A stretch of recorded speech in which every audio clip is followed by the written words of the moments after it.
Chapter 1. Time flies over us, but leaves its shadow behind. Sign in the House of the Seven Gables, Salem, Massachusetts. Again with the knocking. A persistent pounding forced me out of a fitful slumber. I tried to pry open my lids, but my bed was far too comfy, or I was sleeping on air. I couldn't seem to separate my lashes, as though they were superglued together. I swore the last time my BFF did that to me, she would rue the day.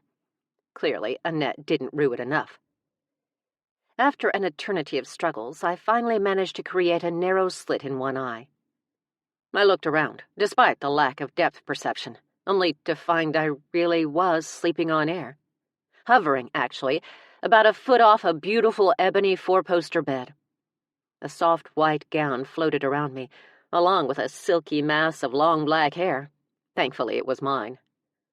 Either Earth's gravity had called it quits and moved to Mars, or I'd met my maker via a watery grave. I drew in a breath, testing my surroundings. Definitely not in water. Then it hit me. No wonder I couldn't open my eyes. I was still asleep. Asleep or not, the knocking continued. Seemed even in my dream world I'd have to answer the door if I wanted any peace. I gritted my teeth and fought with the other lid, rehearsing in my head the firm talking to I was going to give the transgressor. I might even throw in a stern glare for good measure. After managing to coax it open, I had to figure out how to get down. I was working through that conundrum when I noticed the vines. They cloaked the entire room, as black as velvet at night, with roses to match. Only a slight blush of crimson colored the base of each blossom, the edges so dark they looked burned. Best dream ever. Much better than the dreams I'd been having, the dark ones that slithered through me and left me coldly unsettled. I shuddered, glad to shove those puppies into the recycle bin so I could get back to enjoying the nice floaty one. And cue the knock again. For the love of the Sanderson sisters. I could either wait for my prince, and who knew how long that would take, or I could answer the dang door and get back to sleep. Still, if I was dreaming, wasn't I already asleep? I must have been exhausted to crave sleep while asleep. This was like a fairy tale gone horridly wrong. I floated, like literally, down to the bed, my landing pillow soft. As far as dreams went, this one rocked. When I swung my legs over the side and stood, the vines there parted for my bare feet. A good thing, since they boasted thorns the size of my palm, as though Mother Nature had decorated a room with her own version of razor wire. The moment I flattened my feet onto the wood floor, a soft vibration hummed through me. I took a few seconds to gain my bearings, then stepped forward, trusting the dream not to shred my feet. Sure enough, the vines parted with every step I took. I scanned the room again. The vines had crawled up the walls and over the ceiling, but I could still tell I was in my grandmother's bedroom. The grandmother, who preferred to be called Gigi, I'd very recently inherited. The vibration must have been Percival, the house, for all intents and purposes, that came with the grandmother who preferred to be called Gigi. Only now that I knew what she'd done, now that I knew her deep, dark secret, I didn't know if I could call her that anymore. I opened the bedroom door, amazed as the vines parted with the billowing grace of a fine mist, soundless and fluid. When I looked out onto the mezzanine, I realized they'd covered the entire house. Every floor, every wall, every stair. I placed my hand on the banister and started down one set of those stairs. The matching set of stairs rose along the wall on the other side of the immense foyer. Together, they led up to the mezzanine lined with rooms and down to a marble-floored entryway. Again, the vines did its Red Sea thing as I slid my hand down the polished dark wood, each strand curling into itself and moving aside. One would think black on black, the black foliage covering the black walls of the mansion, would have made the house lifeless and bleak. One would be wrong. Natural light streamed in from the huge plate-glass window in the parlor and the bay windows on either side of the front door, reflecting the deep touch of red on each rose. The effect was nothing short of magical.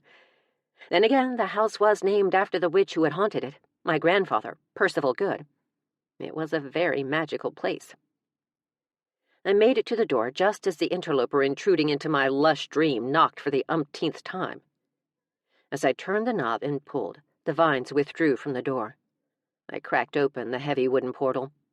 Light spilled in. A man stood on the other side of the threshold, aiming a broom at me. Surprise registered on his face to a comical degree as he watched the vines retreat to the border of the doorframe. Stumbling back, he held a broom like an assault rifle. Mr. Shoemaker? I remembered him, just barely, from when I'd arrived in the infamous town of Salem, Massachusetts, only a few days ago. My fair-haired neighbor lived down the street and was part of several beautification committees with more letters in their acronyms than should be legal. Committees that wanted Percy torn down, or, at the very least, vastly renovated.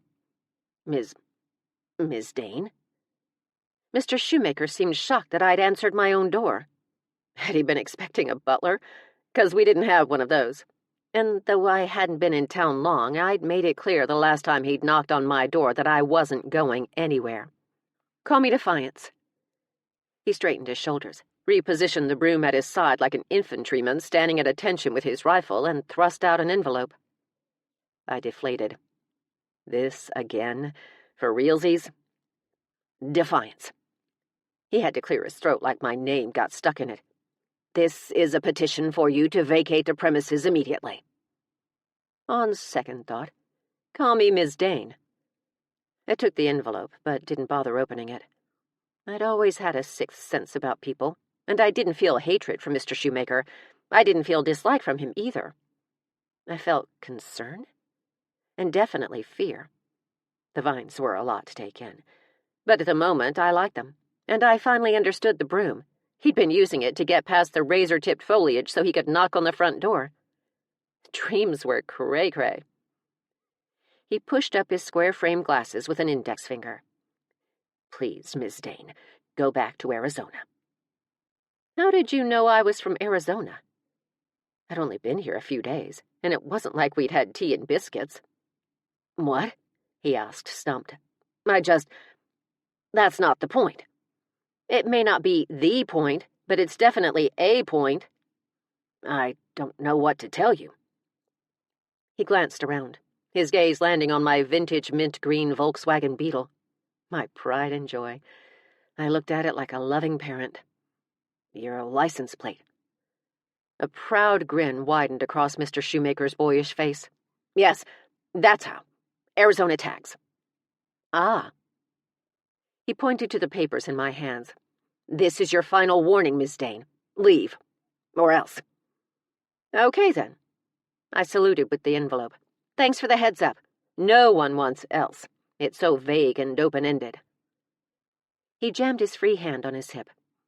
Miss Dayne, I feel like you're not taking this seriously. The state of this... He looked around as though unable to come up with an acceptable euphemism. Crumbling monstrosity was bad enough a few months ago, but now? He gestured to Percy. Now?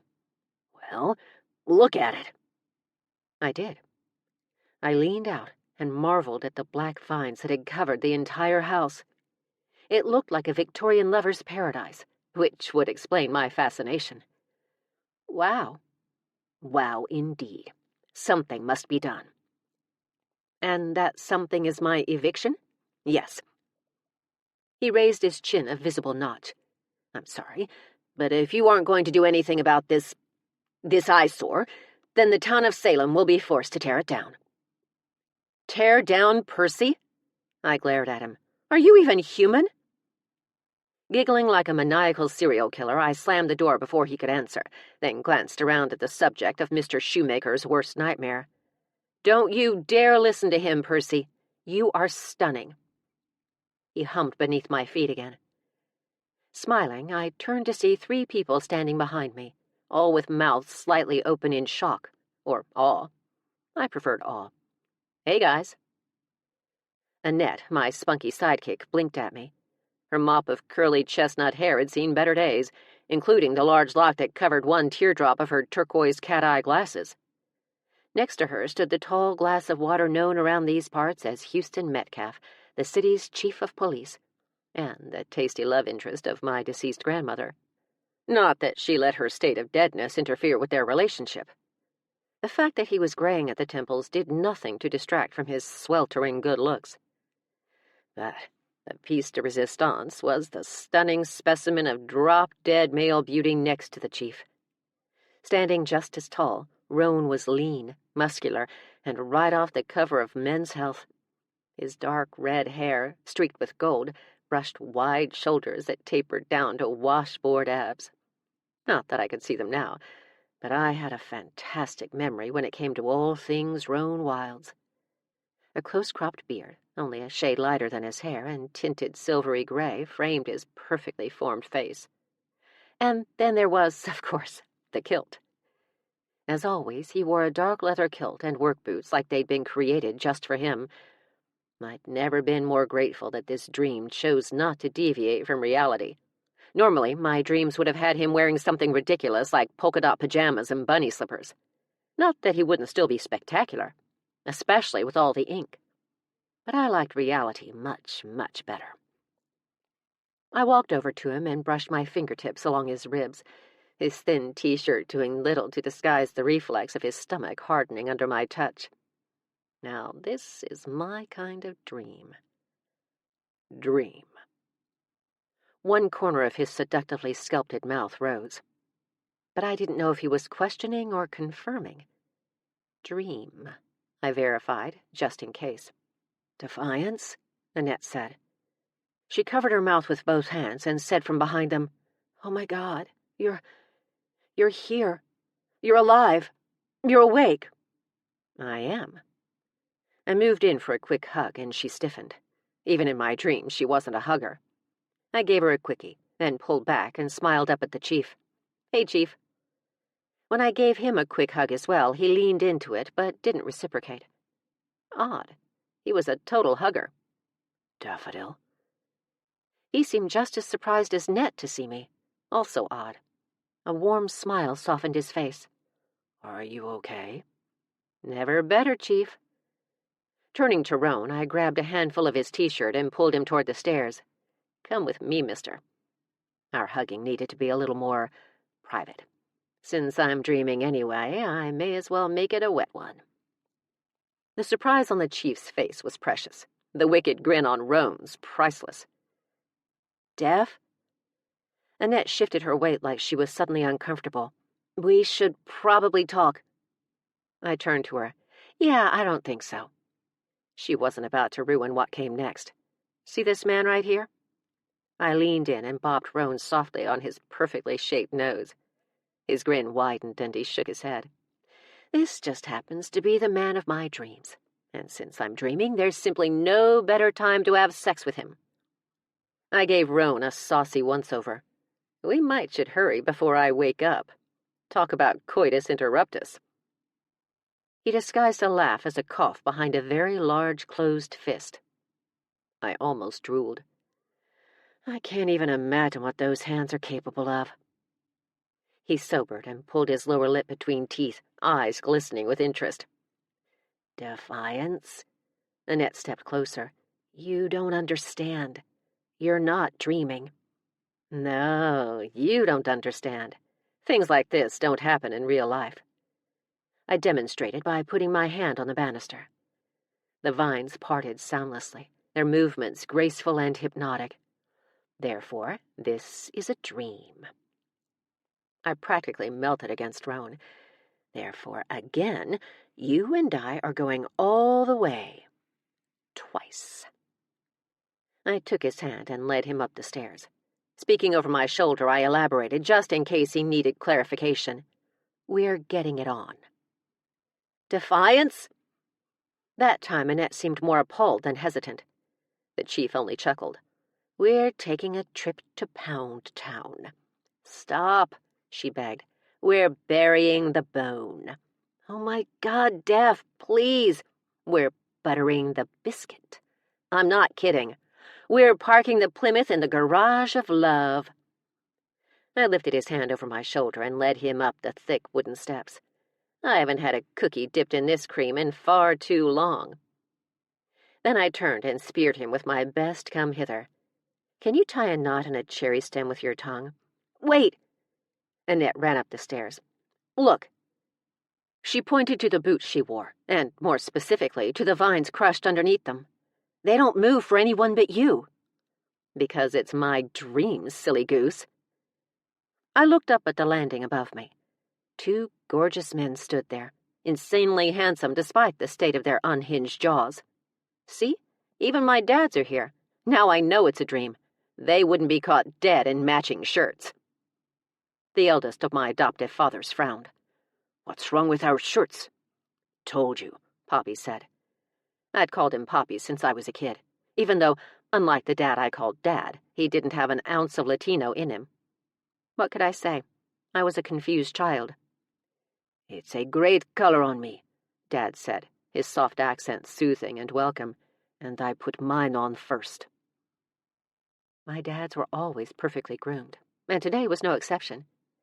Dad with his olive skin and thick gray hair, and Poppy, the Viking, the silver-streaked blonde fox who still worked out every day and had the biceps to prove it. Their love had always been an inspiration to me. I wanted what they had more than anything, which probably explained my rush to marry my ex. Not the biggest mistake of my life, but damned close. I ran to them and threw my arms around both their necks at the same time. Like the others, they leaned into my hug, but didn't hug me back. "Cariña." Dad turned and kissed my cheek almost cautiously. "Dios mío, are you okay?" Leaning back to get a good look at them, I nodded.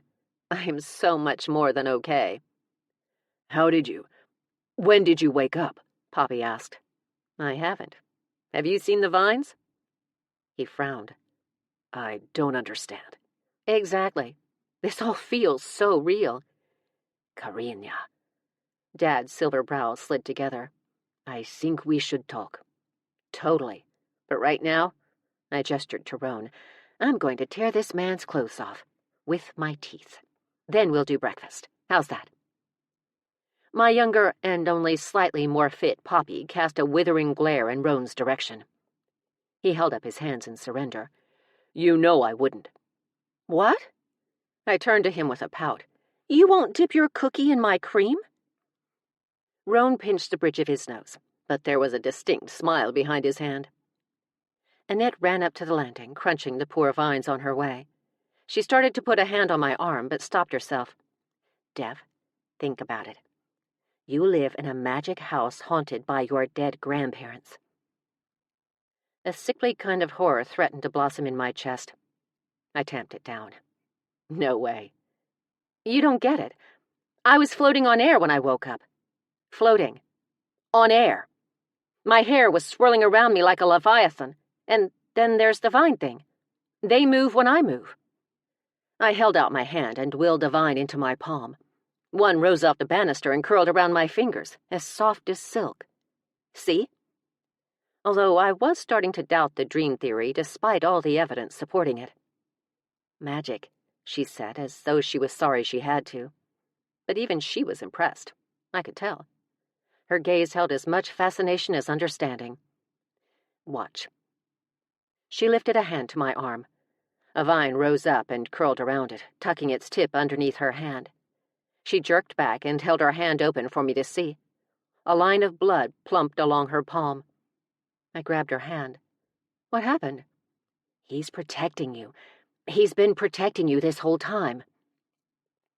A quick glance at my dad's told me she was right. They waited, giving me a moment to let it sink in. The horror I tamped down ricocheted with a vengeance. It exploded in my chest and set fire to my skin. I dared a quick glance at Roane. Heat burst through me, and I could practically see the blush sliding up my neck and over my cheeks. I worried it would be permanent. "He wouldn't let us near you while you were resting." The fact that she spoke softly, as though I were a child, didn't help. "Resting? I was floating, for fuck's sake." "You were in some kind of suspended state," Poppy said, "like stasis." "For how long?" Wary to hear the answer, I asked anyway. "We can talk about that later," Annette said. "The important thing right now is how long," I pushed. She pursed her lips, glancing at the others as if she didn't quite know what to do, then said softly, almost 6 months. What the ever-loving fuck? My fingers tightened around the banister, and vines curled around them as if they were comforting me. If not for the support of the railing, my knees would surely have buckled. After you brought your grandmother out of the veil, you passed out, Annette added. For 6 months? I looked at her through blurred vision. I'd come to the witch game late in life. At 44, I'd learned about powers I never knew I had. I'd learned I was a source, a Charmling, one of only 3 in the entire world, and that others wanted to kill me to steal the immense power I had lying just beneath the surface. When we'd finally coaxed the dormant powers forward, they'd almost killed me, and ever since, whenever I did a spell that required a lot of energy, I passed out. It had happened more than once in those first few days, but I'd only been out a couple of hours at most. Then I'd accidentally pulled my deceased grandmother out of the veil and back onto this plane. That took a lot more energy than I was ready to expel. But holy hell, 6 months? How could anyone sleep for 6 months, especially without medical supervision? I had terrific bladder control, but damn. Ruthie said it must have been too much on your system. The chief's voice carried up the stairs. You needed time to recuperate. Dad reached out to me, then pulled back. I took his hand, and the vines that had been holding mine retreated to allow room for his. It was too much on your body, Karina. He squeezed my fingers lightly. Your grandmother didn't even know a witch could pull someone out of the veil, that it was even possible. Speaking of grandmothers, where was Ruthie? Before I could ask, Poppy said, You are remarkable. You are, Annette agreed, looking around. Percy, may I? The vines retreated instantly, and then Annette did something that would have proven this a dream if it weren't. She rushed forward and hugged me. Still in shock, I hugged her back. You've embraced the darkness? Darkness? A few inches shorter than my 5'5", she pulled back and looked up. Hugging. She laughed through a soft sob and hugged me again. My dad's joined her, and we stood in each other's embrace for a solid minute, partly because it felt wonderful and nourishing and reassuring, and partly because I was too humiliated to ever face Roane Wildes again. Mostly because I was too humiliated to ever face Roane Wildes again. Let's get you dressed, Annette said after we disentangled ourselves. It was only then that I realized the gauze gown I wore was a tad see-through. Great. My face caught fire as I looked back at Roane, whose expression was full of sympathy. Humiliation stung the backs of my eyes. The answer is yes. His voice, smooth and deep, sent a ripple of heat straight to my core. Yes? He graced me with a lopsided grin. The cherry stem. And my mortification was complete. I'll demonstrate whenever you're ready. To the warning glares he received from my dads in response, he added, on an actual cherry stem. Naturally. Chapter 2. Question. How many witches does it take to change a light bulb? Answer. Into what? I sat on my bed with Annette, our legs tucked under us as we discussed my recent sabbatical. How is this even possible? Dev, it was like you were trapped in a fairy tale. Excitement brimmed not just in her face but across her whole body, turning her into the proverbial kid in a candy store. I tried to convince Roane to kiss you to wake you up, but he didn't want his throat slit. I gasped. Percy would really do that? He'd make a killing as a bodyguard, if he could leave the house. She lifted a non-committal shoulder. He wouldn't let us near you. I don't know what he would have done. I dropped my face in my hands and mumbled into my palms. How am I ever going to face him again? Percy? Shaking my head, I lowered my hands to my knees. Annette grinned like she'd just eaten every morsel in said candy store. Do you honestly think Roane wasn't flattered? Which time? The words dripped with sarcasm. When I suggested he bury his bone, or when I proposed he butter his biscuit? Well, I'm no Roane, thank God, but I rather like the cookies and cream thing. I dropped my face into my hands again. and she hesitantly patted my head just in time for me to realize I hadn't washed my hair in 6 months. I winced. "Oh," she said, oblivious. "One other thing. You turned 45 a few days ago." She threw in a quick "Happy birthday," as if that would soften the blow. "What?" Lifting my head, I screeched at the unfairness of it all, figuring theatrics might help. "I missed the one day I gave myself permission to hide under the blankets and eat copious amounts of popcorn and chocolate while watching old Humphrey Bogart movies." "Sorry. I was just getting used to 44. "Well, now you don't have to." She had a point. "Okay, take me back. What happened? How did I end up in here? And what the bloody hell am I wearing?" With a wiggle of her butt, she settled further into the blankets and leaned forward, her expression full of adventure. "It's crazy. The whole thing is crazy." "Which is why I'm asking," I said, feeling a tad less adventurous than my cohort. "When you, I don't know, pulled Ruthie out of the veil, is that what you did?" I lifted my shoulders, just as clueless. "We'll go with that. Afterward, you were like, 'Is it true?' And she was like, 'How did you do that?' And you were like, 'Is it true?' And she was like, 'I don't know what you mean.' Annette's hands moved as fast as her mouth, and you were like, 'How many people have you killed?' And she was like, 'I told you, I've killed 3 men. And you were like, 'Not men, people. How many people have you killed?' And she got all ashamed and was like, 4. And stunned off your rocker, you were like, 'Ruthie, did you kill my mother?' And she kind of freaked out, went white as a ghost, which, since she is one, looked really good on her. And then, soft as silk, she said, 'Yes.'" My bestie feverishly took a breath. I opened my mouth to interrupt, but she wasn't finished yet. "And then, Dev, I don't know. It was like it hit you, the spell or something. Or maybe her words. Either way, you stumbled back, tried to grab the cabinet for balance. Then you just crumpled to the ground. You would have face-planted if not for a certain startlingly handsome kilt-wearing journeyman, who I just propositioned publicly about 27 times. But back to Ruthie. In my grandmother's defense, she had a really good reason to kill all 3 of those men. The jury was still out, however, when it came to her killing my mother. I'd read about the mother I'd never gotten to know in Ruthie's diary, after using my energy to reveal the black words hidden on what had seemed a blank page. She's gone. I had no choice. May the great goddess embrace her soul. I let the emotions wash over me again, just as I had 6 months ago, only this time I kept them under some semblance of control, at least outwardly. There had to be a reason for what Ruthie had done, but at the time I couldn't think straight. Maybe I still couldn't. I was running on pure instinct, or pure magic. Was that even a thing? I was so new to all of this. Apparently, as a kid, I'd been so powerful that my grandmother had sent me into hiding. She'd suppressed the magics inside me to keep me concealed from those who would steal them, as the only way to steal my magics was to kill me. But what else had happened then, when I was 3 years old, that caused not only my banishment, but also my mother's death? Why would my grandmother kill her own daughter? I needed those answers PDQ. But right now I had to get my head wrapped around more recent events, like the floating thing. "And then?" I asked Annette. "And then what?" She was staring at me intensely. It was my hair. It had to be my hair. I fluffed the flatness as best as I could.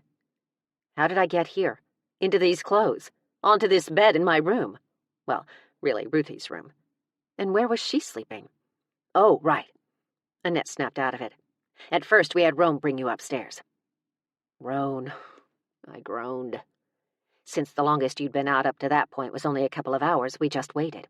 And waited. And waited and waited." I gestured for her to get to the point. "We took turns watching over you, but nothing changed. Your dad's wanted you comfortable, so Ruthie and I put you into one of her gowns." I looked down at the gown I'd been wearing for 6 months. It smelled like wet grass and roses. I took a handful of the gauze and pressed it against my face, breathing deep. "You smell good," Annette said.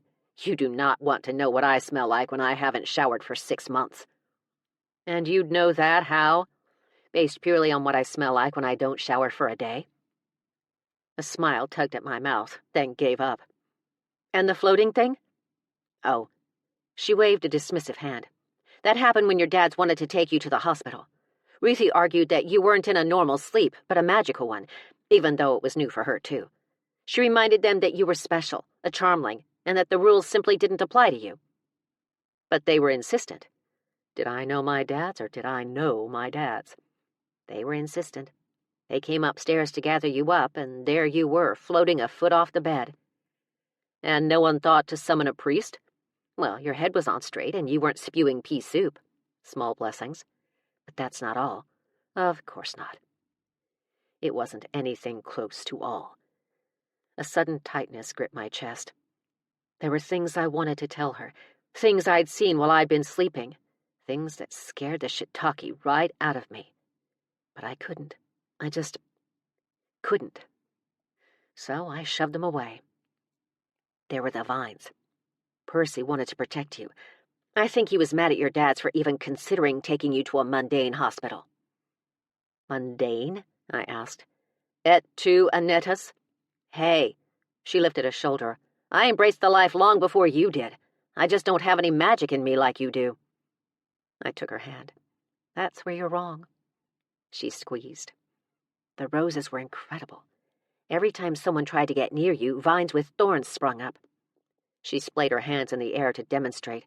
We tried to keep them under control, but eventually they covered the whole house. They moved aside for no one until you woke up.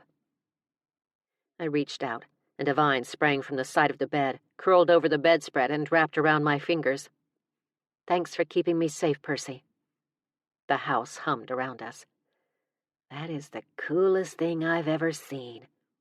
Her expression turned dreamy. So you had to leave me here all these months? Yes, we couldn't get in the door. And here's the strange part. Like all of this isn't strange? True, she laughed. But get this, Percy can't get into the secret passageways. Okay, that really was strange. I forgot all about those. One of those doors was in the bathroom connected to this very room. Surprisingly well lit, the passages were narrow halls with walls painted lighter than the rest of the house, but we'd never gotten around to exploring where they led. What do you mean he can't get in? The vines. They can't go past the threshold of any of the doors to the passageways. Roane told your dads about them, and they were able to drill through a wall and set up a camera so we could at least keep an eye on you. Now we were coasting past odd and sliding right into disturbing. I think Percy knew, Annette said. He never covered up the lens. He didn't seem to mind we were keeping an eye on you, as long as we didn't get too close. And that's what we've been doing, taking turns watching over you for the last 6 months. Even my dad's? They had vineyards in Arizona, an entire hillside of paradise with a series of gorgeous Spanish casitas around a pool. They'd been looking at land near Salem and Ipswich before I'd pulled a Rip Van Winkle. They bought that farm in Ipswich, but they've hardly left your side. She thought about it. Well, the monitor's side. It's set up in the adjoining room.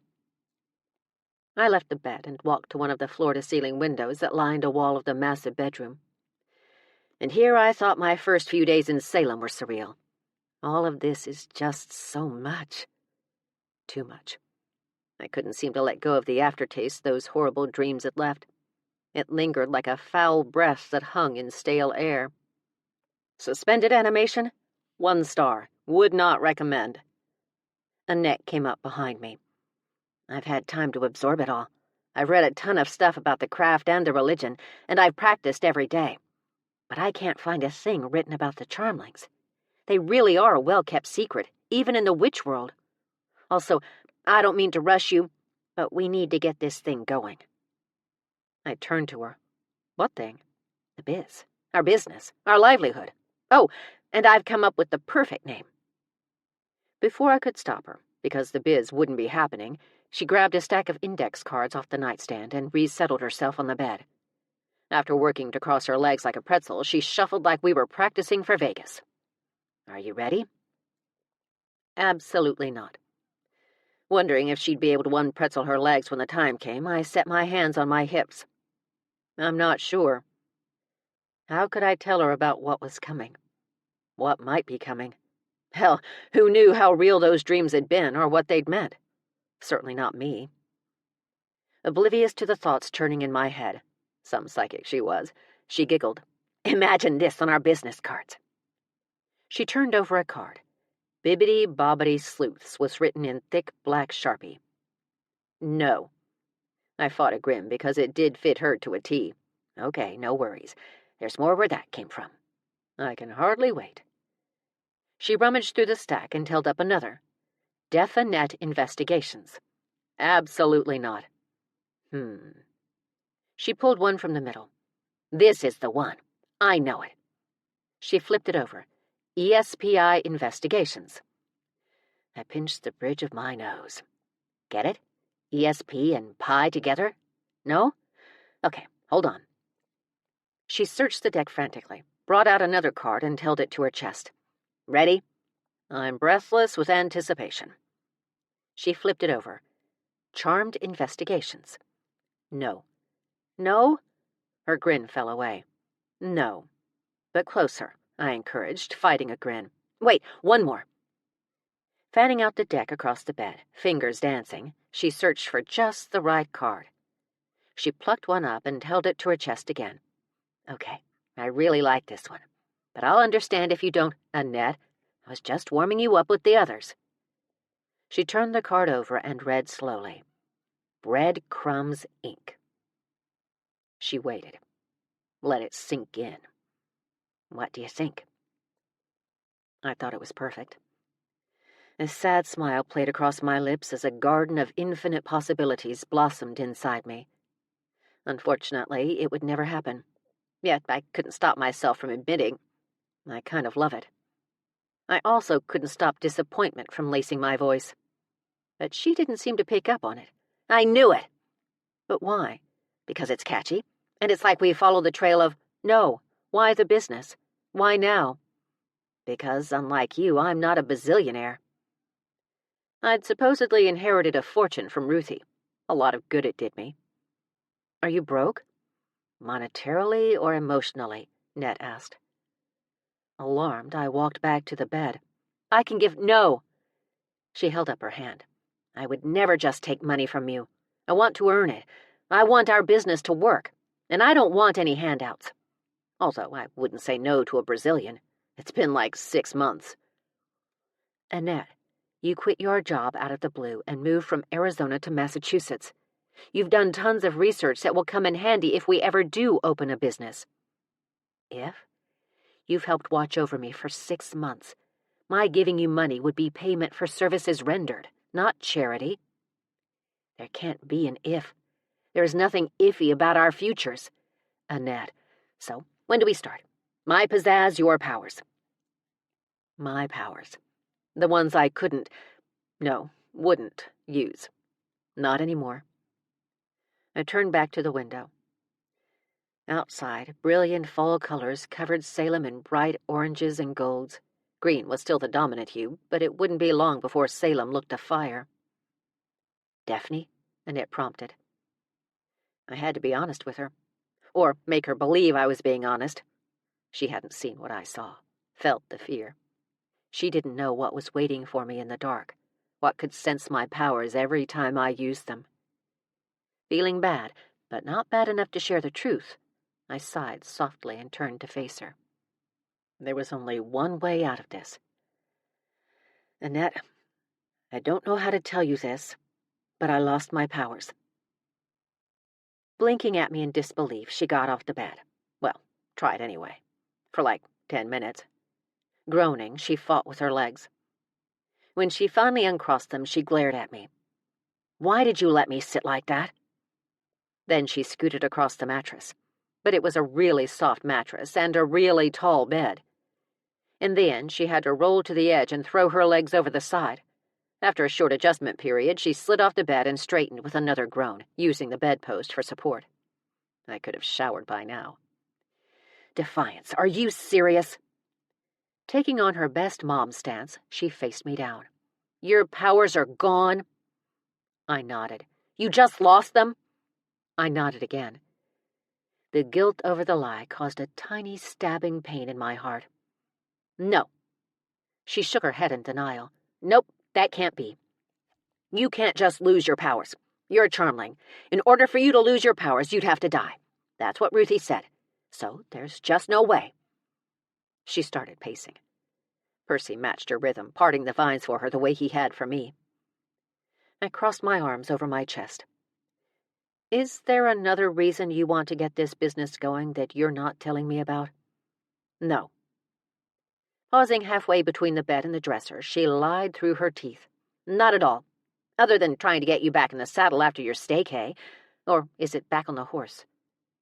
She looked up at the ceiling, lost in thought. I know so little about equestrian idioms. I'm not sure I want back in the saddle or back on the horse. Her head snapped toward me. We have to get them back. Where did you see your powers last? I didn't take them off to do the dishes, if that's what you mean. Right. No, of course not. Okay, I'll ask again. Is there another reason you want to get this business up and going so soon? What? No. When I deadpanned her, she caved. Well, yes. Lots, actually. She went to her bag, brought out a pocket folder, and crawled back onto the bed where she sat cross-legged exactly like before. The girl never learned. These are from all the people who've called or come by in the last 6 months wanting your help. She opened the folder, and handfuls of messages fell onto the bed. Handfuls. Are you kidding? They'd been written on everything from store receipts to restaurant napkins. One was scrawled across a coaster from Notch Brewery and Beer Garden. In Annette's defense, some word torn out of a pre-printed message pad. Those looked very professional. Admittedly, some were just tourists wanting to get a look at you. Or your grandmother. Or Percy. It was hard to tell. But most of these are legit. What about Ruthie? Where is she anyway? I looked around like she might beam in from the Enterprise or something. She can do this stuff with her eyes closed. She'd been helping people long before I came along. She won't. Annette shook her head. She locked herself in her room and won't come out. The chief is really upset. She won't even see him. What? I sat back down. Why? Well, right before you slipped into a mystical coma, you brought her out of the veil and onto this plane and then asked her if she killed your mother. We've already covered that part, and she said yes. We covered that too, and then you flatlined, metaphorically speaking. Nett?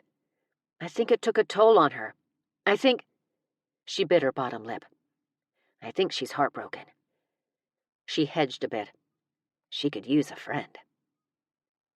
When I'd come to Salem, at the request of a lawyer who told me I'd inherited this house, I'd met my dead grandmother, Ruthie Good, on the internet.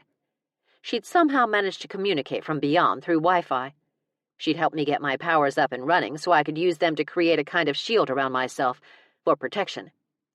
After that, I went to work on other powers, including how to reveal things that were hidden. That was how I'd revealed the writing in her Book of Shadows, her journal, and found out she'd killed my mother. I'm not sure I'd be much of a friend to her right now. Dev, come on. That she had sympathy for what I was going through showed in her voice. Your grandmother would never hurt her own daughter without a very good reason, even if we don't know what that reason is just yet. Surely you know that. I did, but I still needed a moment to process and get my bearings and plan my next move. Stalling, I went back to what Nett said earlier. You said Ruthie locked herself in her room. This is her room. I gestured toward the massive bedroom we were hanging in. Her arts and crafts room in the basement. There's more, but I'll let her tell you. Or, well, show you. Since I wasn't quite ready for more, I rerouted Nett's train of thought. Hey, how did you get all these messages? Exactly whose phone is ringing? Oh my God, you are not going to believe this. She paused for dramatic effect. Ruthie has a landline. Huh, I was expecting more. You realize we all had landlines too until a few years ago. Yes, but actual people use this one, not just telemarketers. It gets better reception due to all the paranormal activity pumping through the walls. I gotta warn you, though, I think the phone is older than your grandmother, and it rings loud enough to drown out the screams of your enemies, should you ever need to make them scream. Good to know. I glanced down. One of the messages on the bed had started to glow. Actually, it was the ink that glowed. I pointed at it. What is that? Annette picked it up. Oh, this one was so sweet. She put a hand over her heart. A little girl lost her dog. She wants you to find him. No. Okay. No, I mean, that's not what this is about. I took it from her. Hot energy burned my fingertips, proving just how much I still did have my powers. I dropped the paper and wiped my hand on my gown like a toddler after eating spaghetti. Thankfully, Annette was rummaging through some other messages and didn't notice. What else did she say? I asked. She said her mother told her about you. Said if she ever needed help to call you. She reached over and picked it up again. She was so worried she forgot to leave a number. I barely managed to get her name. She looked over at me, her gaze questioning. Why? It's nothing. Just tear it up. Tear them all up. She didn't. She put them back into the pocket folder and wrapped the elastic band around it. The light from the message seeped out the corners. Some of these people are in a real crisis. We have a chance to help them. For a small processing fee. Well, there is that. But is a doctor taking advantage of a patient when she sends him a bill? Couldn't argue with that one. I think your idea is great. Until I get my powers back, there's nothing I can do. Of course. She gathered her things. I have to get to work. Work? I asked, surprised. Yes, like I said, I didn't inherit $1 bazillion. Some of us have to work for a living. She started out the door. I almost ran after her, but she turned back to me before I had to lift a foot. Just so you know, we weren't the only ones watching over you. Oh? Each of her revelations were more disturbing than the last. I could only hope my hair had behaved during all of this. Ruthie's Coven. They're all dying for an introduction. They're so nice, Def. Meeting you would be like me meeting Buddha, or Jesus, or Kurt Cobain. Wow. Okay, well, maybe in a few days. By then, I'd be out of here. So out of here. No way was I sticking around for what was to come, and neither was Ned, or my dad's. They just didn't know it yet. Great, so I almost forgot. She put her bag back down and combed through it. I bought you something. She brought out a wooden box and ran it over to me. Really? Yes, for when we open our business. It's okay. I can take it back. I cradled it to me. Let me see what it is first. She smiled in relief. Okay. I lifted the dark wooden lid. Inside lay a perfectly shaped crystal bowl tucked into a blue satin lining with an iron pedestal. Oh my goodness, this is beautiful. I don't think these really work, though. I figured, but it'll make a great prop. You know, if we start Breadcrumbs Inc. She started to leave again, then turned back. Then again, how do you know it won't work if you don't give it a shot? Maybe, if my powers come back. She nodded. I got lots of stuff like that. A Bible box, a spinning wheel, some tarot cards, and according to the ads, they're all authentic. They were really owned by witches. Mm-hmm, I said dubiously. 'Kay, off to make coffee. You make coffee for a living? I was suddenly jealous. I do. I can't wait to make you my famous pumpkin spice cinnamon macchiato with vanilla bean whipped cream.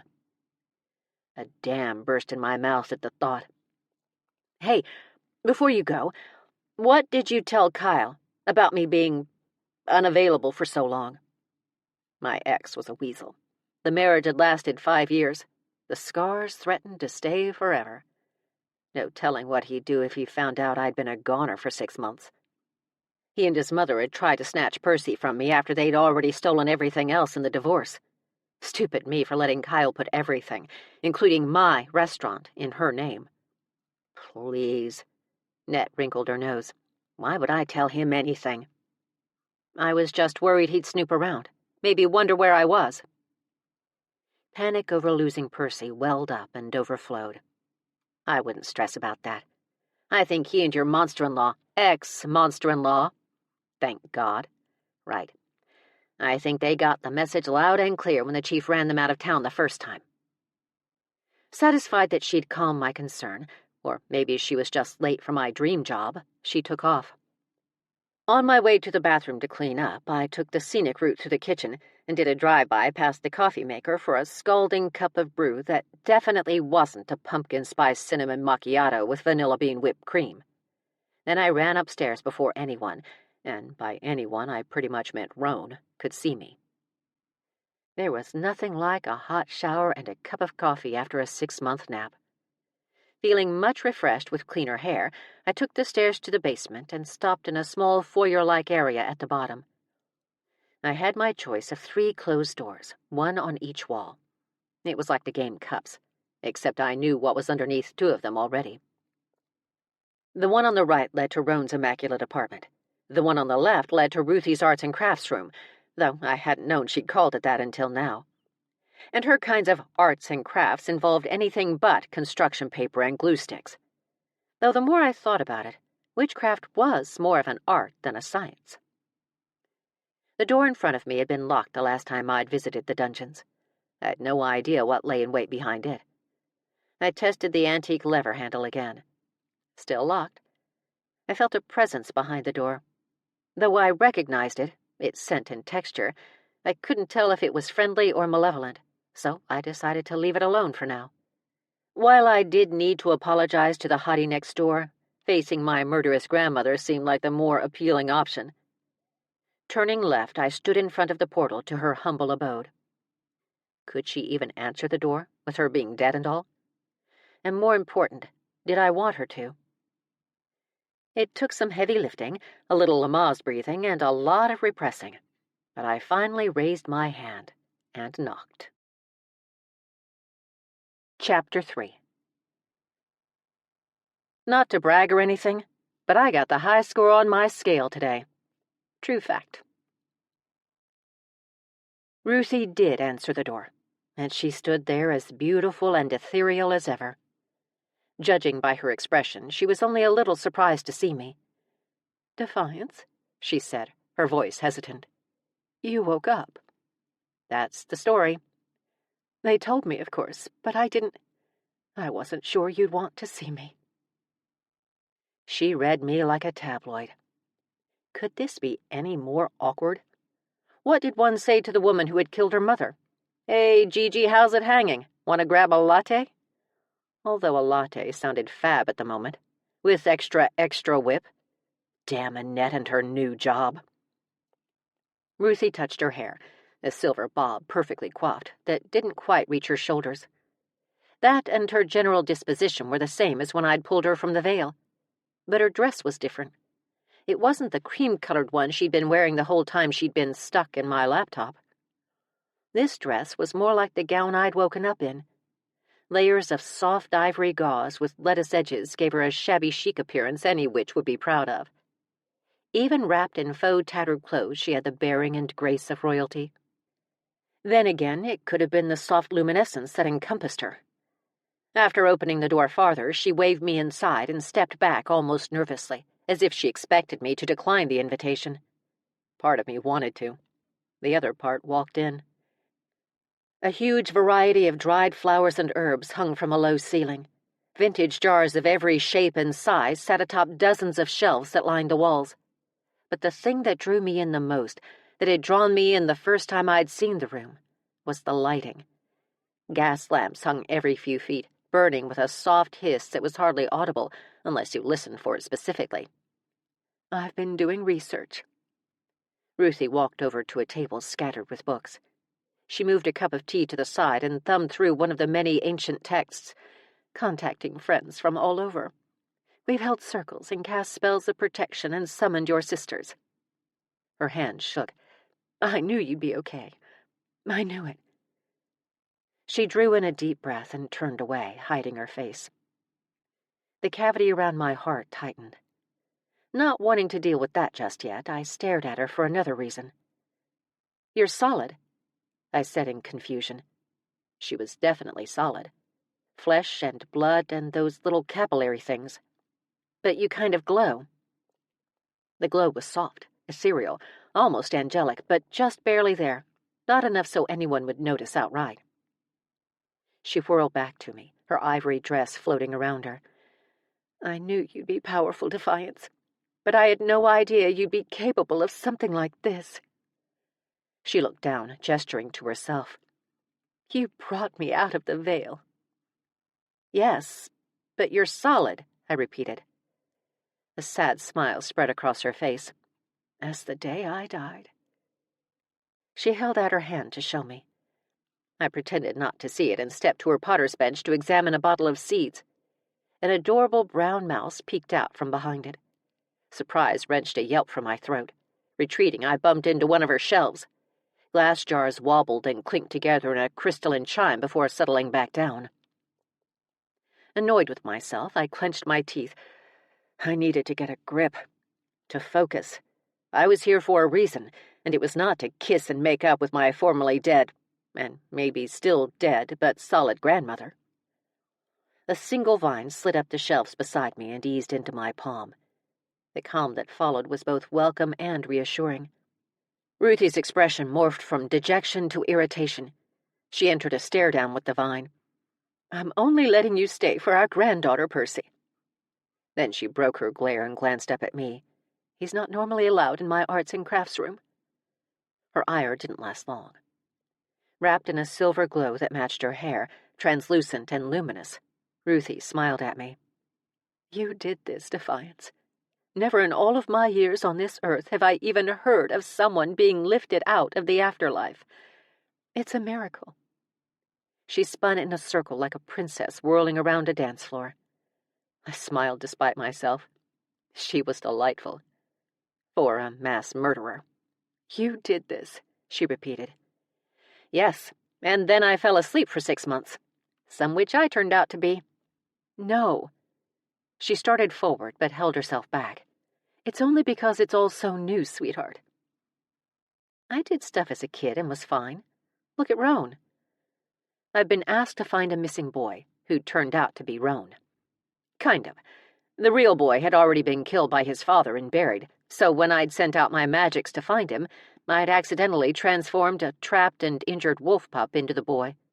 And the rest, as they say, and then you slept for 3 days. Surprised, I gave her my full attention. "I did? I've had a lot of time to think about all of this. I remembered you being exhausted after a spell, but you were a child. It was expected.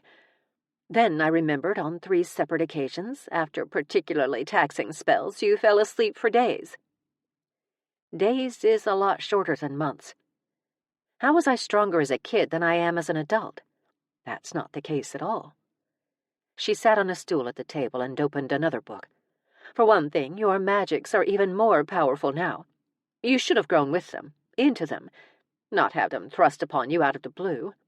I didn't realize what that would do to you. It's not your fault, Ruthie." And that wasn't. It was the other stuff. She stilled for a moment, the slightest wince crossing her face as though I'd hurt her. It had meant a lot to her before when I'd called her Grandma and then finally Gigi, but either way she was simply Ruthie at the moment, delightful and elegant and strong, but still Ruthie. Like maybe she understood that, she recovered with a quick shake of her silver bob. "I think thrusting this upon you was like putting a bomb into a steel box to let it explode safely." Not quite following, I frowned at her. "If the metal isn't properly conditioned, the bomb will destroy the box regardless. The steel has to be heated, forged in fire, to be able to withstand the immense pressure of the explosion. I think that's what happened to you. You haven't been properly conditioned, and we just tossed all that power into you with no fortification and no release valve. Maybe that explains why I've never done well under pressure." My joke fell flat. She stood and rounded the table. "But you didn't explode. The magics didn't destroy you. They nourished you. They shaped you. Just like the fires of a blacksmith, they made you stronger." Percy squeezed my hand with the vines as though he agreed. Ruthie studied me. "I can feel it emanating out of you. You're like a huge ball of energy seeking an outlet, and you're wrong." Her gaze returned to mine. "I'm wrong? Yes, you're wrong." I pulled my hand away from Percy's embrace. Lying to her would be harder than lying to Annette. "They're gone." Her forehead creased. "What are gone, sweetheart?" I bit down, then lifted my chin and charged forward. My powers. I don't have them anymore. She laughed in disbelief. Defiance. I can feel them from here. Of course she could. She saw things Annette didn't. I don't know what you're feeling, but it's not my powers. They're gone. Was there a way to hide them from her? I'd have to look into that. No. She shook her head, confused. No, they can't be gone. You'd be dead. I don't know what to tell you. I lifted a hapless shoulder. They took the midnight train going anywhere. Thus, there's no reason for me to stay. And so many for me to go. I saw what my words did to her, the distress they caused. Yet still I pressed forward, like the cold-hearted bitch I'd never been. But it had to be done. I'm moving back to Arizona as soon as I can. She gaped at me. But your dads are here. Her expression almost broke my resolve. And Annette, and Roane. I'll tell them tonight, I said. You just need to practice, to get stronger. She lowered her voice. They will come for you. Oh, right, the big bad wolf. No, he's next door, she said, only half teasing. Let them. Defiance, you must take this seriously. The most we did by dispersing your aura was buy you some time. You must be ready. Her voice cracked, and she turned away again. I fought the sting at the backs of my eyes. I'll be gone by the end of the week. But first, I would like an explanation. She settled back onto the stool and kept her gaze downcast. I suppose you'd like the whole story. My stomach flip-flopped. I reached down, let a vine wrap around my wrist and tangle into my fingers, and braced myself. I would like the whys and wherefores, yes. Ruthie nodded. Do you remember the video I showed you of you finding Roane when you were 3? I nodded. Now we were getting somewhere. And I was 3 when my mother died. She nodded in turn. That night, we had no idea you'd performed more than a simple reveal spell. We didn't know, and quite frankly, wouldn't find out for years, that you'd actually transformed a wolf into a boy, who's now a shapeshifter. If we were being honest, I was still in awe over the whole thing. Exactly. But you fell asleep that night. We knew instantly you were in a suspended animation. It was the 3rd time it had happened to you, so when a couple of days passed, we weren't terribly worried. Still, someone always stayed with you. Ruthie's eyes glistened in the gaslight. Your mother insisted she would watch over you when I went to Sabbath. She fidgeted with the neckline of her dress, her gaze sliding into the past. While there, I felt a prickling. A prickling? Like the one niggling at the back of my neck, standing up all the hairs there? Percival's essence had never gone beyond the walls of this house, but I felt him, like pinpricks on my skin. Percy's hold tightened, and I swallowed hard, dreading where this was going. I hurried home and... She took a sip of what now must be stone-cold tea. When she didn't continue, I encouraged her with a firm, Ruthie, I caught your mother trying to siphon your powers. As I absorbed what she was trying to tell me, her cup clinked against the saucer. But that would mean... My voice was a mere whisper, so quiet I wondered if she could hear me. She was trying to kill me. Her fingers tightened around the cup. I'm sorry, Defiance. That's why I felt I had no choice. You killed her to save me. Her revelation left me stunned and heartbroken. All these years I'd dreamt of a mother who'd given me up for adoption because she'd had no choice. She'd wanted me to have a better life. She'd sacrificed everything to let me go. As far as lies I like to tell myself over the years, that one was a doozy. The woman who bore me had no love for me at all. Probably never did. I was 44. Nope, 45. And I stood there, chin quivering, like a child mourning the loss of a love that never existed. I'll be gone by the end of the week. I disentangled the vines again and swung open the door, only to come face to face with Roane's closed door across the foyer. I needed to apologize to him, to explain my horrid behavior. But I just didn't have it in me at that moment. I had a murderous, soul-sucking mother to mourn. He isn't there. Ruthie stood behind me. I believe he's making you dinner. The scent drifting down the stairs almost dropped me and made me suddenly ravenous. Too bad sorrow and humiliation would prevent me from partaking. Before you leave, Ruthie's voice filled with sadness, the Coven would love to meet you. I pivoted to face her. Why? I have no powers. They know what you did. How you saved not one, but 2 women's lives. How you extracted me from the veil. They've helped watch over you for months. They'd love to meet you, even for just a few minutes. I nodded, then took the stairs and hurried to my room. Only my door was blocked by a plant. I stepped forward, but this time the vines didn't move. Percy? I asked warily. What's going on? Dinner. My dad's appeared on the mezzanine behind me. You haven't eaten in 6 months, Carina. I turned to gape at Percy. Well, the part of him covering the door. Then turned back to my dad's. You guys are in cahoots? We are cahooting, Dad said. The vines flourished behind me, pushing me toward my dad's. Hey, I said, pretending to be offended. Poppy joined in. We have decided to cahoot. It's for your own good. Each dad took an arm and led me back down the stairs, Percy still nudging me from behind. Is this like an intervention or something? More of a cahoot-avention, Poppy said, ever the wordsmith. By the time I'd been cahooted all the way into the formal dining room, I was livid. Or I could have been if I'd given it my all. I'm not a cow, Percy. You don't need to herd me.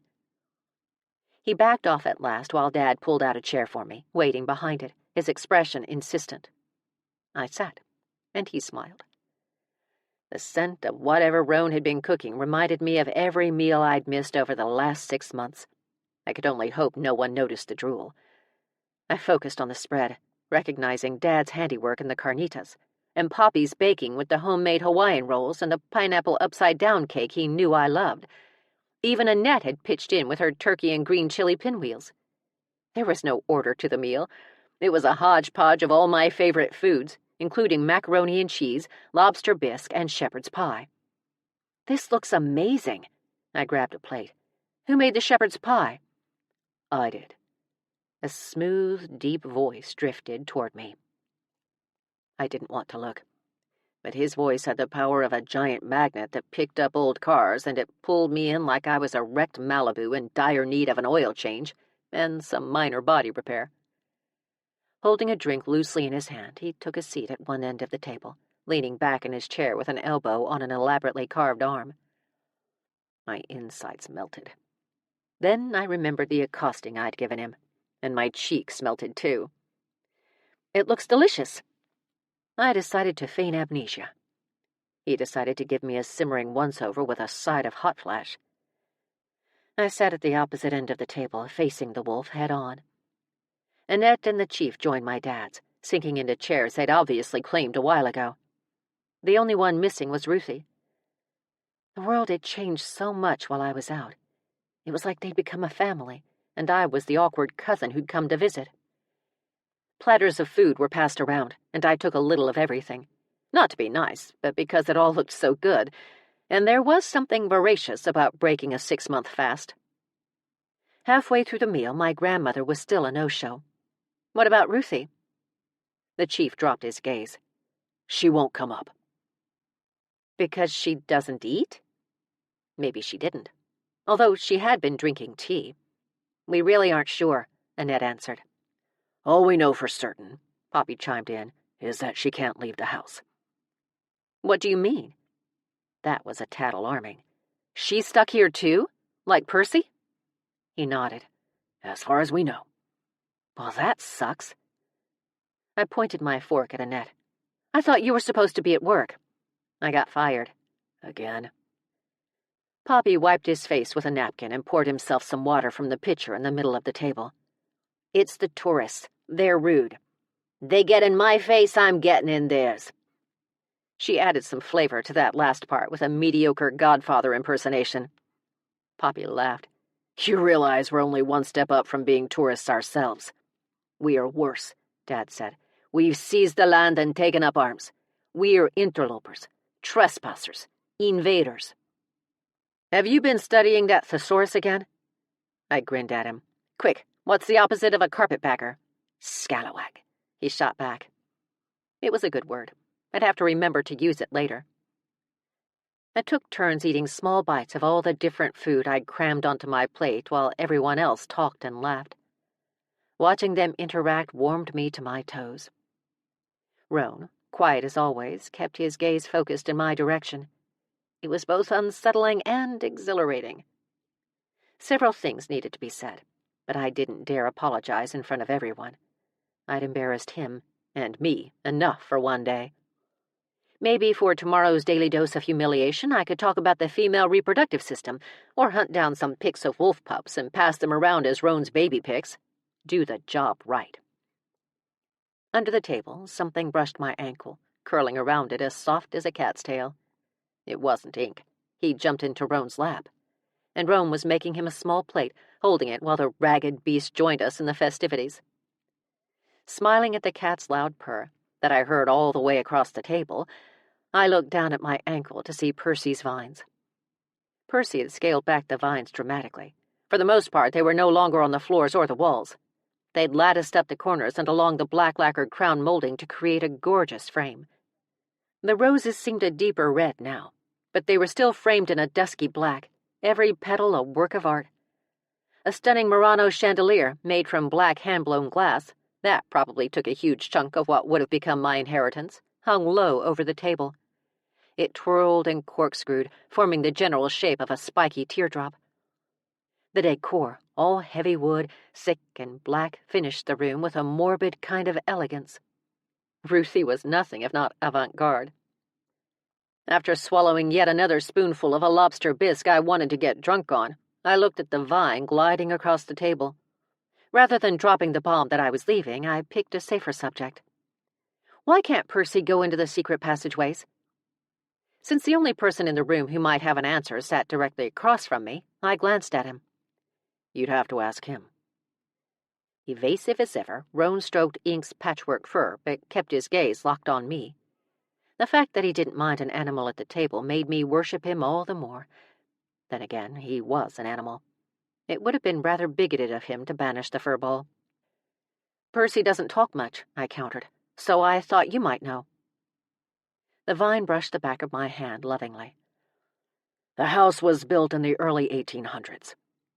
The chief stopped eating long enough to speak up. There isn't much information about the original owner, your ancestor, except that he was a shipping magnate, and that the whole family, save one, died of fever. Not even Ruthie knows more than that. A heaviness pushed against my chest. That's sad. The overwhelming majority of a family lost in one fell swoop. I wish I could ask you, I whispered to the vine. It coiled, almost into a smile, and urged my hand up, encouraging me to eat. Having a pet plant was the best thing that had ever happened to me. It so beat a pet rock. The meal was quickly coming to a close. Not that I was going anywhere without a slice, or 7, of pineapple upside-down cake. I had lost meals to make up for. But when it came to that bomb, it was now or never. Mustering all the courage I could, I cleared my throat. I have to tell you guys something. Everyone stopped talking and gave me their undivided attention. Well, everyone except Roane. I already had his. Even divided, his attention was a heady thing, though it did make breathing difficult. I swallowed hard. I've lost my powers. My dad stared at me, blinking occasionally to let me know they were still alive. The chief seemed shocked as well. I already told you, Annette said. You just have to pick yourself up, dust yourself off, and slip back into the saddle. The saddle has nothing to do with it. My powers are gone. There's nothing I can do about it. I winced, hoping my dads wouldn't kill me over this next part. And I've decided to move back to Phoenix for a while. You what? Poppy was the first to speak. Cariña, Dad said. Maybe you should give this some time. Exactly. Annette's face lit with hope. You can't just leave. What about Percy? Percy has survived decades without my help. I think he'll be fine. I looked down at the vine near my wrist, but it was gone. Defiance. Dad's soft accent hardened like it did when I was about to get a lecture. Except I was 44, 45, and plenty old enough to decide for myself where I would live. What is this really about? He asked. Right? Annette pointed her knife at him as though he'd nailed it. There's something else going on here. She can't just lose her powers. To do that, she has to die. She, I said, growing annoyed at being spoken about like I wasn't here, never wanted the powers in the first place. Therefore, she says good riddance. Unlike the rest of the group, who gave new meaning to the term up in arms, Roane hadn't moved a muscle, his hawk-like gaze missing nothing. She stood, placed her napkin on the table, and headed out of the kitchen before the grilling could commence, and sadly before she got a piece of cake. As I left, the group sat there, talking over the odds of me losing my powers. Maybe they're just dormant. Maybe Daphne's just scared after what happened. What does it all mean in the grand scheme of things? What will happen when she leaves Percy's protection to go back to the AZ? But she was nowhere near that selfish. They had to know I would never abandon them. Annette and my dad had moved 1,000 miles from home to be with me, to be here for me, to help me through this time of transition. I just needed time to breathe, time to think about what to do. Time to research and figure out how to get rid of my powers for real, because no way could I face what was coming. And if they knew what was coming, they wouldn't want me to. They could call me a coward when the time came, but they were clueless about what was out there. They didn't realize that true evil existed. And I wasn't talking about serial killer evil, or total disdain for human life evil, but an evil that could rock the foundation of the world as we knew it. An evil that was coming from me. Everyone I'd left sitting at the table thought Percy had been protecting me, even from them, and he may have been. But if my dreams were to be believed, he'd done so much more than that. The vines were as much of a supernatural barrier as a physical one, and with them, Percy had kept things at bay that would terrify most humans. And he'd done it over and over and over while I'd slept. Chapter 4. In my defense, I was left unsupervised. Meme. Since the thought of being stalked by that dark nightmare filled me with a crushing fear that rivaled the time I thought I'd killed Annette with a cheese grater, I decided not to purposely seek it out. My beauty rest could wait. Instead, there were a series of secret passageways calling my name. Not literally, thank God. It was enough that Percy was alive and had a mind of his own. Flashlight at the ready, I entered through the movable shelves in my bathroom. A light came on the minute I stepped through. I turned back to Percy. For real? You can't come in here? A multitude of black vines snaked across the bathroom wall, twisting and curling over the surface, stopping at some invisible barrier between the privy and the narrow hallway. I reached across the threshold and wrapped one around my finger. It's okay. I'll be right back. He let me go. A good sign in my book. If the passageways were dangerous, he would have tried to stop me. At least that was what I told myself. A false sense of security was better than no sense of security, especially when it came to watering down my fear. The only thing in the hallway besides the wall sconces was the camera my dad had installed to keep an eye on me while I slept.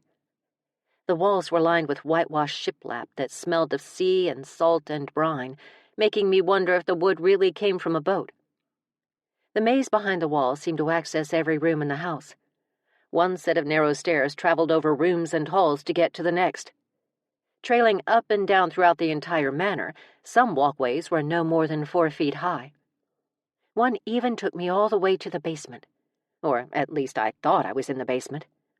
The musty scent of earth hit me as I descended 1,000 steps farther than should be possible. Somehow I'd gone deeper even than the rooms downstairs. I was underneath them, and there were no lights down here. Turning on the flashlight, I tugged on a thin wooden door. The rusted hinges squeaked in protest, then opened into a cave. An explorer's wet dream. Rock walls lined a massive cavern. Water pooled in several places, as though the sea was somehow getting in. The floor to the house above me had been braced with massive, smoothly finished columns. Cool air brushed over my skin. It flowed from one side of the cavern to the other, and I swore I heard waves lapping against rocks nearby. Turning, I felt the wall beside me. It was damp and smelled like salt. But we were over half a mile from the ocean, so where were the waves coming from? I couldn't see without going deeper inside. I bit back the urge to call out, "Is anyone there?" I'd seen more than one movie about people who explored creepy, dark rooms alone at night. Visions of entrails had me backing away. No matter how brightly my curiosity burned, it would have to wait. I could come down tomorrow during the day to see if any sunlight filtered through. I was just about to hightail it out of there when an apparition walked out of the darkness, a woman shrouded in silver, and I almost ruined a perfectly good pair of underwear. As it was, I suffered a small arrest of my left ventricle. But that was less humiliating. A story I could actually tell at parties. I clicked off the flashlight as quietly as I could. But the apparition heard it and turned. She didn't need the light. She came with her own luminescence. Dropping the flashlight, I stumbled back in horror, a scream about to rip from my throat. "Defiance? Ruthie?" Retrieving the light, I beamed it at her. She blinked. "What are you doing down here?" "What am I doing down here?" I put a hand over my heart. "What are you doing down here?" Foregoing the safety of the last stair, I stepped into the cave, but held onto the doorframe for dear life, my nails digging into the wood. I was thinking." Her glow softened. "Thinking about what? How this place is creepy AF? Though with the right designer, it would make a fantastic mass grave, or a dungeon for a serial killer, or even a summer lair for Shelob." Moving the light off Ruthie, I bounced it around the cave. "Does this lead somewhere?" Her slippers silent on the dirt floor, she drifted toward me. "Have you ever been down this deep?" She scanned the cavern. "Defiance. Until a few days ago, those stairs ended at the basement." I stilled, considered how my day was going, backed up and planted my foot on the last step. The vines, the 6-month stint in suspended animation, the fact that my dead grandmother was alive again I could handle. But stairs that magically appeared overnight and led to a cave underneath a house I just inherited from a witch? Nope.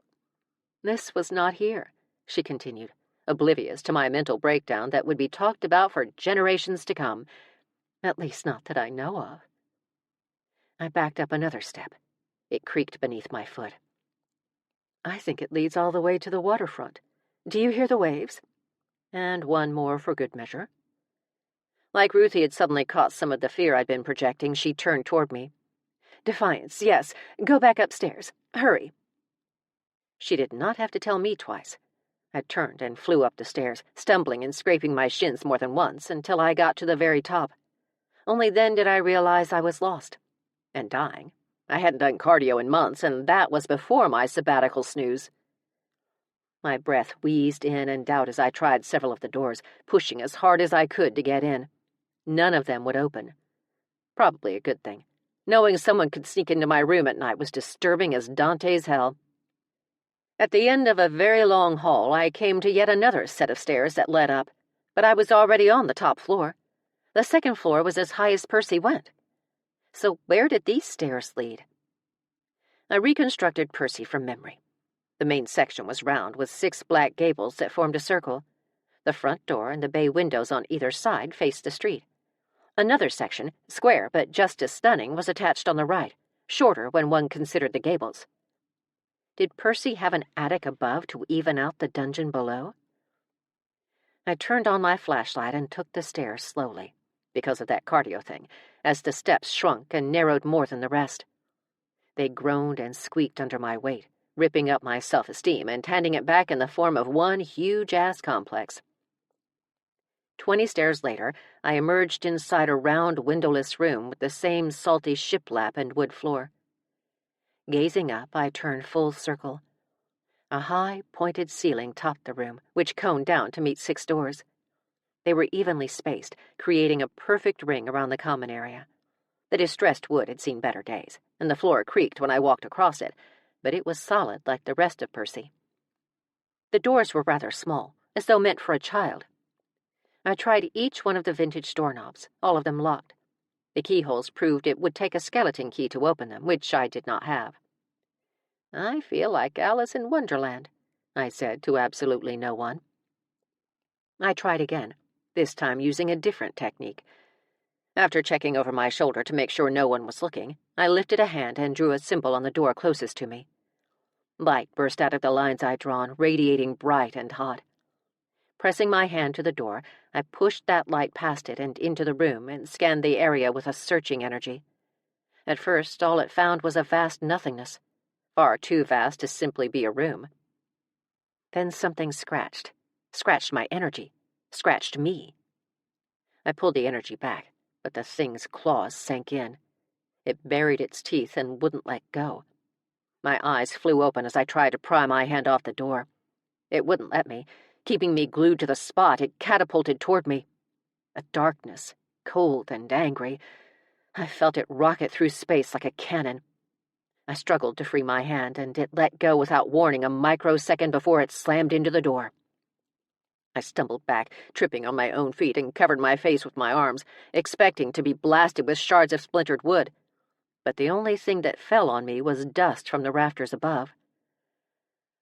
Amazed I was still alive, I patted myself down, then scrambled to the stairs, half running, half falling. I tried to find my way out. All the steps down and all the steps up formed a zigzag of mazes that Jareth would be proud to install in his goblin castle.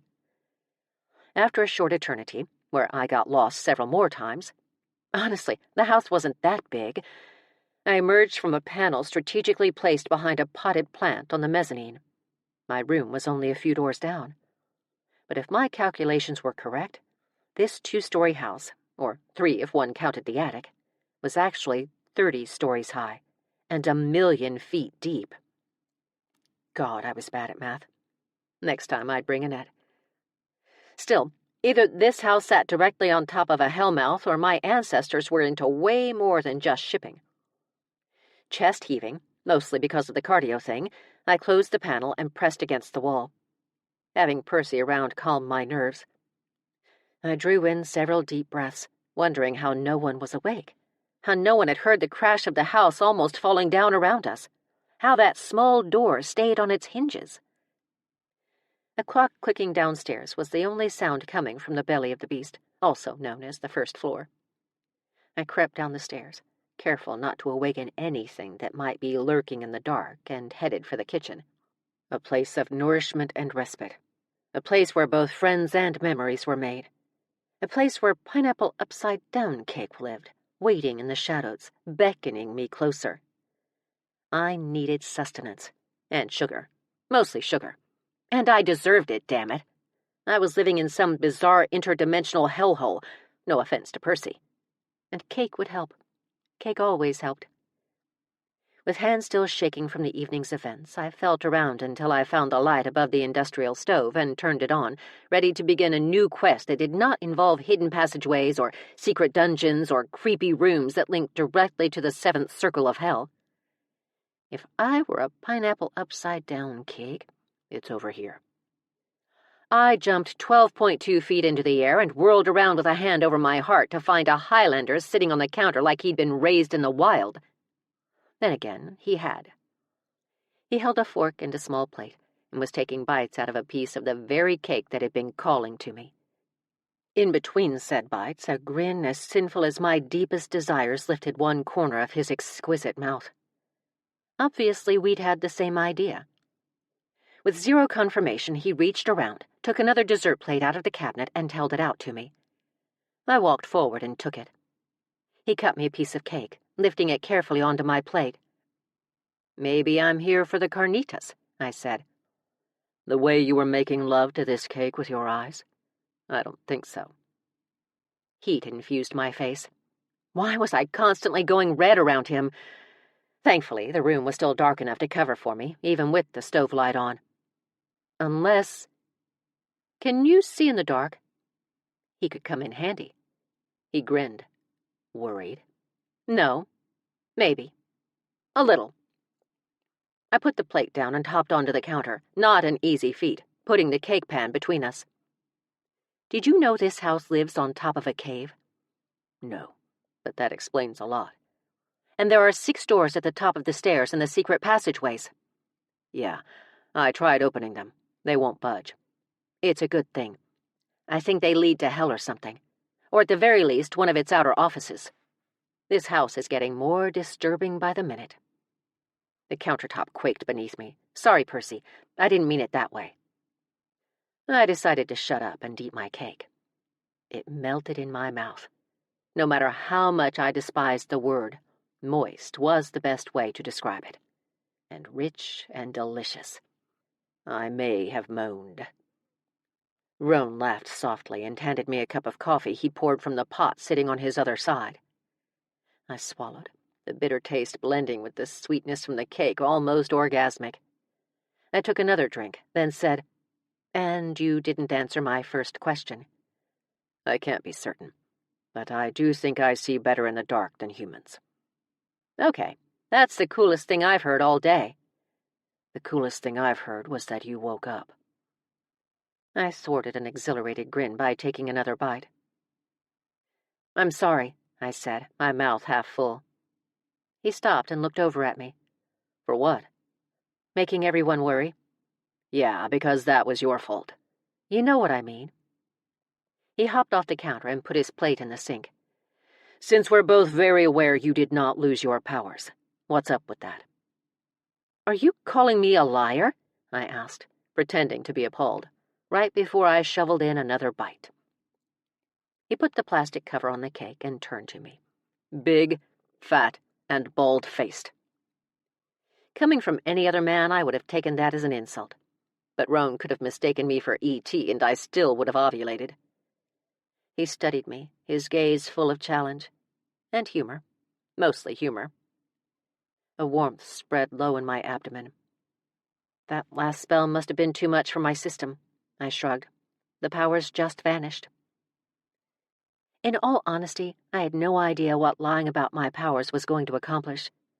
That would take introspection I didn't want to introspect at the moment. I mean, obviously, the big, bad dark coming after me had something to do with it. Sure, I'd been unconscious when I'd seen it, so one could argue that I'd imagined it. But it felt real enough to have me scurrying into a corner for 6 months. Ruthie had said there were other witches, warlocks even, who would stop at nothing to get a Charmling's powers. Was that what I'd seen? What I still felt? What Percy fought against for me? Was it as simple as a warlock seeking the ultimate power high? Perhaps. Except somehow it felt more personal. Fine, Roane acquiesced. Then we need to get them back. His nearness caused my breaths to quicken. My powers? A dimple appeared on one side of his mouth. Your powers. I don't think that's a good idea. I dropped my gaze and bit the bullet while changing the subject at the same time. 2 birds, 1 stone. I owe you an apology first, anyway. Yeah? He walked to another cabinet on the other side of the massive kitchen and took down a box. About earlier. I put the last bites of cake on the counter and closed my eyes. I can't believe I did that, said that. I could believe I'd thought it. I'm so sorry. I thought I was dreaming, but that's no excuse. Especially since, I wasn't. He was beside me again. I felt him, his essence, his aura. Also, he'd slid the cake pan over and put the box next to me. That was a big clue. I'm so sorry, Roane. I practically assaulted you and... Is that why? I lifted my lids. Is what why? Why you're lying about your powers. I released a long breath to let him know the depths of my annoyance. It had layers and texture and made a weird grating sound. I'm not lying. He took out a candle and set it on the counter. Then another and another. Soon there were a dozen candles scattered over varying surfaces throughout the kitchen. He placed the last candle on the stove and turned toward me. "Okay, light these with your mind." My expression flatlined. "For real? You've clearly seen too many movies." He lifted a shoulder. "It'll be a test." "I think we should test you instead." I crossed my arms over my chest. "Test if you can see in the dark.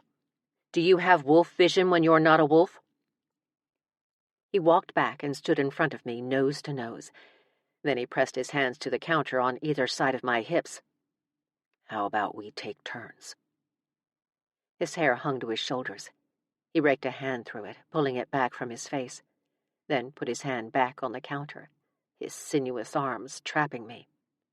"Deal," I said, trying to ignore the fact that a tenacious lock of auburn hair fell forward again. "You first." He shook his head. You first, gorgeous." A tingle raced up my spine. He eased closer, speeding up my pulse exponentially. What good is testing my powers if I don't have any powers to test? "You first, then I swear I'll try." "Are you sure you want me to leave? I'd have to walk all the way over to the stove to turn off the light." The light flickered and shut off, drenching us in total darkness. My eyes rounded to the size of my dessert plate. I was certain of it. "Did you do that?" He laughed, the sound low and husky, and my nether regions flooded with molten lava. "That was all you and your non-existent powers."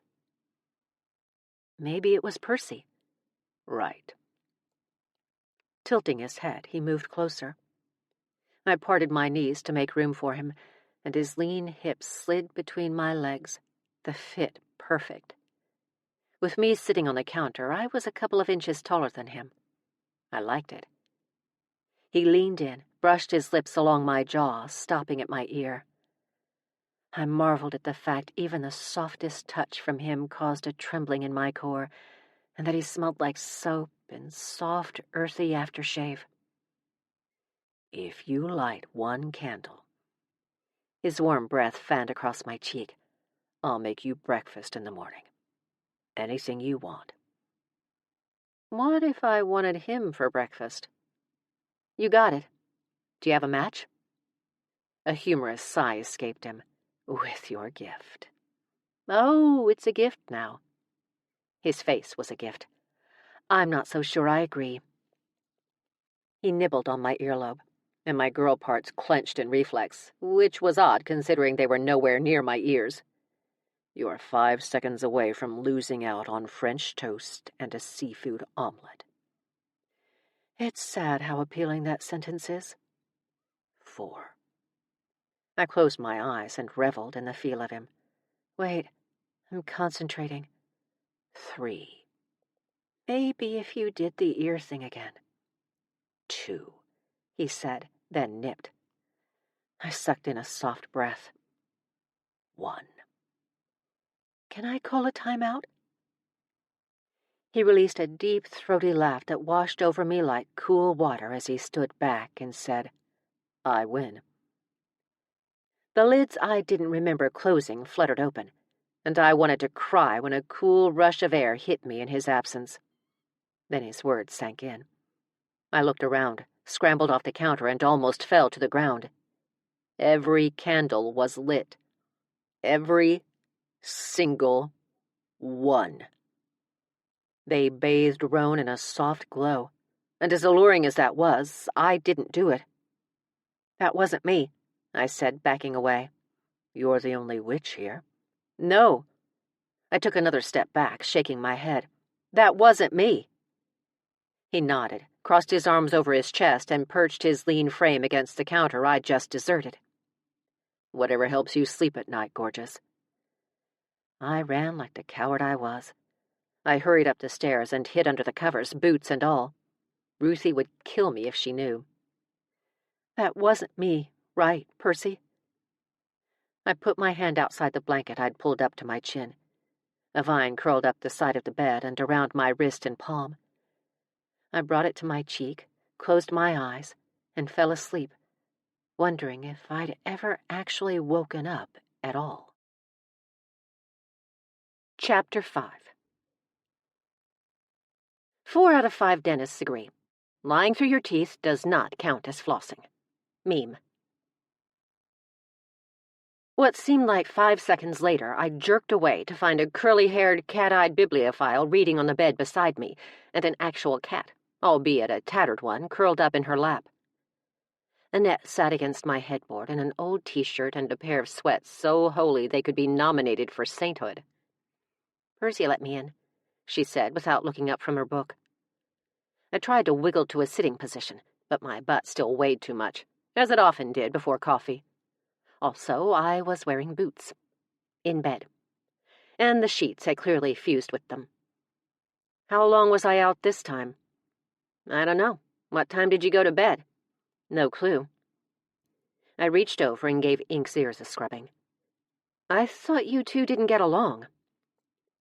She looked over her book, a vampire story she'd read at least a dozen times. We didn't, but we've had 6 months to rethink our relationship. I tried once again to ease into a sitting position. The sheets were simply not having it. I totally should have taken off my boots first. There's a reason most people do. I have an idea. Uh-oh. Unless you're going to be too busy packing, what with the big move and all. She'd evidently blown past denial and slid solidly into anger with seconds to spare. I ignored her mini-rant. Does it involve baby dills or glitter paint? Not this time. She flattened the book against her chest. I know what you need. A lobotomy, a manicure. So close. There's nothing like a mani-pedi to ease tension. Your powers will be back in no time. Ah, I'm not sure I want to trust powers that hinge on the state of my cuticles. And you never really got to see Salem. Of course. Make me fall in love with the town so I'd stay. Clever. I've seen it all since moving here. I've also worked at like half the stores and restaurants in the city proper. How many jobs have you had? I asked, appalled. A lot. I was hoping our business would take off sooner. I was in a mystical coma. I know. She pouted. I don't blame you, per se. I laughed. Thanks. Can I shower first? Yes, but hurry. I want to get there before Paris does. Our neighbor? There's something about that woman. She's icky, and she's a menace. It's Saturday, and she always steals Fiona from me. Fiona is the best technician there. I kind of love her. You've really settled in. I had no choice. It was kill or be killed. I frowned at her. No, that's not right. She bit her lip and thought. Survival of the fittest? Yeah, that's it. I had to survive somehow. Maybe you shouldn't have gotten fired from every place you've worked. Who says I got fired? Poppy, last night. He was referring to the one time I did get fired. I kept quitting. I only wanted to work at each place long enough to get to know the owners and the clientele. If we're going to start our own business, we need to know the locals. We need to blend in. We need them to like us. Then maybe you shouldn't have quit every business in town. Yeah. She bit the inside of her cheek. I didn't really think it through. I'll be ready in 45. You should probably change into something less devout. She sulked. But these are my favorite sweats. They have more holes than a can of SpaghettiOs. And 2 hours later, we walked out of the nail salon with hands and feet we could proudly display in public. Thank God, the state of my toes had really been weighing on me. Feel better? Annette asked, hope shimmering in her gray irises. My toes do. I did a perfunctory search for Roane. I could have sworn I saw him while the technician was doing her own kind of magic. But when I'd looked back, he was gone. A step in the right direction. I'll take it. So, what was it? She asked for the 10th time. We hadn't been able to talk about, well, anything in front of the technicians, so she'd been digesting what I'd told her about my underbelly tour of the house before we went in, and had to hold her questions the entire time we were being pampered. She'd kept squirming, like it was her bladder I'd asked her to hold, until I was worried her head would explode having to keep all that angst inside. I don't know, but it was very dark and very powerful. But it couldn't get past the door? No. I chewed on a freshly manicured nail that tasted like battery acid thanks to all the chemicals they'd used while Annette led me through the beautiful city of Salem. We dodged tourists and stopped at various kiosks to check their wares, but my mind was too occupied to pay much attention. "You're sure?" she asked. "It can't, escape and kill us all in our sleep?" "Salt," I said as a thought emerged. It happened. "Salt as in yes, you're sure? Or salt as in no, you aren't?" The shiplap. I turned to her as she held a pair of earrings up to my ear. It smelled like salt all through the passageway and in the attic. Even in the dungeon, the walls were drenched in it. Which we need to discuss in much greater detail. She put the earrings back, thanked the vendor, and continued down the path. I mean, seriously, a dungeon? Are we talking The Princess Bride or 50 Shades? I thought about last night with Roane, heating up all over again. It could go either way. What if salt really does keep spirits out? Annette stopped so abruptly I almost ran into her. Or in. She turned and pointed an index finger at me. "Percy has never been able to leave the house. Now Ruthie can't. Do you think it's the salt in the wood?" I looked around. She'd led us farther down Essex. "I thought the restaurant was the other way." It is." She started walking again, dragging me behind her by my hand. "We just have some time to kill." I'd known her far too long to mistake her hedging for anything other than hedging. "Why would we have time to kill?" I asked, feeling suspicion furrow my face. I wished I were less suspicious in general. Furrowing caused wrinkles, and I was already 44. 45.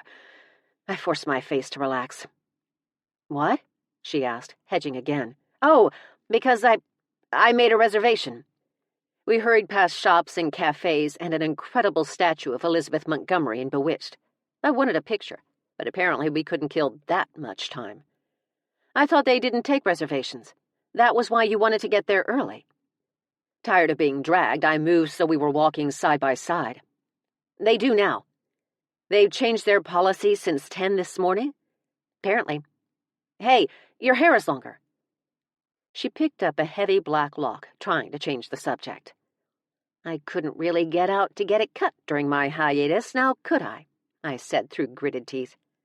"Why do we have time to kill?" She drew in a deep breath. "I kind of told the Coven they could join us for lunch, but a couple can't be there until 11:30. "You what?" I yanked her to a stop.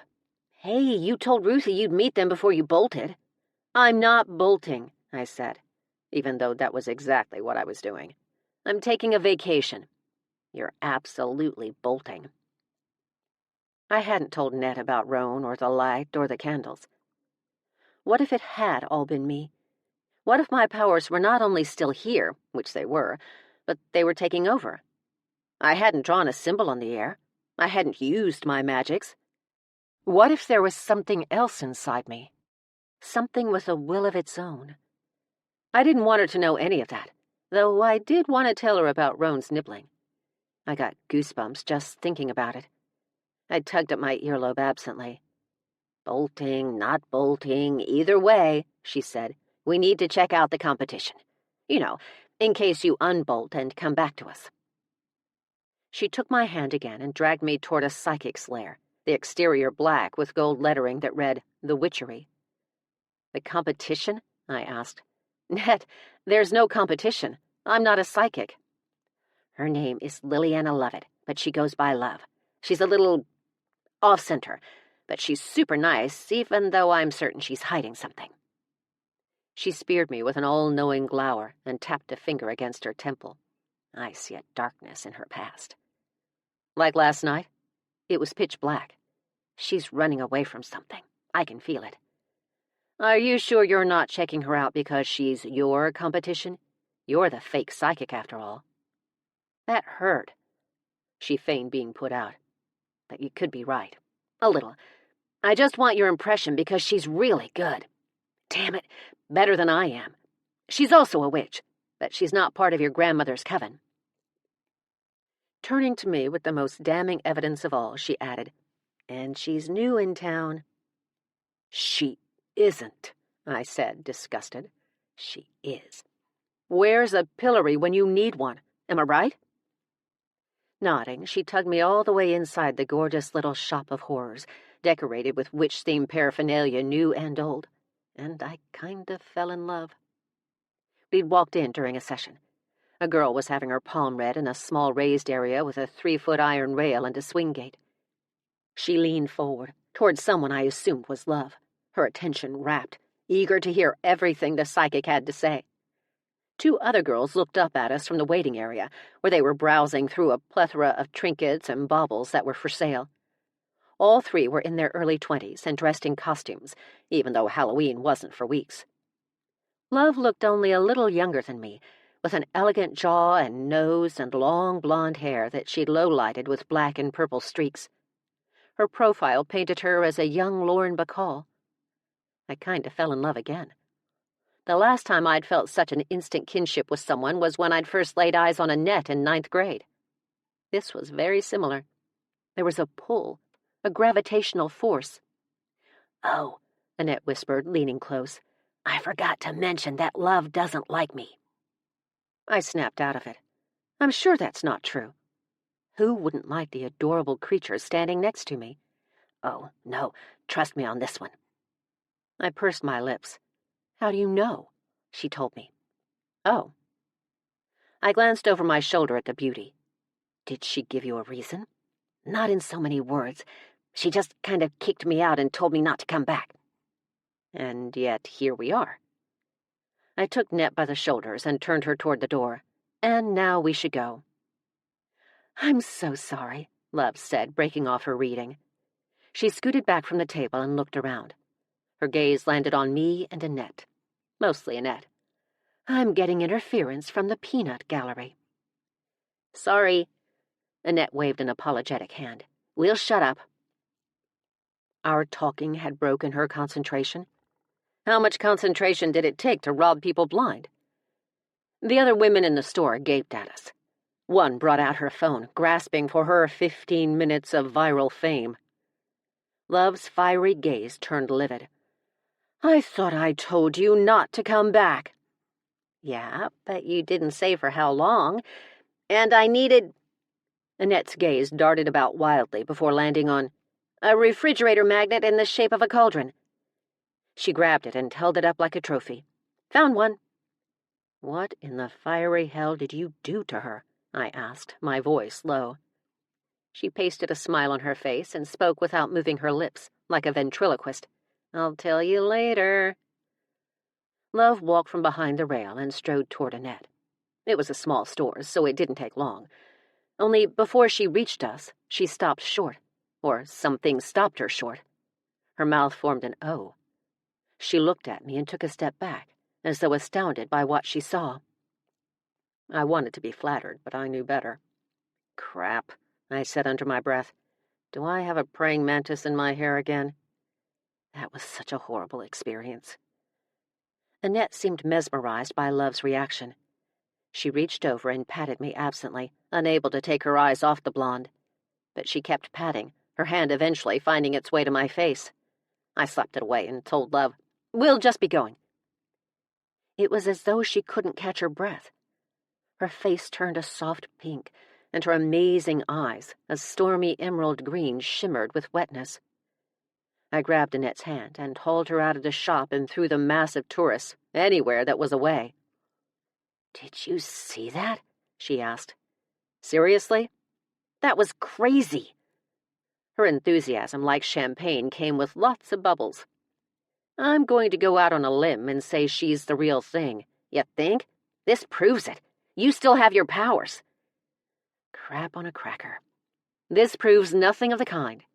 Please, why else would she react that way to you? A history of mental illness comes to mind.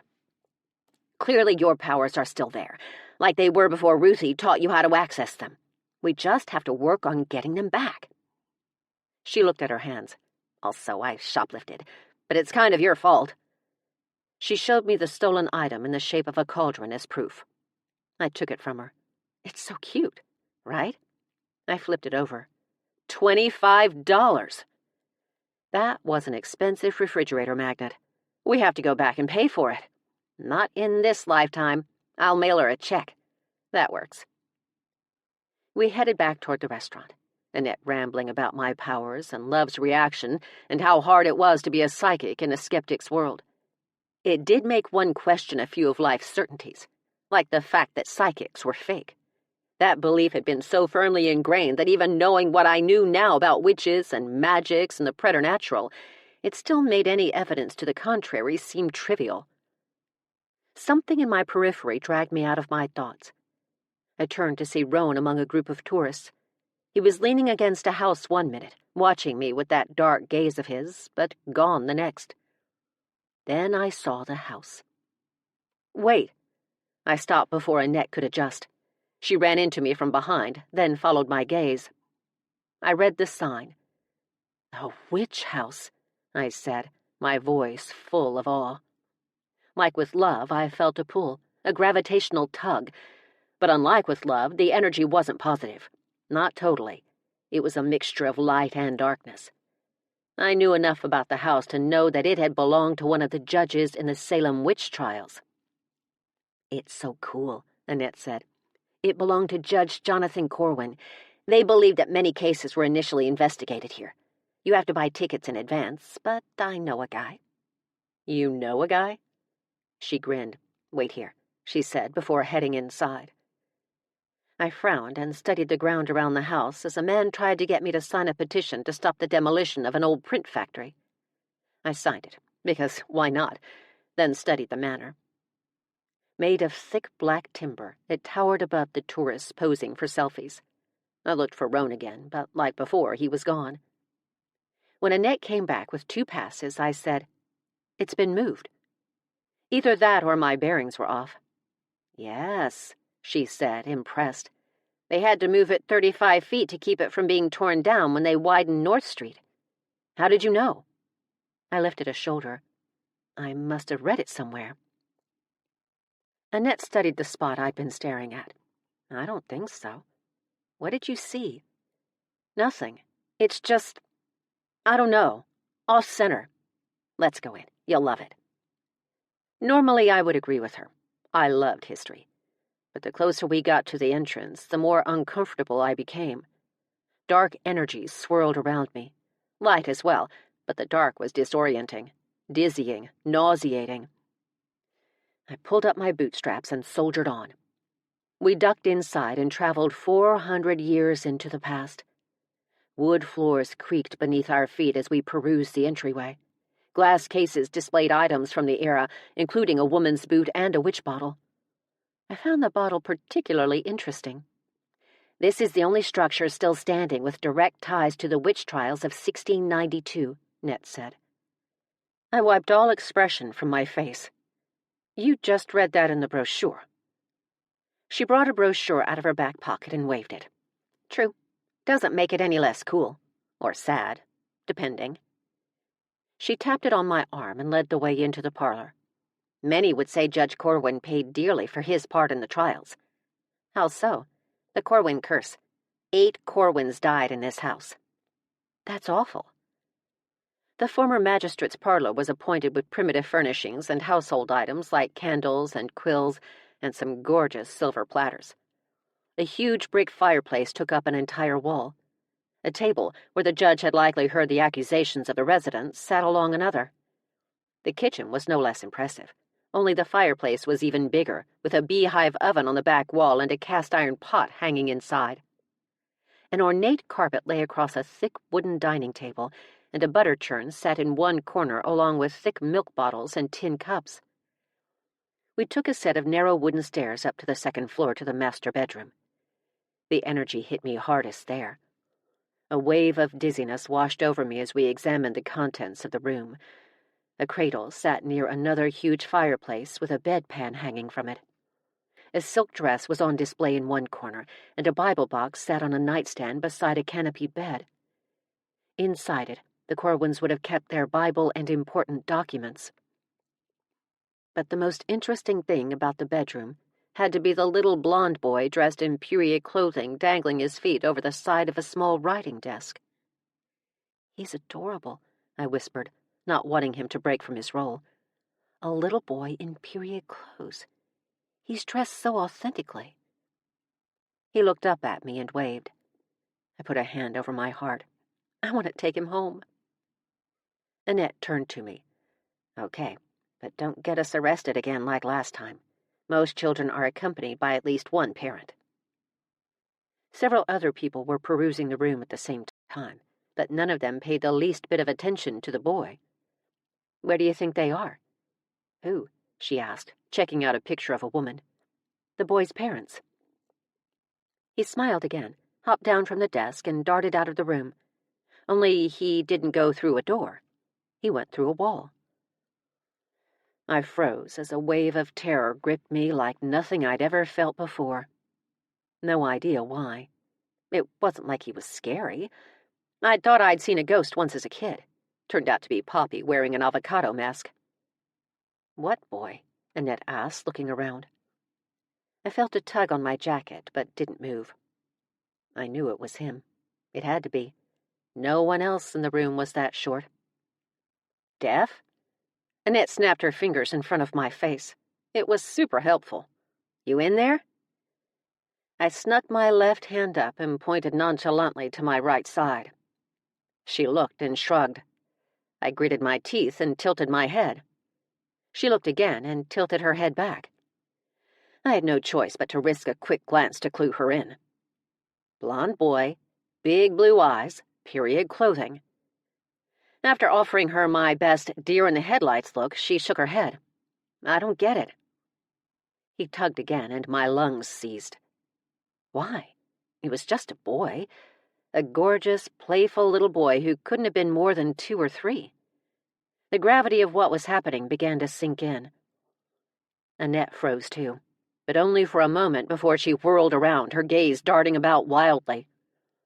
The boy lifted his hand as though he wanted me to take it, but I was still in the throes of terror and couldn't move.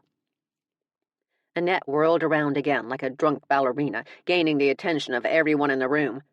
They cast their glances over their shoulders that were both curious and irritated. "Where is it?" she asked, flapping her jacket as though trying to shake him off. It was the little boy's actions that snapped me out of my stupor. He wilted, the hope in his eyes vanishing as he lowered his hand and began to walk away. "Wait," I whispered to him. He stopped, but didn't look back, and I had to wonder how many times he'd tried to get someone's attention over the years. Hell, over the centuries. How many times had he tried to connect? I closed my eyes a moment, then knelt. "Wait," I said again. Annette stopped doing her Elaine dance, her expression equal parts interest and horror. He turned toward me, his face the loveliest thing I'd ever seen. "I'm sorry," I said. "You just startled me." 2 dimples appeared on his cheeks, and I melted, almost falling through the floorboards to the kitchen below. He walked up to me and put his hand on my face. I could barely feel it, like a brush of cool air. By that point, we'd gained the attention of the others in the room. There were only 5, but they were very interested in what we were doing. One of them, a woman in her early 30s, brought out a phone to record the crazy lady talking to the air. I was pretty much done with others seeking their 15 minutes at my expense. As calmly as I could, I leveled my best glare on her and explained, "I am a witch. If you even think about recording me, I'll fry your phone and the 4,738 pictures on it."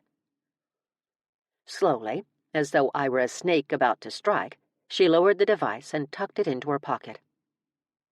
I turned back to the boy. "How old are you?" He struggled to raise the proper number of fingers, using his other hand to help, then held up 3. "Free." 3? If he was 3, he'd only recently seen that birthday when he'd passed. He looked younger. I crossed my arms over a knee and buried a smile behind them. "What's your name?" "Samuel." "Samuel?" I asked. He nodded, then turned and pointed to the open doorway. "Open."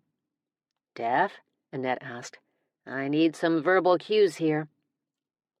A man came rumbling up the stairs and skidded to a halt. We'd been ratted out. "Hey, Carl," Annette said. He had to be her guy. "We're just looking around like everybody else. Nothing to see here." His face was bright with wonder. "Is it a little blonde boy or a man?" "A man?" I asked him, afraid to take my eyes off Samuel for very long. Considering my crouched position, I had to wonder why he would think it was a man, or what he thought I was doing to a man in said position. "Sir," Samuel said. Then he pointed again. "Yes." Carl chanced to step closer. "There have been several accounts over the years, but all of them report seeing either a blonde boy or an older gentleman. They believe the man is Jonathan Corwin himself, but pictures of him don't match their description. The boy could be one of his children. He lost 5, but we just don't know." Annette had taken out her phone and was already looking something up. She shook her head. "He's not one of the judge's children. Jonathan Corwin didn't have a son named Samuel." "His name is Samuel?" Carl asked, astonished. It amazed me how he didn't even question the authenticity of my sighting. "Can I take a picture?" he asked. "I might get an orb, or even an outline." I finally acquiesced. Just a picture, no video. He took out his phone, and everyone else in the room followed suit. In fact, our audience had grown by about 6 more people, all wanting to see what the hubbub was about. I held out my hand. "Is Sir here?" I asked the boy. He nodded and pointed again. "Open." "Okay, I'll try, but you'll have to show me." Before I could follow, he vanished through the wall again. "Excuse me," I said, squeezing through the crush at the door. Annette and Carl followed, everyone else trailing behind them. I thought I'd lost him until I went down a few of the steps and spotted him in the entryway. He stood by a glass display case and pointed at the top shelf. "Open." I hurried to him. "The case? You want the case open?" We had a couple of new people join the group. The crowd behind me was taking pictures like crazy. Wonderful. Samuel shook his head and pointed again. I scanned the case. The only thing that high that I could open was the witch bottle. I stilled.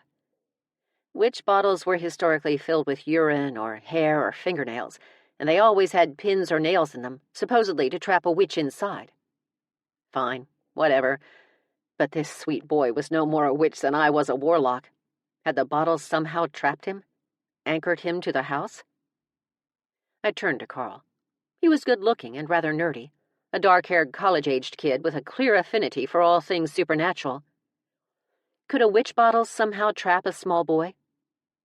He blinked and thought. "I don't know. I mean, maybe. It's all so speculative. I never believed a witch bottle could trap a witch. But if it can, why not a boy?" I got to my knees, and Samuel put his hand on my face again. He had perfect pale skin and a soft, ethereal glow, rather like Ruthie. I had to try. People were whispering all around us, the newbies trying to ascertain what was going on. The more experienced in the group, those who'd been with us since the beginning 5 minutes ago, were explaining. They jostled and volleyed for a better view. There was nothing I could do about that now. "Carl, can I open the bottle?" "Sure." He put on a pair of gloves, brought out a set of keys, and opened the case. "But I have to say it's been opened before." "Really? I don't know what to tell you. He wants it open," I said with a shrug. He shrugged back at me. Annette knelt beside me. "Daph, maybe we should think about this." "What do you mean?" "I mean, maybe he only looks like a kid. Maybe he's, I don't know, a demon seed who's going to open the gates of hell and suck us all in." The corners of the boy's little mouth turned down. I almost laughed. One thing I've learned, quite recently in fact, is that I can feel the difference between a malevolent spirit and a friendly one. I looked back at him. There is not a mean bone in this baby's body. "Because he has no bones," she whispered through clenched teeth, making a valid argument. Someone nearby chuckled softly, a deep, exhilarating sound. Roane. I glanced around in surprise, but didn't see him. But I'd recognize that laugh anywhere. I mean, who's to say what you'll release? Annette asked. Carl said the bottle has already been opened. They even had to replace the cork a few years back, he added. See? What harm will my opening it do? Have you not been paying attention for the last 6 months? Annette asked. Not really, no. Carl gave me a pair of gloves. I put them on, and he handed me the bottle, a small ceramic cask in the shape of a gourd vase. I took it, gave my BFF one final challenging glare, and popped the cork. So to speak. And nothing happened. Unless you counted the room filling with a foul stench that reminded me of old urine and vinegar. The onlookers groaned. A few of them left. Wow! I quickly pressed the cork back on and waved a hand in front of my face. That didn't happen last time. Carl held a sleeve over his nose as he took the bottle back and replaced it. I looked around for Samuel, but he'd vanished. He's gone. I stood and turned in a circle before whimpering. Serves you right, Annette said. Then she gagged. I threw up a little in my mouth. Serves you right back, missy. Before we left for lunch, I searched for Samuel again. I even checked under tables and called his name. Nothing. I just hope you didn't just unleash a deadly plague upon the people of the land, Annette said as we hurried to the restaurant. Fingers crossed. Bummed about losing Samuel, I vowed to come back every day for the rest of my life if I had to. Then a thought hit me. Hey, maybe I really did set him free. Maybe he, crossed to the other side. That would be amazing. No, it wouldn't. I'll never see him again. Defiance, she said, clearly appalled. I know. I was appalled too. But I still want to see him again. He's so beautiful, Ned. She put her arm in mine and pulled me closer. Like me? Exactly like you. Chapter 6. If overthinking situations burned calories, I'd be dead. Meme. The Ugly Mug Diner, a restaurant on Essex, was known for its mimosas, homemade sodas, and mimosas. Mostly it's mimosas. Before we stepped inside the restaurant, I felt a sense of serenity, like a cool breeze on a hot summer day. After we stepped inside, that serenity was bolstered by a surge of relief as I spotted a certain blonde-haired boy grinning at me from behind a patron wearing a hocus-pocus sweater. He waved and then took off, disappearing into the madding crowd. Smiling, I let Annette lead me toward a table of 10 women and 2 men. Ruthie's Coven stood, all of them, and waited for us to make our way over. Hey, guys! Annette gestured toward me, putting me on display like Vanna White turning over the next letter. This is Defiance. Defiance, this is the Salem Ark of the Covenant. We are not called the Ark of the Covenant, an older woman said. Annette looked at me, only because I haven't convinced them yet. I smiled and offered a sheepish wave, especially since they all stood there, half with their mouths slightly ajar and half with them open to the floor. You'll have to forgive my coven mates, the woman said. She had red hair and a wisdom about her. They've never met a Charmling. She held out her hand. I'm Serinda. Defiance, I said when I took it. Yes, I know, she chuckled. Right. You've met a Charmling before? Goddess, no. She shook her head. I've never even... Well, I never dreamed I'd meet one, or that we would have one right here in Salem. A telltale wetness suddenly shimmered between her lashes. You can't imagine what this means to us. We are blessed and honored. Thank you, I said, a little overwhelmed. I'm the one who's honored. Oh, posh. She waved a dismissive hand. Let me introduce you. She went around the table and shared the names of each member of the Coven. I didn't even try to retain them. That was a skill I'd never possessed, even on my best days, and it didn't look like that was something my magics were interested in changing. I'd already forgotten woman number 3. After Serinda introduced the last member, an early 20-something bundle of nerves named Minerva with long dark hair and a nail-biting habit, I waved an overall greeting. Thank you all so much for watching over me while I napped." They laughed softly, completely reverent, if not a little starstruck. It was a new feeling. I'd never struck anyone with a star in my life. We sat and chatted, and I quickly caught on to the routine. They took turns. One sat beside me for a few minutes for a more intimate introduction, and then another took their place. On and on through ordering and lunch and coffee. Serinda stayed by my side, and I got the feeling she was the leader of this here gang o' witches. I liked her, and she kept me grounded through all the polite conversation. "Is Salem always this crowded?" I asked Serinda and my newest acquaintance, an older woman whose name began with an L. At least, I thought it was an L. Serinda scanned the area. "Goddess, no. It gets much worse." When I wilted over that news, she chuckled. "Our biggest tourist season is in September and October. The closer to Halloween, the thicker the crowds. The locals know to steer clear of downtown for a couple of months. The rest of the year, it's a pretty constant flow of visitors, but not nearly like now." I looked out onto the street, at the leaves that were just beginning to change. "I like it here." She smiled. "We like that you like it here." I studied my coffee, then lowered my voice. "I don't think I'm staying." My words didn't faze her, as though she'd already known what was in my heart before I did. "You do what you need to do, Defiance Dayne. None of us know what you're going through, what having something like this thrust upon you must feel like. Even your grandmother, as much as she likes to think she knows everything, can't imagine." A gracious smile spread across my face. "Thank you for understanding." "Of course, dear. Also, chocolate helps." She nudged the last brownie my way. I couldn't help but break off a bite. There was only one Coven member left to talk with, the nervous one named Minerva. I worried I was all out of small talk.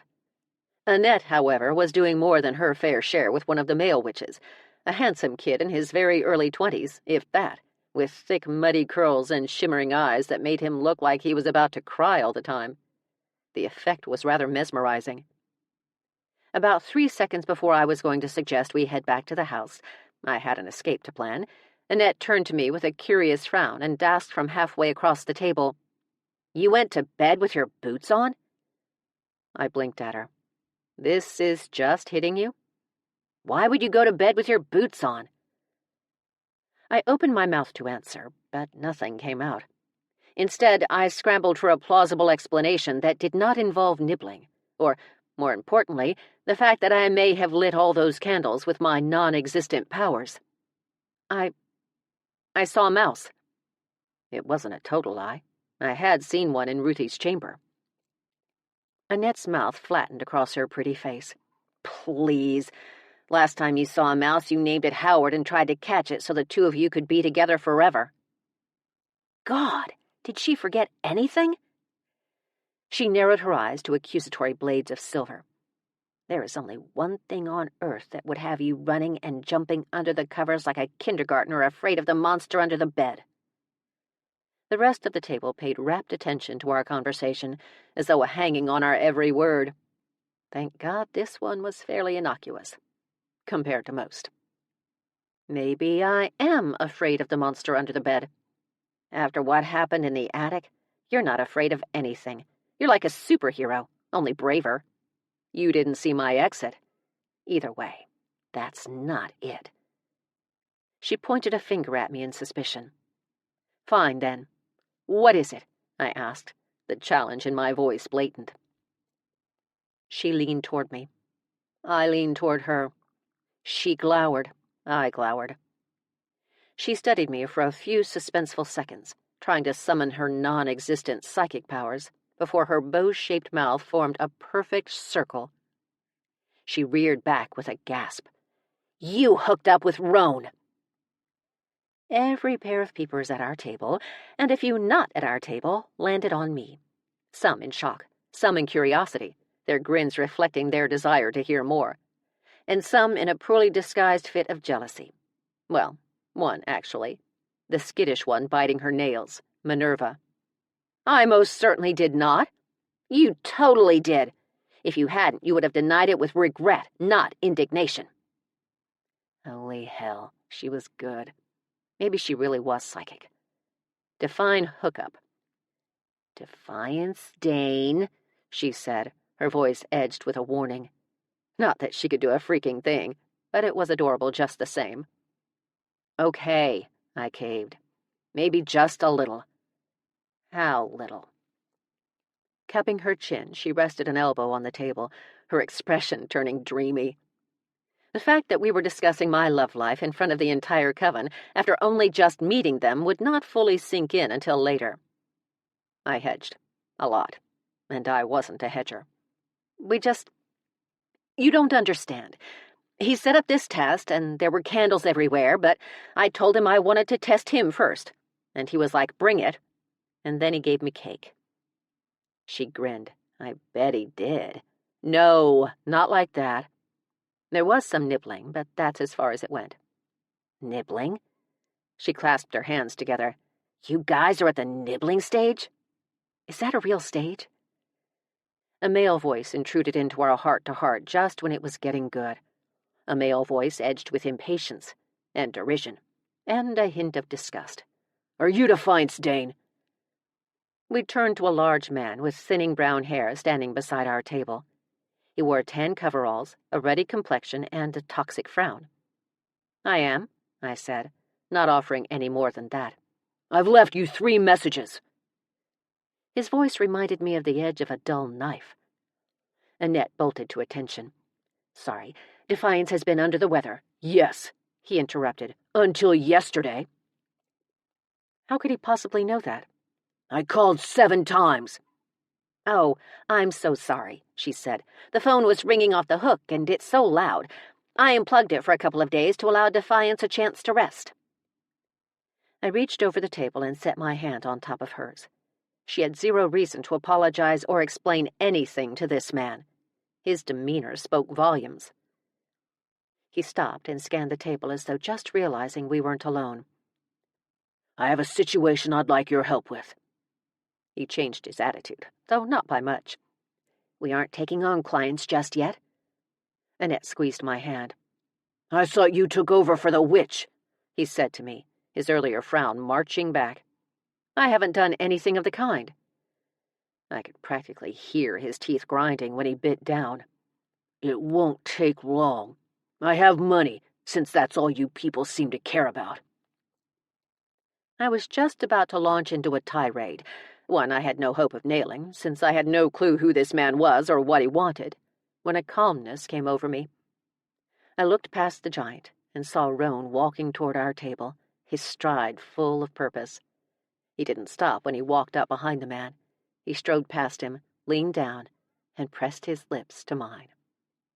The kiss lasted barely the span of a heartbeat, but it was enough to steal my thunder, and my breath, and my complete train of thought. He kept his face close to mine, ready, as I'll ever be. He rose up and addressed everyone at the table. Ladies, gentlemen, lunch is on me, but I need to steal these 2 away if you don't mind. They shook their heads indulgently. A few gazed lovingly. Serinda gave him a wicked grin. Thank you, Mr. Wildes. He took her hand and kissed her knuckles. Any time, Ms. McLean. She shook her head. Incorrigible. After gracing her with the sexiest wink I'd ever seen, he helped me to my feet and led me and Annette away without so much as a glance at the man. I risked a quick peek just in time to see ire spark around him as he watched us go. I'm going to lose count, I said as Roane held open the door. Count? We walked toward a public parking area. How many times you've come to my rescue, especially considering the fact that I've only known you 5 days, if you leave out my 6-month dreamathon. How many times has it been? Annette ticked them off on her fingers. He rescued you when your ex and his horrible mother were trying to weasel Percy away from you. And when my powers emerged, I said, remembering how Roane had held me under the cold shower while my powers burned me from the inside out. And when he got stabbed saving our lives from that guy who wanted to kill his girlfriend for leaving him. She added another finger. If we keep going at this rate, I weaved through a group of tourists, you may not live much longer. You're worth the risk. He kept his hand on the small of my back as we walked. His warmth seeped through my sweater and blouse. Were you following us? Not us, Annette said. You. General's orders. What? That threw me. What general? Annette grinned. That would be the silver-haired vixen living in the basement. I rolled my eyes. Roane, you do not have to watch me. Because it's so taxing, he asked. Yes, you have things to do, I'm sure. Not today, I don't. A rush of excitement laced over my skin. So, Annette glanced over her shoulder at us.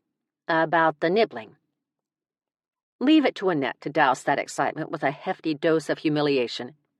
Thankfully, we got in the car alone, and Roane followed us home on his Harley. I was nigh hyperventilating from watching him in the rear view. Muscle looked good on him in every way imaginable. You know, Annette adjusted the mirror yet again. Some drivers like to use the rear view for their own selfish purposes. Are you catching this? I pulled down the sun visor, trying to see him in that mirror. He's riding that Harley in his kilt. Duh, that's the selfish part. I want to see too. She brought her car from Arizona at some point in the last 6 months, a ruby-red Dodge Charger with a blacked-out hood.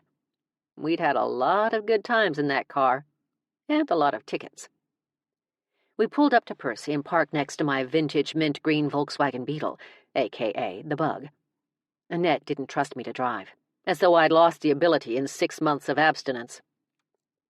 Our neighbor, Paris Hampton, was out gardening, which was ridiculous. Judging by her wardrobe and nails, Paris had never gardened in her life. Also, she paid a nice man named Rocco a small fortune to keep her yard looking pristine, if not other things. Rocco was built. Bottom line, she was spying, waiting for Annette and me to get back so she could get the scoop on where I'd been. She waved when we got out. Hey, Paris. I walked to the edge of Percy's property. Paris lived in a mansion on one side of Percy. Her husband, Harris, lived in a mansion on the other side of Percy. It was weird, but I guess it worked for them. You look fantastic. Paris gestured toward me with her never-used trowel. I wondered if she knew what it was for. Thank you. Roane must have parked behind the house. We heard his motorcycle growl and then shut off. She pulled a wide-brim hat lower over her eyes. I dropped by a couple of times, but you were asleep. In the last 2 days, I had yet to ask my family what they'd told people. Frankly, there just weren't that many to tell, so it hadn't occurred to me to inquire. Yes, they told me, I lied. I appreciate it. Well, Ebola is a hard disease. I blinked. Ebola? Annette walked up and patted my back. Doesn't she look great, considering? She does, Paris agreed. When you're feeling up to it, I'd love to share another bottle with you two. I don't get to girl talk often. Absolutely, Annette said, but I think we should get Def back to bed for now. Don't want to overdo it. Of course. I should probably go in. It looks like rain. We said our goodbyes and headed inside. Ebola? Are you kidding? Annette cringed. Sorry, she ambushed me. I panicked. No worries. I'm telling everyone you're trying to kick heroin. That's fair. Roane walked in from the kitchen, drying his hands on a towel. Coffee's on if anyone wants some. Annette looked at me. Does he know me at all? He grinned at her. A sweet thing, innocuous and sincere. But the grin he gave me when she turned to hang up her jacket bordered on feverish. It was full of longing and desire, like the wolf in him was hungry. I'd never met a man who could communicate so much with a single smile. We followed the kilt-clad hottie into the kitchen. Annette's laptop was perched on the breakfast table along with the pocket folder holding the messages. An ancient phone sat on the counter by the table, which was why she'd set up shop there. The glow still seeped out of the edges of the folder. Roane poured us each a cup and joined us at the table. I about ovulated. He never just sat with us like that. Annette took a few sips and opened the folder. "I want to know who that man was," she said, suddenly determined. She brought out dozens of messages and spread them over the table. "The man in the cafe? I do, too." "James Vogel," Roane offered. "I went to school with him." It was so strange to imagine Roane growing up. Roane as a teen. Roane in school. A school for humans. It was like he was above it all. But maybe that was only in my mind. "He's an ass," she said. "He always was. He was what one would call a nemesis." "What?" I asked him, surprised. "At first he was just a bully, but it became much more than that over the years. Much more volatile, until one day I had to—" When he didn't finish, Annette asked, "Kick his ass?" "Something like that." "I'm sorry, Roane."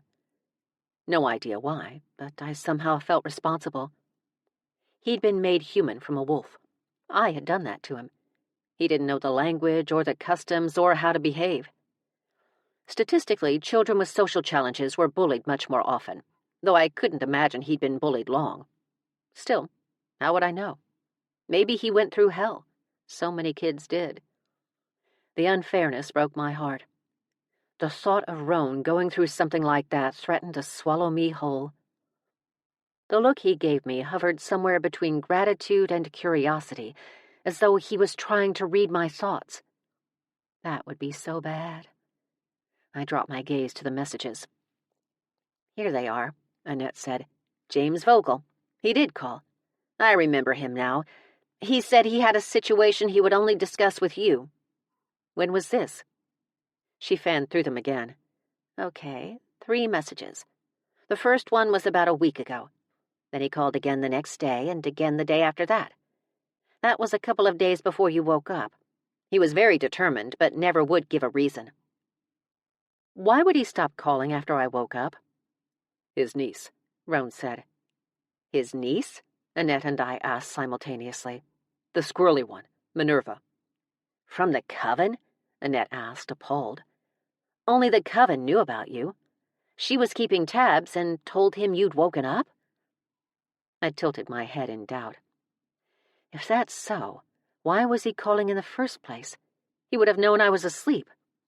True, but he didn't call for 2 days before you woke up. Maybe when you didn't return his calls, he asked her, thinking that since she was in a coven, she might know. "Because all witches are psychically connected?" I joked. She lifted a shoulder. "It would explain how he knew where to find you today." "Or he's watching you," Roane said.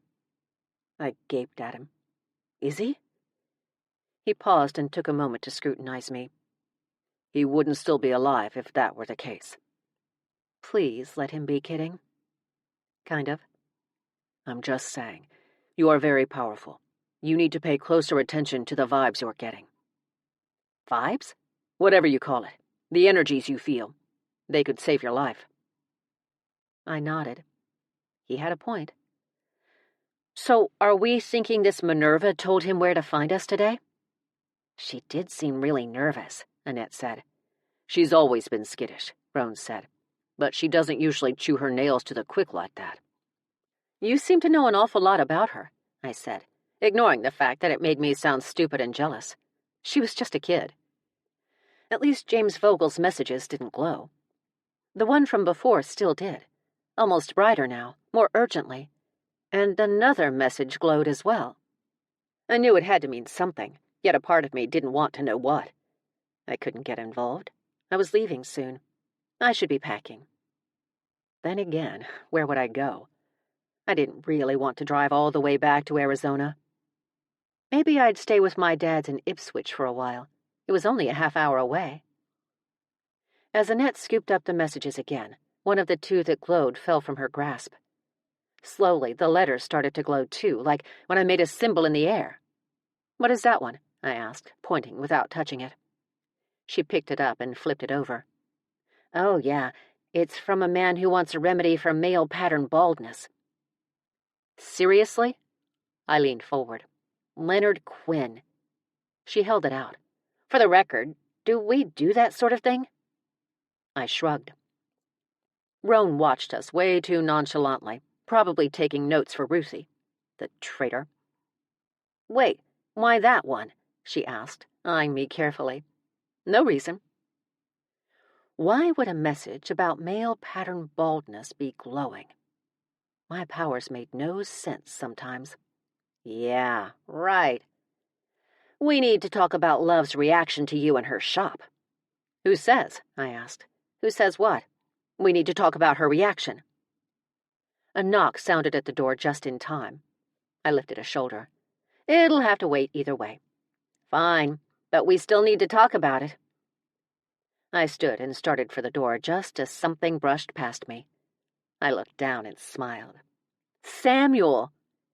He ran up to me and raised his arms like he wanted me to lift him up. I knelt to him and held out my hand. He put his in mine, but it slid through. "I wish I could pick you up more than anything in the world." When another knock reverberated through the house, he pointed toward the foyer. "Sir." I followed him. "Is that who's at the door?" He shook his head. When we got to the foyer, he turned to point up to the balcony. I didn't see anything. Neither did he, I guess, because he frowned and gestured for me to follow him. The knock came louder this time. "Let me answer the door real quick, okay?" By the time I got the sentence out, his attention had shifted to the cat that sauntered by like he owned the place. Samuel tried to pet Ink, but the animal darted off. The boy followed. Even a battle-scarred cat like Ink didn't stand a chance with a ghost child taking a shine to him.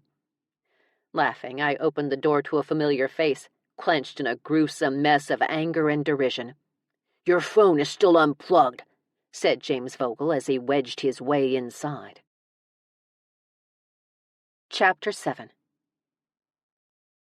When people are dead, they don't know they're dead. It's the same thing when people are stupid. Meme. At least James Vogel tried to wedge his way inside. The door didn't budge. He pressed a hand against it to open it farther. When nothing happened, he tried again, harder, this time with his shoulder. Nary an inch gave under his command.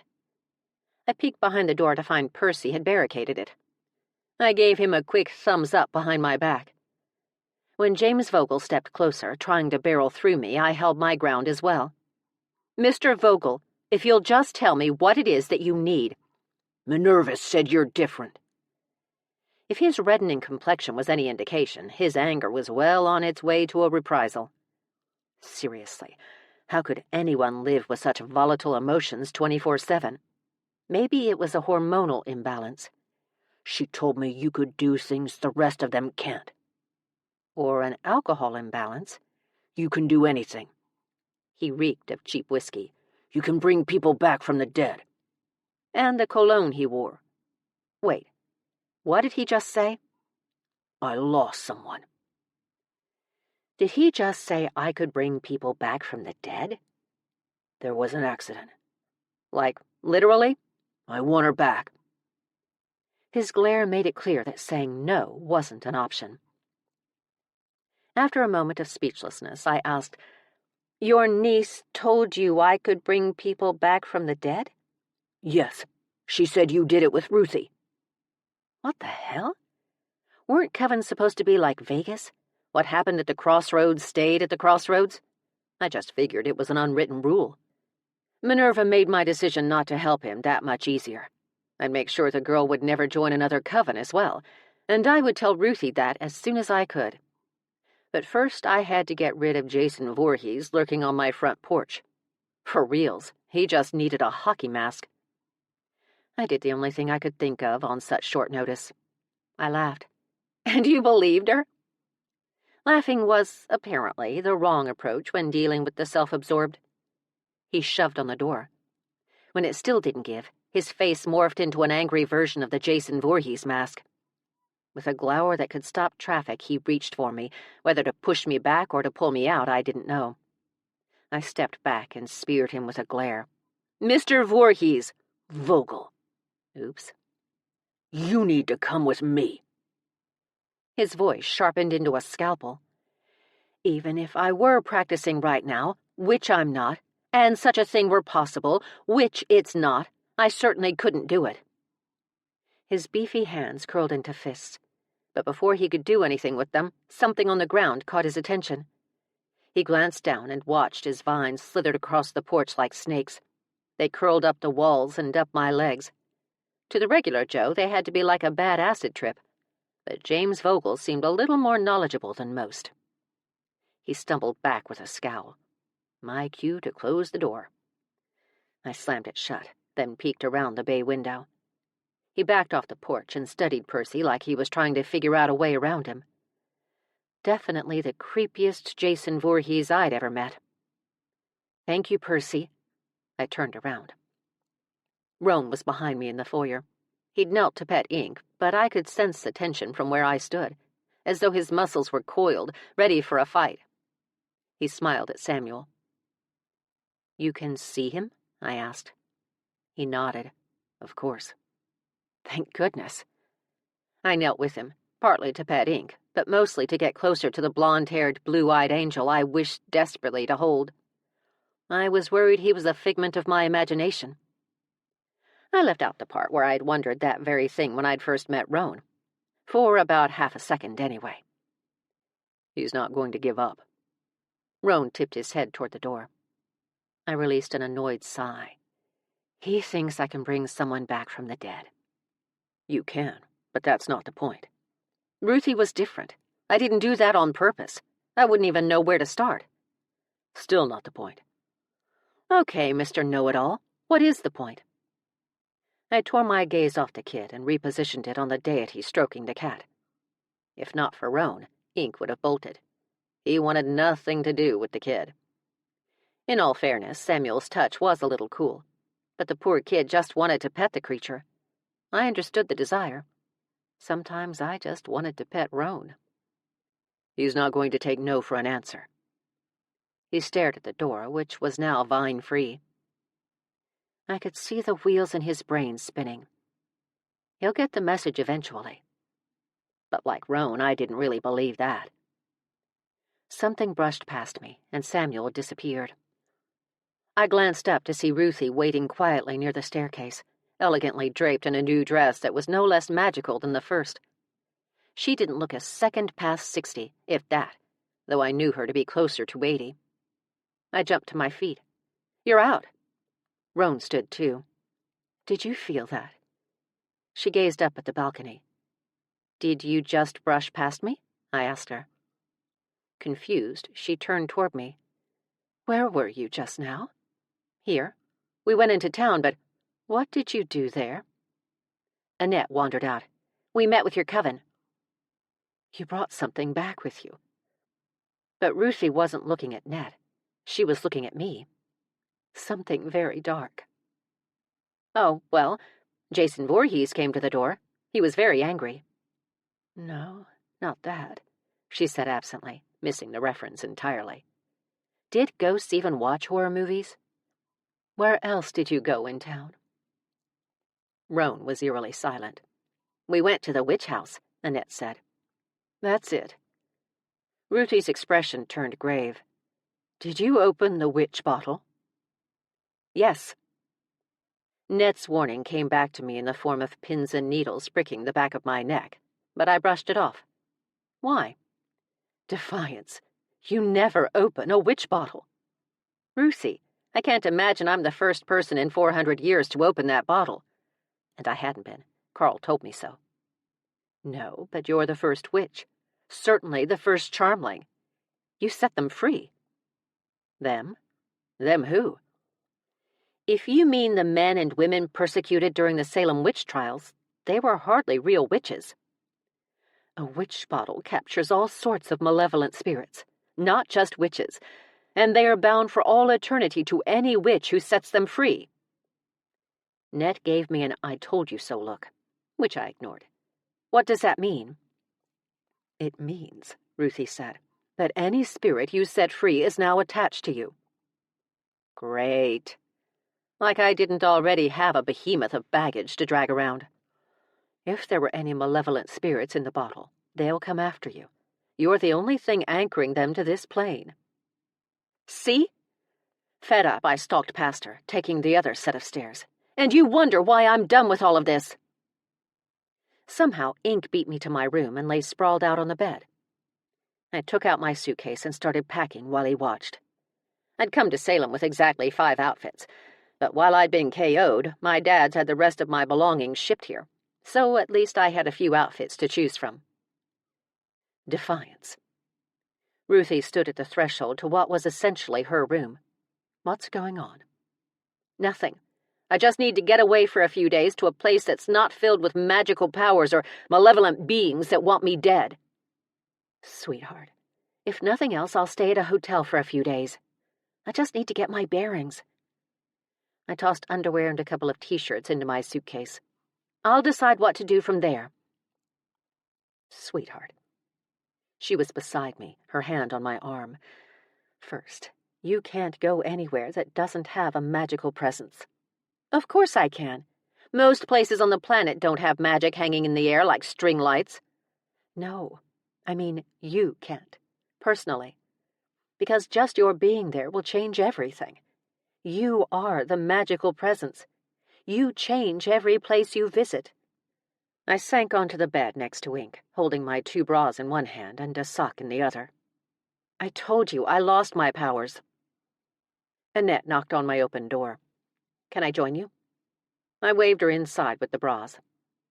She climbed onto the bed to pet the cat, who was not in the mood to be fondled. Not that she let his grumpy disposition deter her. Ruthie sat beside me. And second, if there are malevolent beings after you, there's no safer place on earth than this house. I dropped the bras and socks on the bed and moved to get up. Ruthie took my hand to stop me. What is all of this really about? I couldn't decipher exactly what I'd seen in my dreams, but I knew it was bad. I also knew I had to tell her. It was bound to come out, so why not now? Glancing over my shoulder, I worried about Annette's take on what I was about to say. Defiance, Ruthie said. I turned back to her. Something tried to get me while I was... I waved toward where I'd been suspended above the bed. Out. Annette stilled. And before you try to convince me I was only dreaming, what kind of something? Annette asked. A dark kind of something searching for me, and I had to hide. I shifted on the bed. I think Percy kept it at bay. I think he fought it off. I know. Concern knit Ruthie's graceful brows. That was why he wouldn't let any of us in. Not even you? I asked her.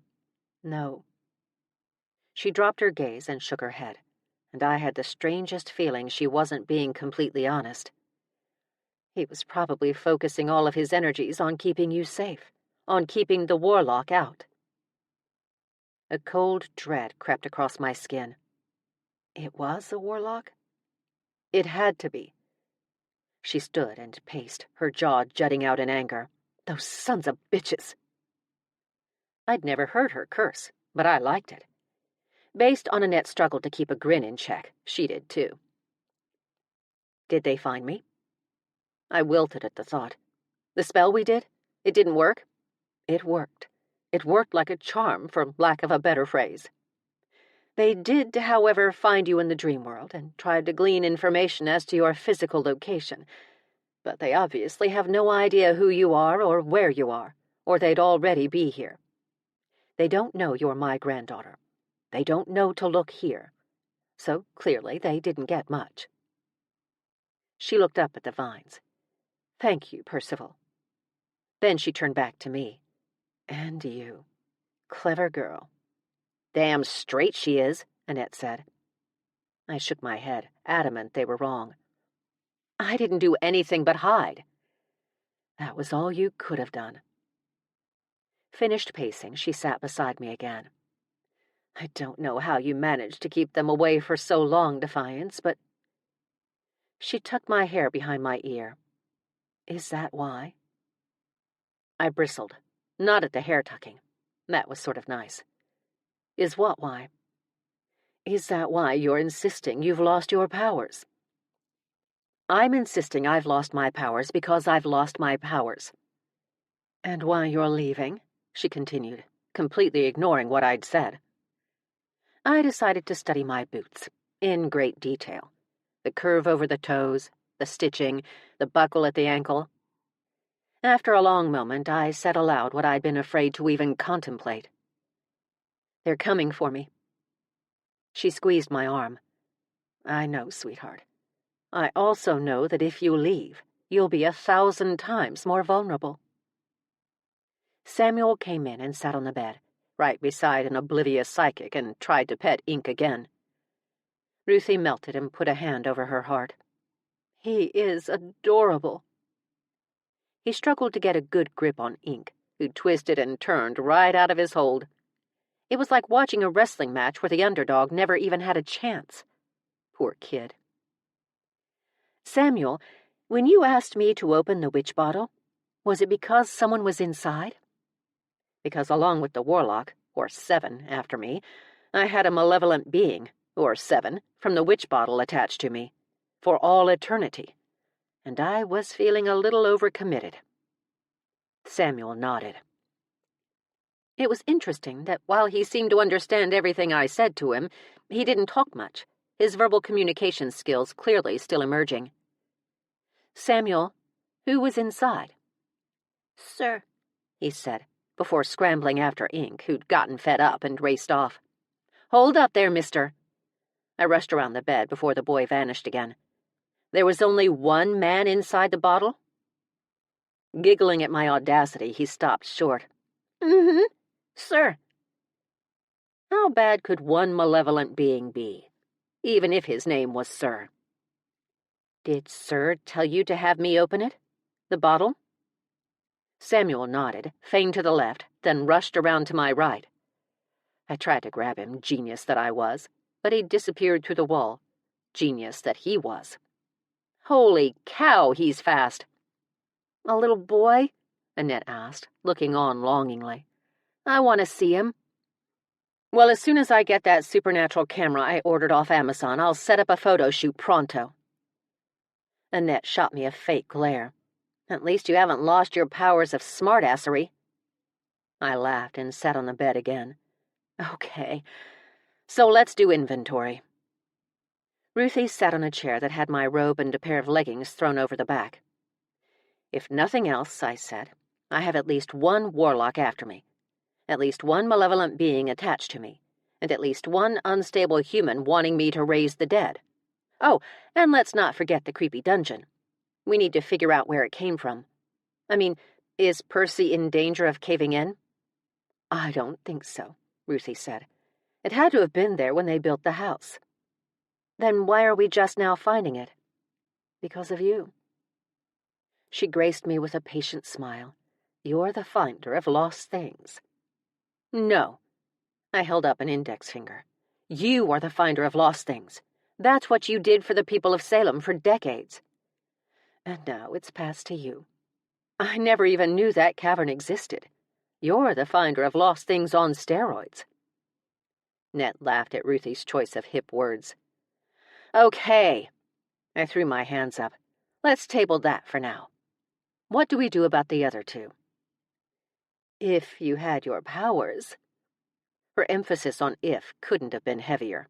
"I would say we need to do a little casting." She got up and strolled to the door. "But since they're gone, possibly forever, and you're leaving anyway, I guess there's nothing we can do." "You're funny." I crossed my arms.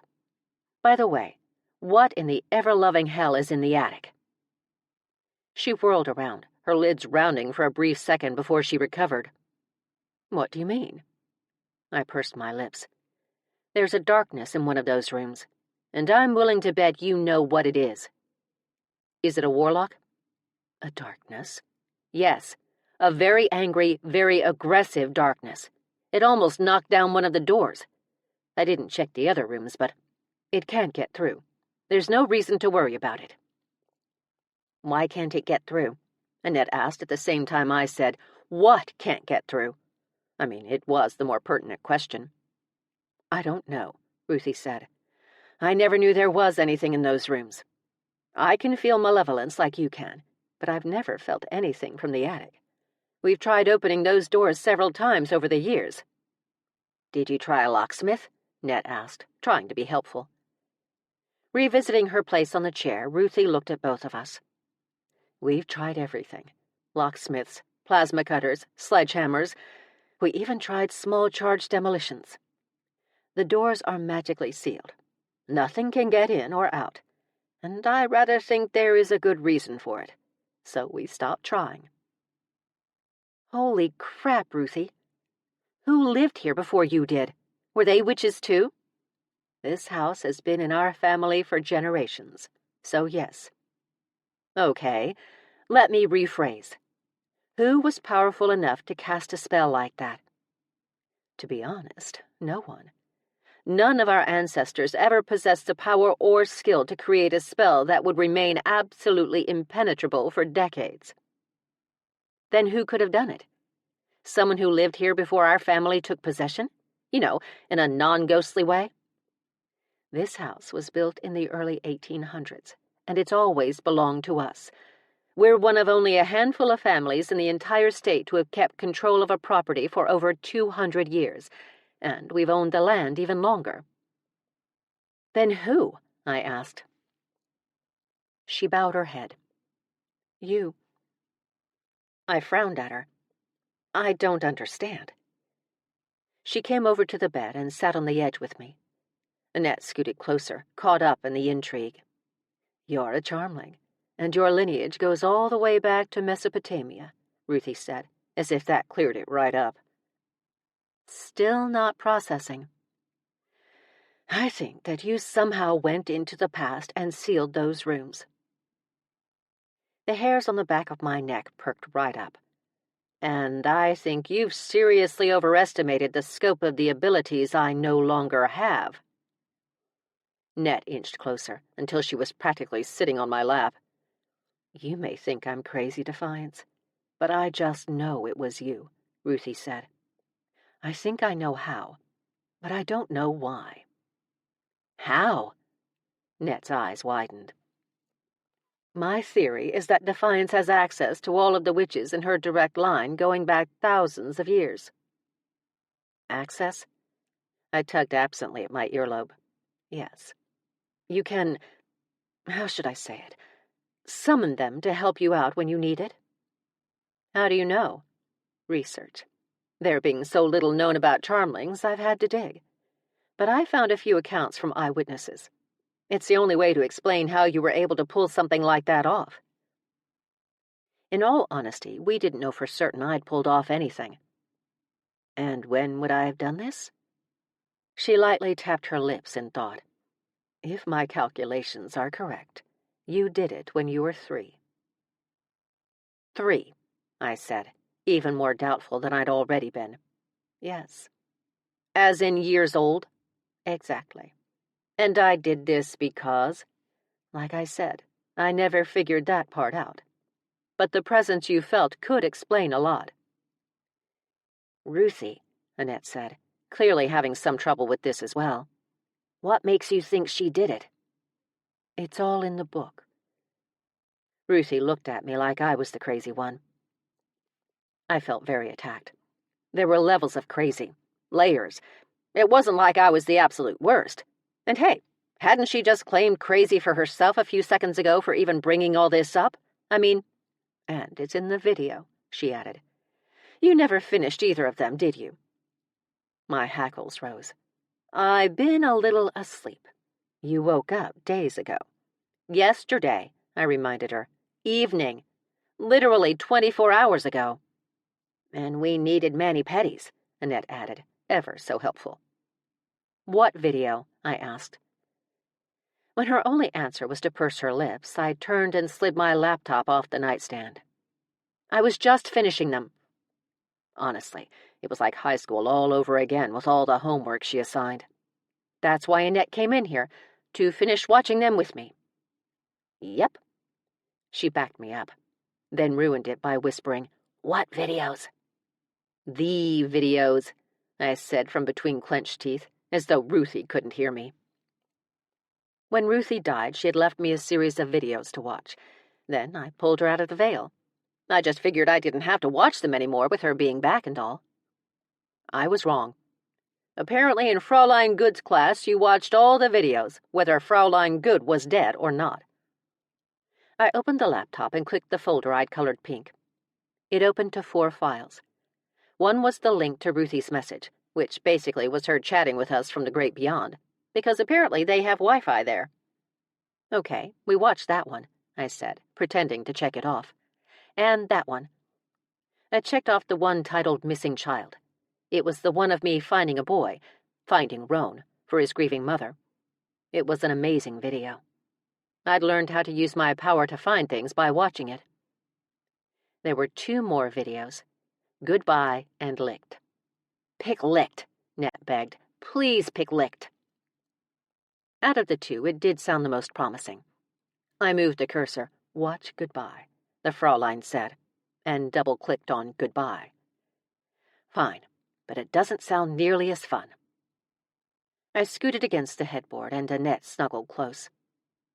The last video we'd watched, the one of me saving Roane, had been filmed at night. It had been hard to get a sense of the colors and the environment.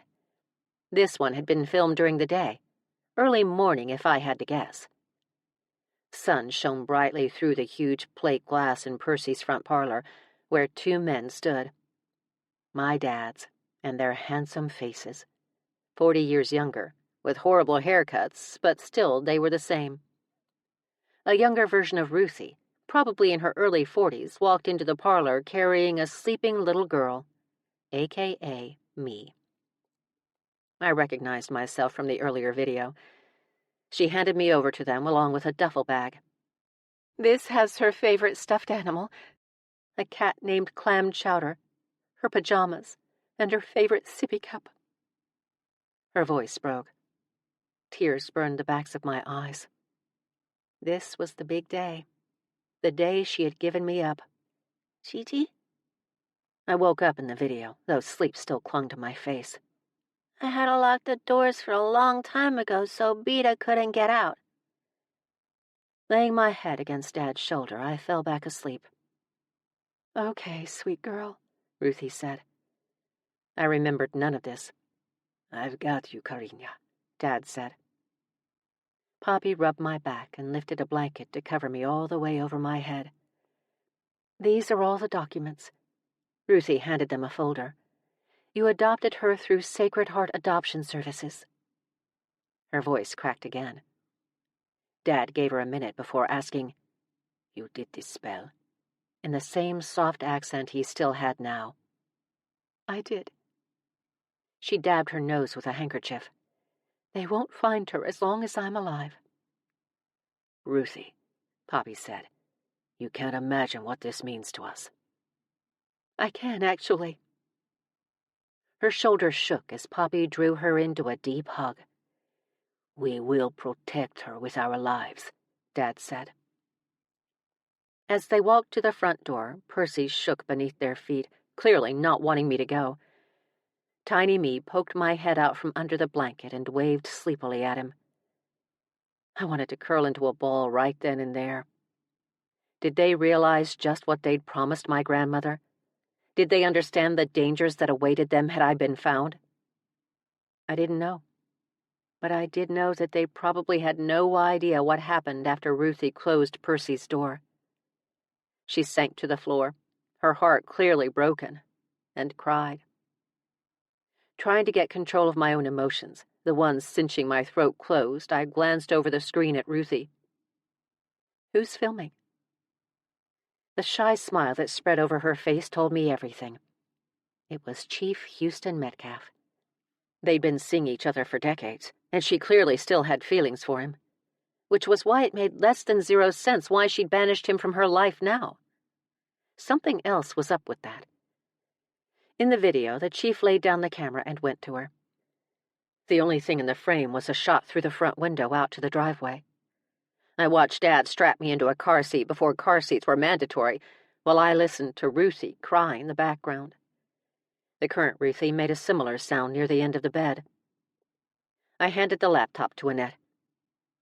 I'm sorry, Gigi. The old endearment just slipped out, but it was time.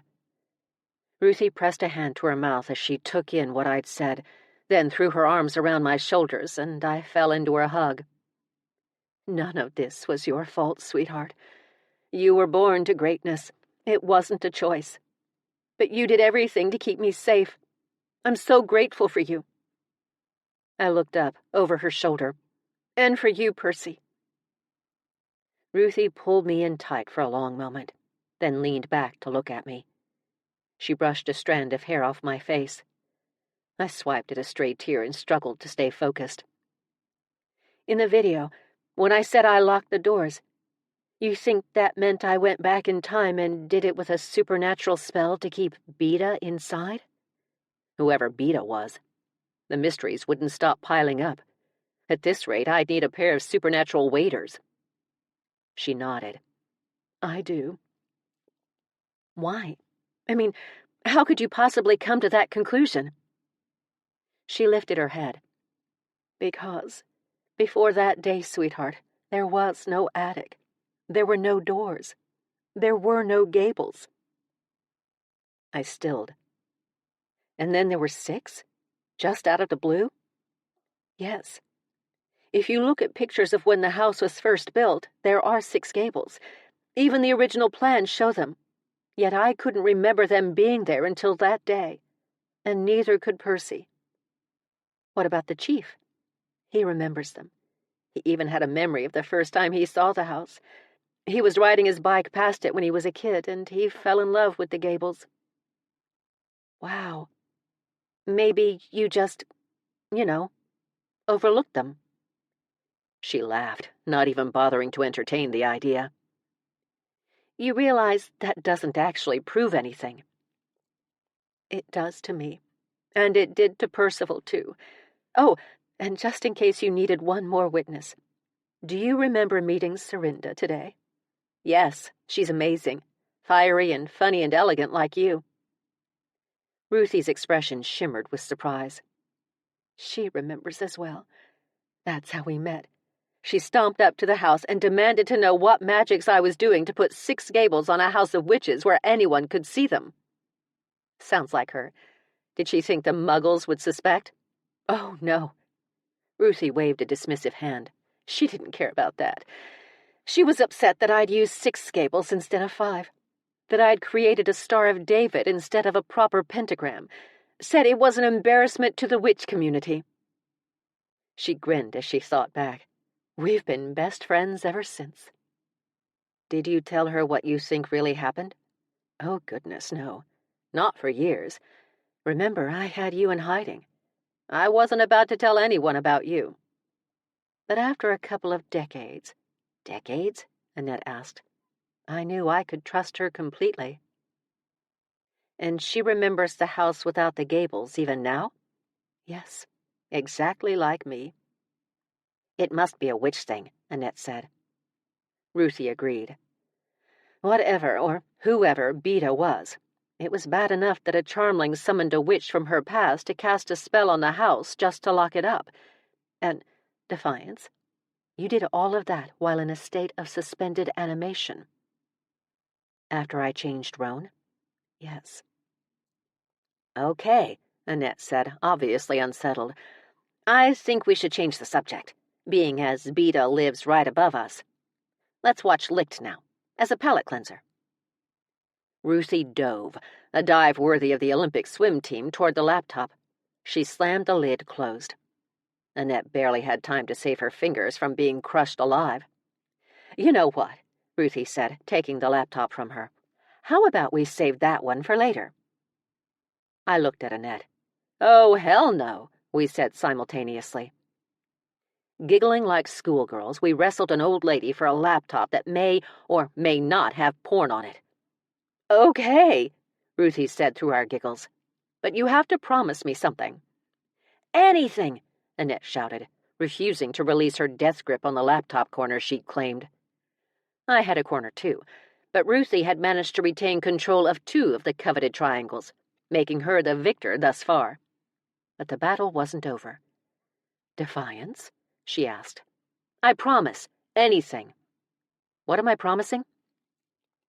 Ruthie tightened her hold, her knuckles white. "That no matter what you hear, You will not let this sway your decision to stay." I grinned. "Who says I'm staying?" "You can't leave now," she said.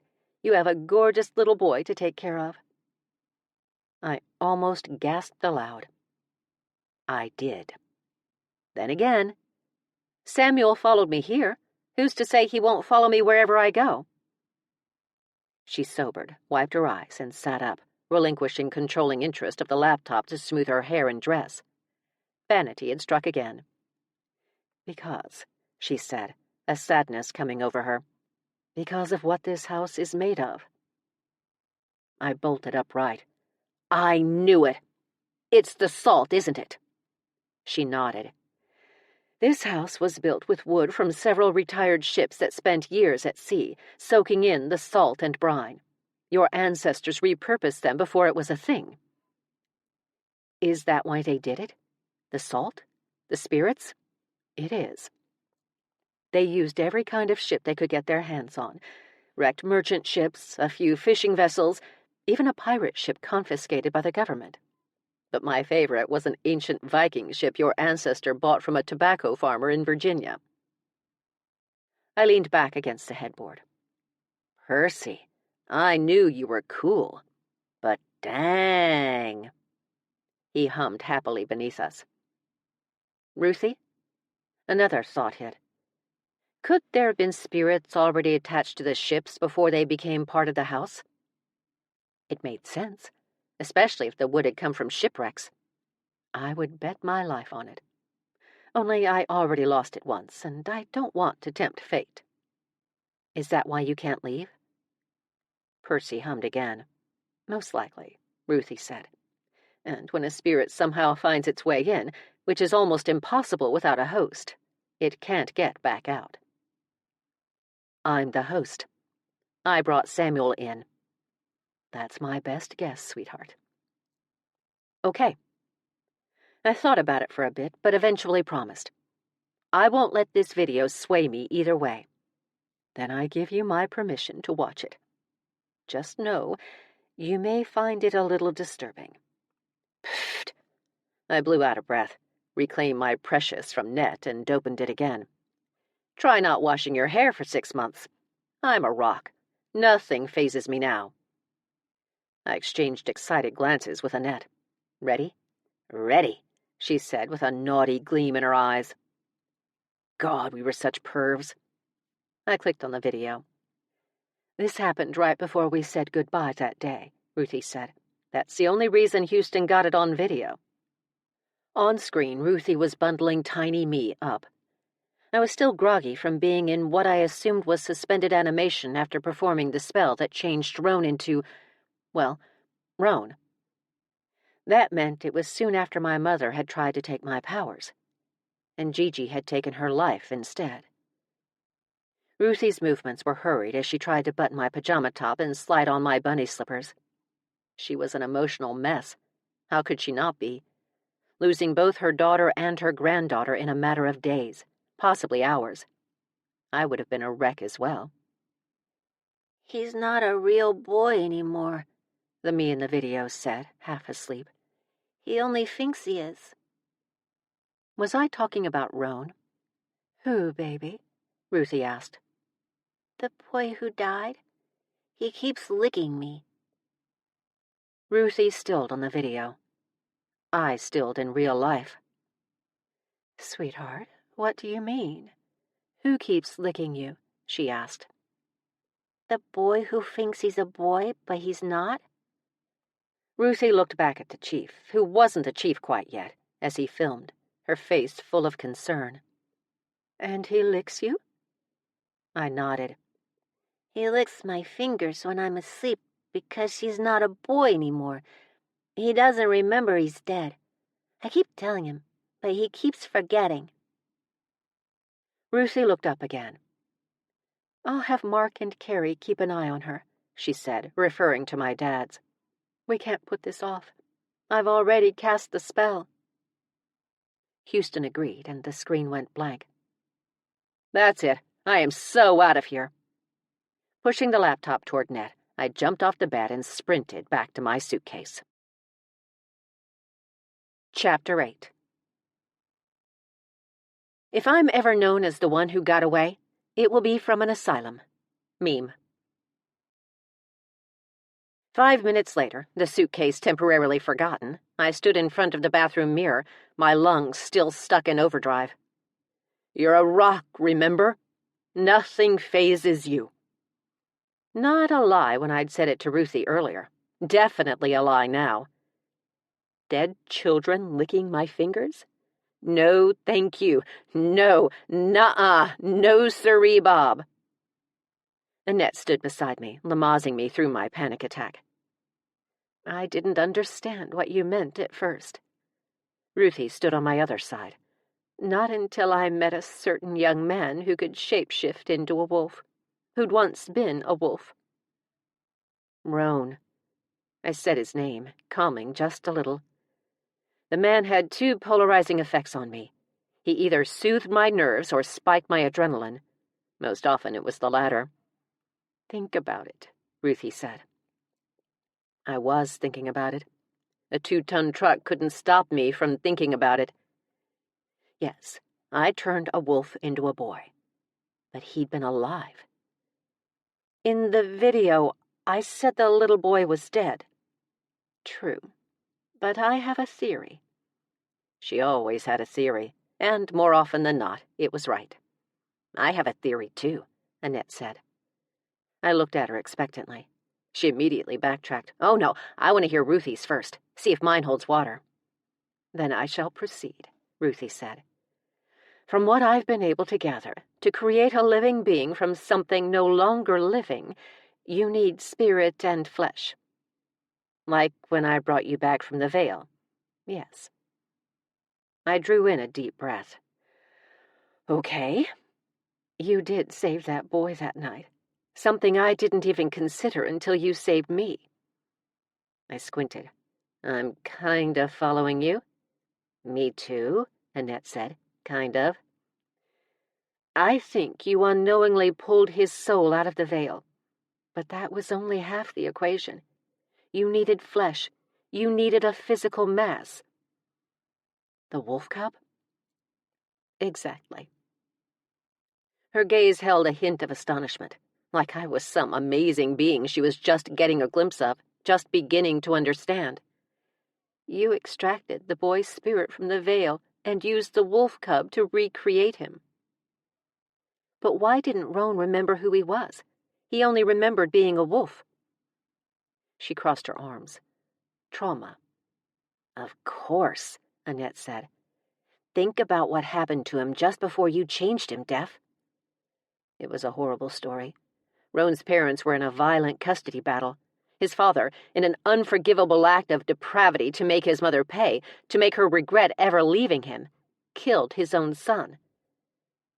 By the time my magics found them, Roane the boy was already gone, so the magics turned the wolf into the boy. Or so I thought. Maybe there was more to it than that. It makes sense. Rather astonished myself, I turned and leaned against the sink. Especially knowing what we know now with you, that pulling a spirit from the other side is possible. There are spirits wandering the earth veil-free all the time, so why am I flesh as well? I chewed a thumbnail for a moment. I had to use something living to create you. I could almost see the pride swelling inside her. But if that's the case, Ruthie, what are you? The grin that lit up her beautiful face had Annette and I both drooling. Are you sure you can handle it? Yes, Annette shouted a little too loudly, her excitement echoing off the walls. I think?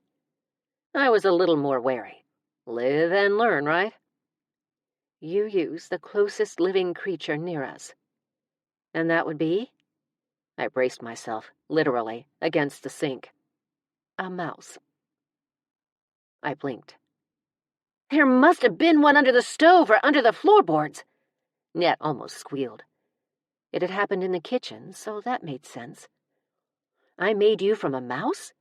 Because the laws of physics don't apply, she said.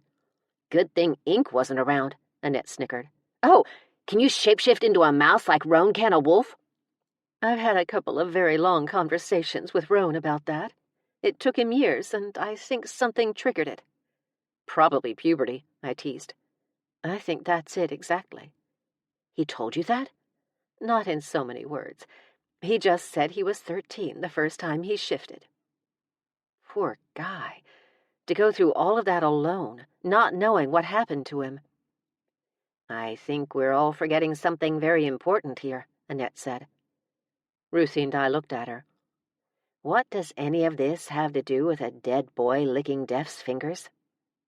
I think it was Roane, Ruthie answered. Okay.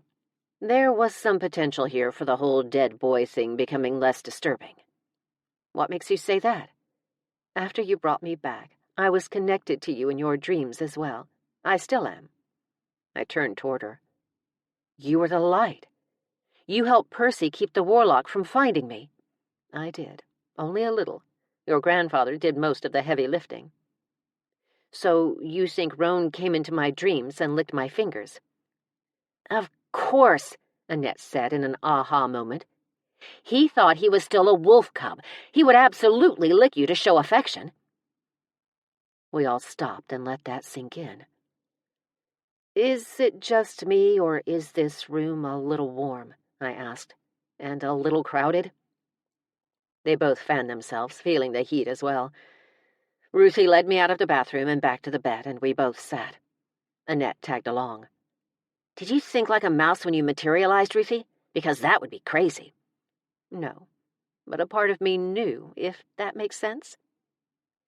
I think the real question is, I narrowed my eyes, did you crave cheese? A hiccup of laughter escaped her before she could stop it. I did have a sudden desire for Cheez-Its. After a solid round of teasing, Annette left for her room, which I had yet to actually see. We'd decided to order takeout, but not till later, still satiated from our delicious lunch. After telling me the chief was dropping by to check on things, Ruthie retreated back to her chamber under the stairs. I'd wanted to ask her what was going on, why she didn't want to see him, but she'd seemed tired. No, exhausted. I could only hope bringing her out of the veil hadn't damaged her in some way, although the fatigue had only hit when she'd mentioned Houston. As for me, I went into the bathroom again. Looking into the mirror, I gave up on the pep talk and studied my reflection. My dark hair, only mildly ravaged after the Girls Gone Wild session earlier, fell back to reveal skin that was ghostly pale, eyes that were feverishly bright. But that wasn't why I barely recognized myself. I'd aged 20 years over the last 20 years. It was so unfair to feel like a late 20-something and be stuck in a 40-something body. I leaned forward and whispered, "What kind of woman are you, Defiance Dayne?" Was I the kind of woman who ran from a fight? Yes, I was. Was I the kind of woman who let down her family and friends, who abandoned them and put their lives in danger? Was I the kind of woman who ignored other people's suffering? I thought about all of those messages, all those people asking for my help. Then I lifted my chin. No, I was not. After yet another shower, I just couldn't seem to get the stench of lethargy out of my hair, I donned my favorite black maxi dress, an oversized button-down that was barely one step up from a robe, and threw on a pair of matching black slouch socks. It was getting cold out, and I needed to snuggle up with a good book and a cup of hot chocolate as the fall weather demanded. One quick hair check later, wet with an 80% chance of tangles, I descended the stairs in search of a big bad wolf. I wanted to know more about what happened to him, what it was like to suddenly become a boy, or a wolf, depending on one's perspective. Did he know his spirit was the boy's? Did he recall his previous life as a human? Did he remember stealing into my dreams, crawling close to me, licking my fingers? Something brushed past me again on the stairs, closer this time, more aggressively. Slowly but surely, I was learning to pay closer attention to the little things. For example, did whatever brushed past me seem to want to rip out my soul and sup upon my guts? The answer to that question was a disturbing and resounding yes. Get in line, buddy. And yet there was nothing magical about the energy from the entity that had, if Ruthie was correct, followed me from the witch bottle. It was more like a shadow, a poor replica of what it had once been. An echo. Either way, Sir was angry and wanted my blood. Ingrate. I'd set him free, after all. I found Roane on the back porch, feeding wolves of all things. Watching him from the glass door, I started to step out until I saw the wolves emerge out of the trees and into the low light of dusk. Done filling a huge bowl with raw meat and bones, he set it down and backed up toward the door. Without looking away, he reached behind him, opened the door, and took my hand. Clearly, I wasn't as stealthy as I thought. He tugged, encouraging me to come out. The wolves padded forward, heads down, gazes wary. "I'm sorry," I whispered, mesmerized. "My presence is worrying them." He pulled me beside him and draped an arm around my waist. "Just give them a minute." "They're beautiful." 5 in all, they were all shades of gray.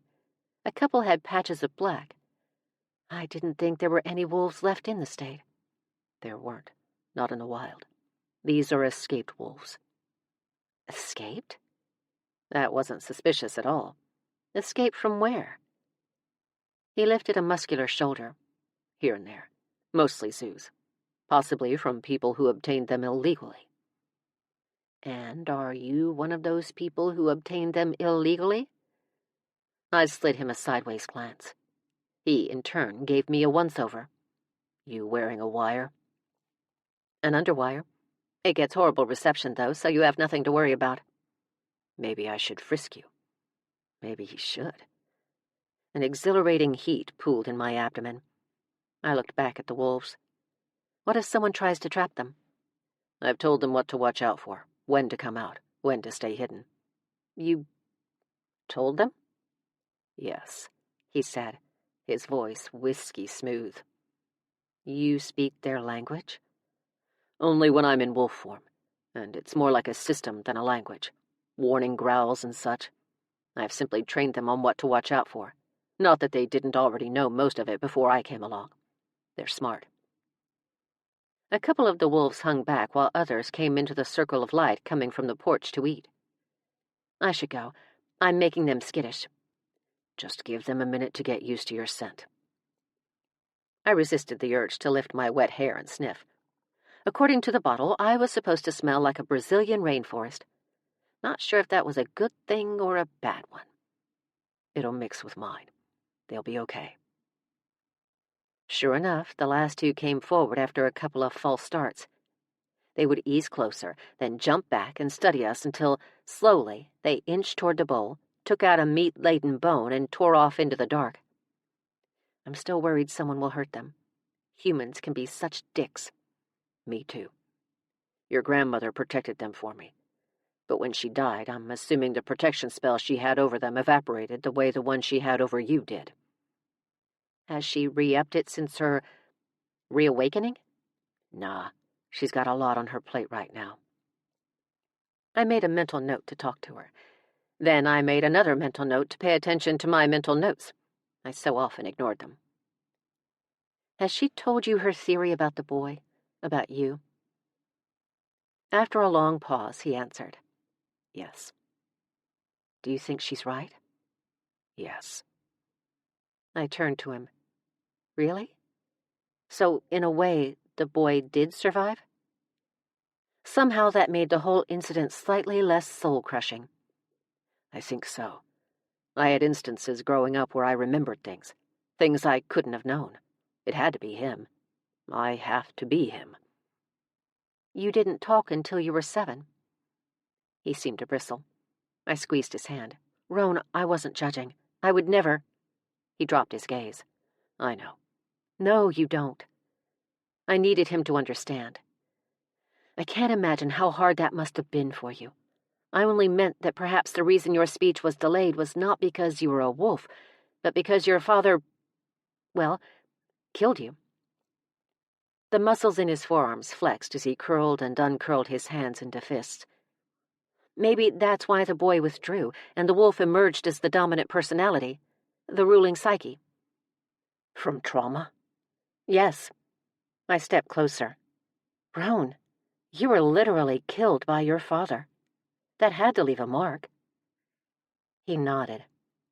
Hey, I elbowed him in the name of camaraderie. My mother tried to kill me, too.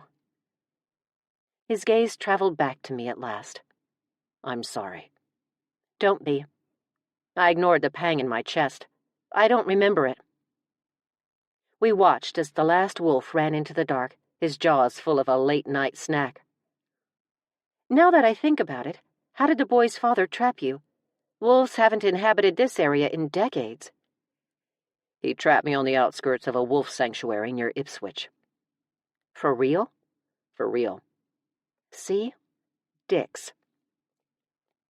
The air took a decidedly chilly turn, so he grabbed a bowl, checked a water tank near the back porch, and headed inside. I followed.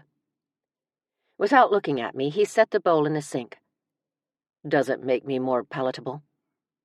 I'm sorry? I leaned against the counter. Our counter. The file folder with the messages still sat on the table, the seams glowing brighter than before. When he turned, his olive gaze was harder than I'd ever seen. Does knowing I was once a real boy make me more palatable, more acceptable? He started to walk away. This perfect being, this stunning entity who'd lived a life I could hardly imagine. I stepped in front of him. He kept his gaze downcast. Was he embarrassed? Again? We'd gone through this when I'd first discovered what he was. Don't you dare. I whispered the threat, hoping to soften the delivery. Other than his jaw flexing under the pressure of his ire, he didn't move. A dark red lock of hair brushed a wide shoulder. Don't you dare think me so shallow. I reached up and pressed a palm to his stubbly beard, and he let me. It was softer than I'd imagined. Don't you dare believe you were ever unworthy because of your incredible past. Do you know how many people would kill for such an existence? The fact that you are the boy as well as the wolf? Icing on the cake, but only because, in a way, he lived. His mother did get to see him grow up. Her dream came true. And you would honestly think me so shallow, Roane Wildes, to be repulsed by your heritage? He winced, but just barely. You've clearly never met a female, of either species. There's not a single one of us who would be repulsed by you. Quite the opposite. Or did you completely miss the longing gazes today in the cafe? Why? His glittering olive gaze locked with mine. His question felt genuine, like he honestly couldn't understand how I would not only not be swayed against him due to his history, but would find it appealing. And it was the most adorable thing I'd ever seen. I looked down at his ankle, or more precisely at the scars on his leg above the top of his work boots, where the trap had been, where his life had taken a drastic turn. I dropped my hand to his abdomen. It hardened beneath my touch, and yet he made the softest sound. Encouraged, I stepped closer, rising onto my toes. It was my turn to nibble. When my mouth reached his ear, he wrapped a large hand around the back of my neck and held me to him. His other snaked around my waist, pulled me closer. I just have one question, I whispered. He backed me against the counter, a place I was growing very fond of. What would that be, Miss Dayne? Do you remember licking my fingers in my dreams? He leaned back, the look of surprise on his handsome face undeniable. That was you? You mean it really was you? I stared in wonder. You're the finger-licker? He started to step out of my embrace. I tightened my hold until he gave in with a heavy sigh. I was a dog, he said, embarrassed once again. And you have delicious fingers. You can't blame me. With a grin I constructed from sin and mischief, I revisited one of my favorite vacation destinations by nipping at his ear. He inhaled sharply. I don't blame you, Mr. Wildes. I pressed my lips to his ear. I worship you. A desperate groan wrenched from his chest. He tangled his fingers in my hair, pulled my head back, and covered my mouth with his. I wasn't a schoolgirl. I'd never been prone to fits of euphoria. I knew lust was simply a psychological force producing an intense desire for an object, circumstance, or person. So when his tongue dove past my lips and explored my mouth with exquisite precision, the fact that raw, unadulterated lust fueled my reaction didn't lessen the impact of the adrenaline spike, didn't slow the acceleration of my pulse, didn't stop the flood of warmth between my legs, didn't make his kiss any less overwhelming, any less exhilarating. He released my hair and sent both hands in search of my breast. In a move Houdini would have been proud of, he had the dress unbuttoned and off my shoulders and my bra on the ground at our feet in a matter of seconds. My breasts spilled into his hands. He sucked in cool air between our mouths. The prickle of desire when his palms cupped the weight of them, when his thumbs brushed across my nipples, was instantaneous. His mouth left mine to trail scalding kisses across my jaw and down my neck, each one rippling through my body in rising quakes. And suddenly I was on the counter, like lifting me had been effortless. Either he had enhanced strength due to his werewolf status, or I'd lost a crap ton of weight while out. He moved his hands back to my breasts and watched as he kneaded each one. "Shirt," I said, wanting to do the same to him. With a quickness born of desire, he lifted his shirt over his head and returned to the task at hand.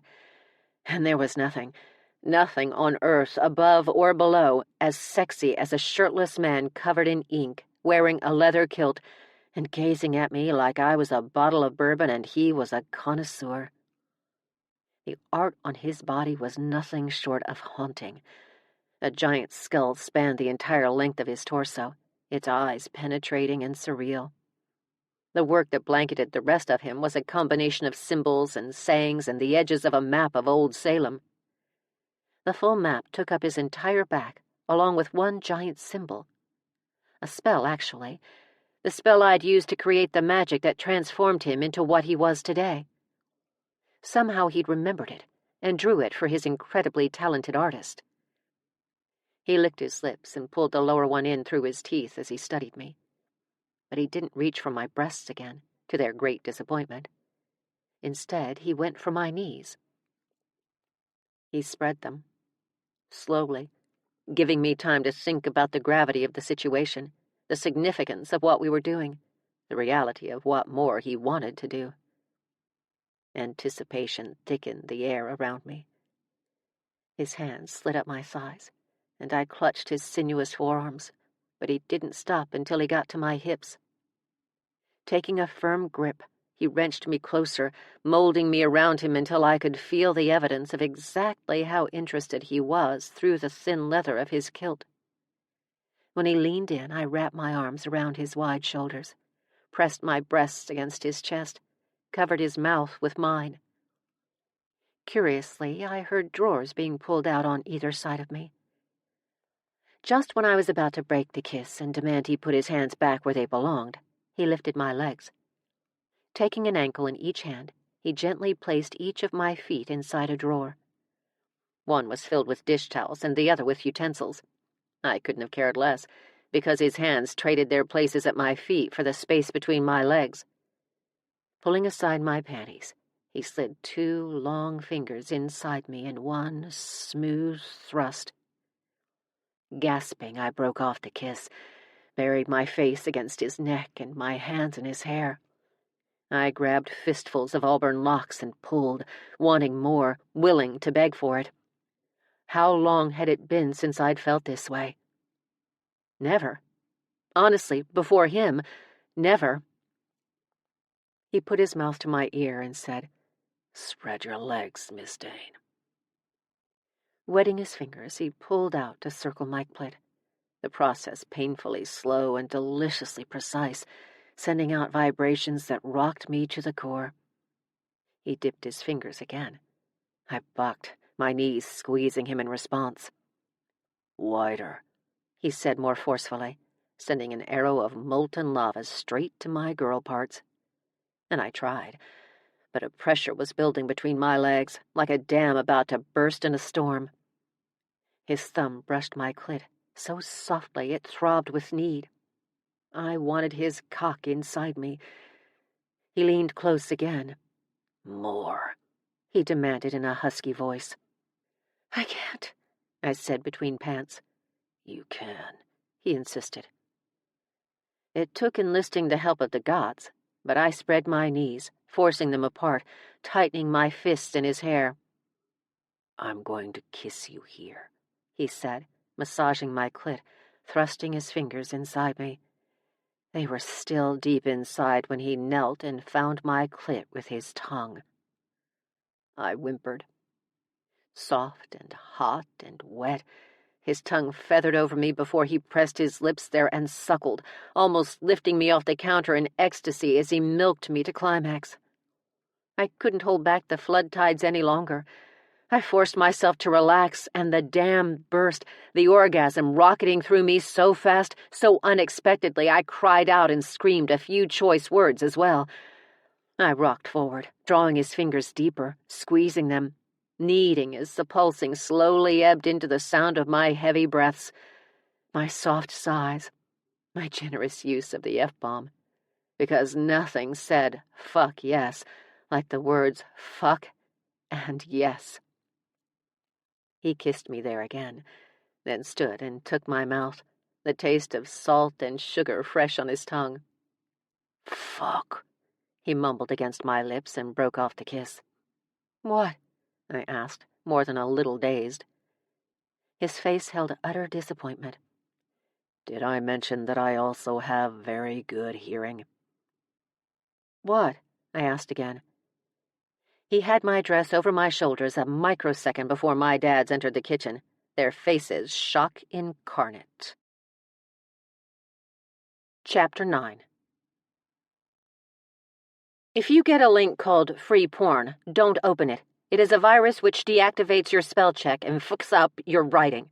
I also received it, but luckily I don't watch porn, so I didn't open it. Plays warm you friends. Wanks. PSA. My feet were still in the drawers when my dads walked in, and Roane's shirt was still on the floor, right next to my bra. "What the hell?" Dad asked, his hands full of takeout. "Carina, we prepare food on that counter." "Defiance," Poppy said, bringing up the rear and pretending to be appalled. He didn't fool anyone. I scrambled off the counter, scooped up my bra, and rushed past him with a soft, "I'll get dressed." Before I got too far, however, I heard Dad say, "So, Roane." Crap, I had to hurry. Annette stood on the landing above me, her mouth unhinged as she looked me over and said, "No, you did not. Not now, Ned. Yes, now, you saucy minx. Where? In his pad?" She wriggled her brows. I rolled my eyes in humiliation. The kitchen. The gasp that erupted out of her throat would become known the world over as the gasp that launched 1,000 dust bunnies. I could have sworn dust filtered down from the ceiling and into my freshly washed hair. I hurried past her. "The same kitchen my dads are in now. Please go down there. I'll be there in a jiff." When she wanted to, Annette could move with the speed and grace of a jaguar. This was not one of those times. She lost her footing more than once racing down the stairs and almost face-planted at the bottom, but she was still in the kitchen before I'd even gotten to my door. Percy opened it for me. "Thanks, Percy," I said, grateful for the help and the lack of judgment. By the time I got changed and returned to the kitchen, the food was spread out on the island, and my dads were busy eyeing Roane like they were counting the ways they could kill him in his sleep. I didn't know why.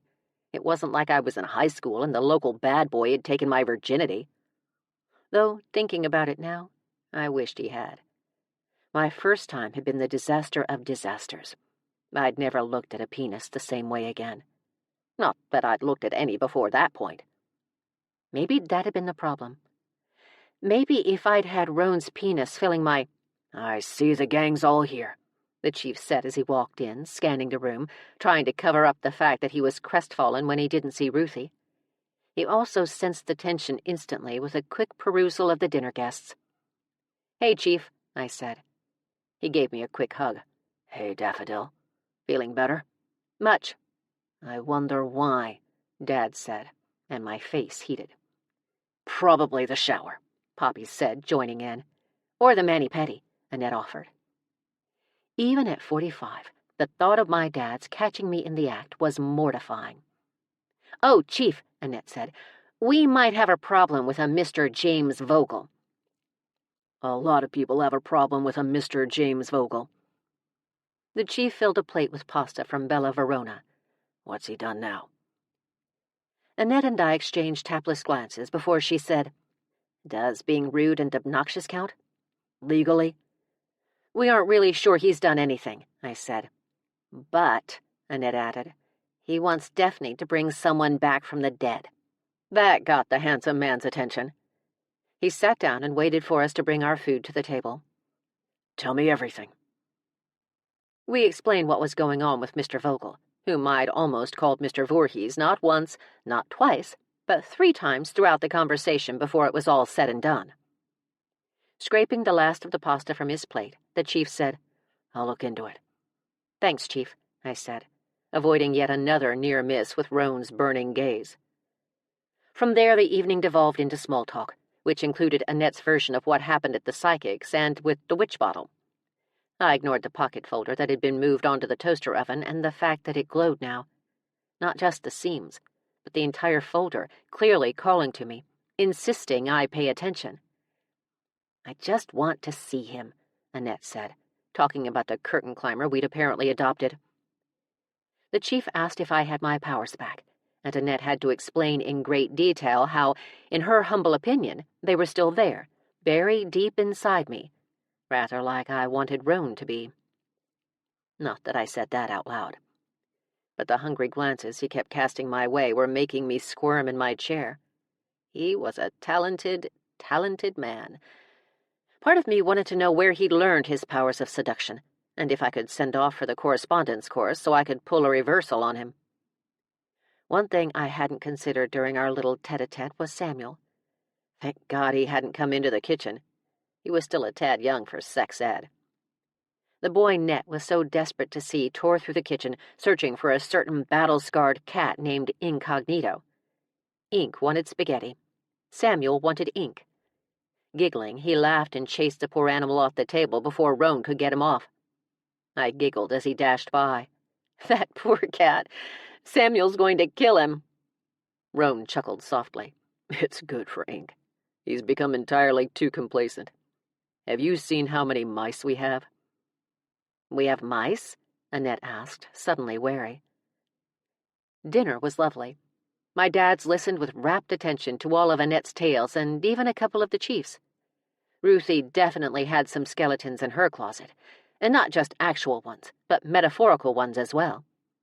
The evening was nice, and soothing, and normal, if one didn't count the werewolf at the table. Right before everyone got up, I looked at the handsome men who'd raised me. My gratitude for them had no bounds. I saw the video of the big day. Dad graced me with a look of pure, unconditional love. Which day, Cariña? The day you guys came to get me. They exchanged surprised glances. My dads were always perfectly groomed, and today was no exception. Dad with his olive skin and thick gray hair, and Poppy, the Viking, the silver-streaked blonde fox who still worked out every day and had the biceps to prove it. You gave up so much for me. I just wanted to thank you for everything you've done, everything you've given me. The room fell silent.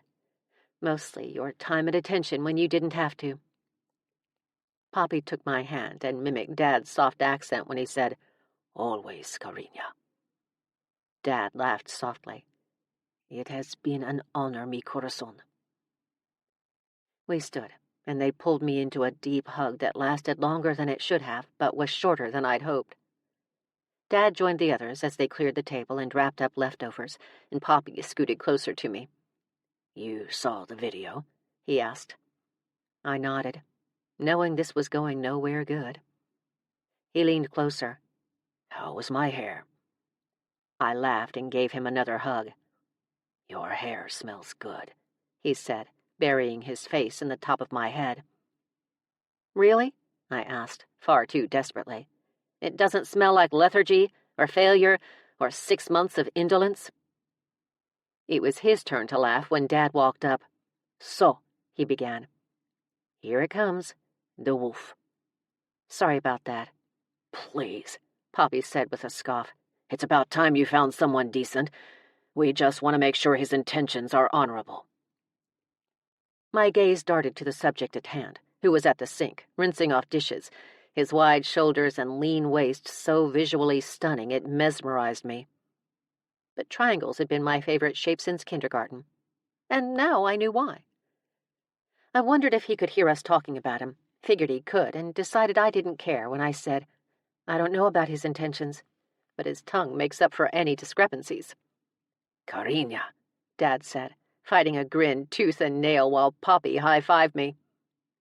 But my question was answered when the wolf tossed a smile over his shoulder so wicked that I almost climaxed again.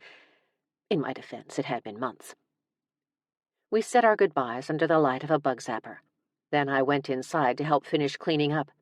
The chief was just leaving. He gave me a hug. "Can you tell her hey for me?" "Absolutely." I set a hand on his arm. He headed out the front door. I ran to stop him. "Chief, don't give up on her." He nodded, his expression grave and anything but hopeful. "You know her. You've known her far longer than I have. She's not doing this for herself, although she is part mouse now, so who knows how her brain works." "Come again?" "Either way, I promise you, she's making this great sacrifice for you." I spread my arms wide to emphasize the greatness of it all. She loved him. I knew she did. She knew she did. He knew she did. But for some reason, she felt she could no longer give him what he needed when all he needed was her. He studied the wrapped plate of leftovers in his hand. "Then she's doing it for the wrong reasons." "I know, but she needs to figure that out. Just don't give up on her." The impassioned gaze he speared me with told me everything I needed to know. "Never." "Thank you." He left. And by the time I got back to the kitchen, it was deserted, minus a single slice of leftover pineapple upside-down cake arranged on a dessert plate with a single bite taken out of it. I hopped onto the counter of coitus and delighted in every last crumb. The decision to go back to my room was a difficult one when all I wanted to do was visit the wolf below. But I figured he'd had enough of me for one day. Still, he hadn't gotten to experience the same pleasure as I had. Surely he'd want to finish what we'd started. Then again, if that were the case, wouldn't he have stuck around? I almost locked the back door, then realized Roane may have gone out to check on the wolves. I left it unlocked and started for the stairs when the damned pocket folder piqued my curiosity. After sliding an oven mitt over my right hand, I grabbed the bright folder. The whole thing glowed. I figured it would burn when I touched it like the message had, thus the insulation. Precautions were definitely in order. I opened the flap and scooped out the messages with a set of salad tongs, worried they would all be glowing now. Thankfully, the only two glowing like they burned with some kind of supernatural eternal flame were the same ones from before, the little girl who'd lost her dog and the man wanting a remedy for male-pattern baldness. But why those? Neither seemed particularly life-threatening, yet my magic seemed to think they were important enough to set them aflame. I ran upstairs, grabbed my laptop, then hurried back down. The little girl had left no address and no phone number. The only clue I had to go on was her name, and the fact that her dog was a bull. That could mean anything from a French bulldog to a boxer to a pit bull, or any number of breeds in between. After searching the local papers online for her name, I found a Clara Thomas from Peabody, Massachusetts in the 2nd grade, who'd won a pumpkin carving contest last Halloween. The caption listed her parents as Bernie and Hope Thomas. From there, it wasn't terribly difficult to find an address. Sinking back into the chair, I wondered if I should do what I was about to do. A lost dog was one thing, but if the girl's message was radiating light like a glow stick made of sunlight, something else had to be going on. I thought about enlisting Annette's help, but it was past 11. I didn't want to bug her if I didn't need to. I made up my mind. I'd just drive by, see if anything felt amiss. After changing into warmer clothes, I hurried to the front door that was no longer visible. Percy had covered every inch of it with vines and dark roses and razor-sharp thorns that could easily open a vein. "Percy," I said, putting my hands on my hips, "I'll be safe. I'm just going to drive by and get a feel for what's up." He still didn't budge. "Look." I held up my phone. "Help is just a phone call away." The vines shrank back slowly, and I stepped to the door. "Thank you." But when I put my hand on the knob, he wrapped a vine around my wrist. At first I thought he was going to lock me there, but the vine broke off. I looked down at the tiny, delicate buds decorating it, black with a deep crimson underlay, and wondered if he still controlled the rose cuttings. I got my answer when the vine tightened softly around my wrist, then relaxed. I smiled up at him as though he'd just given me a diamond bracelet, only this was so very much better.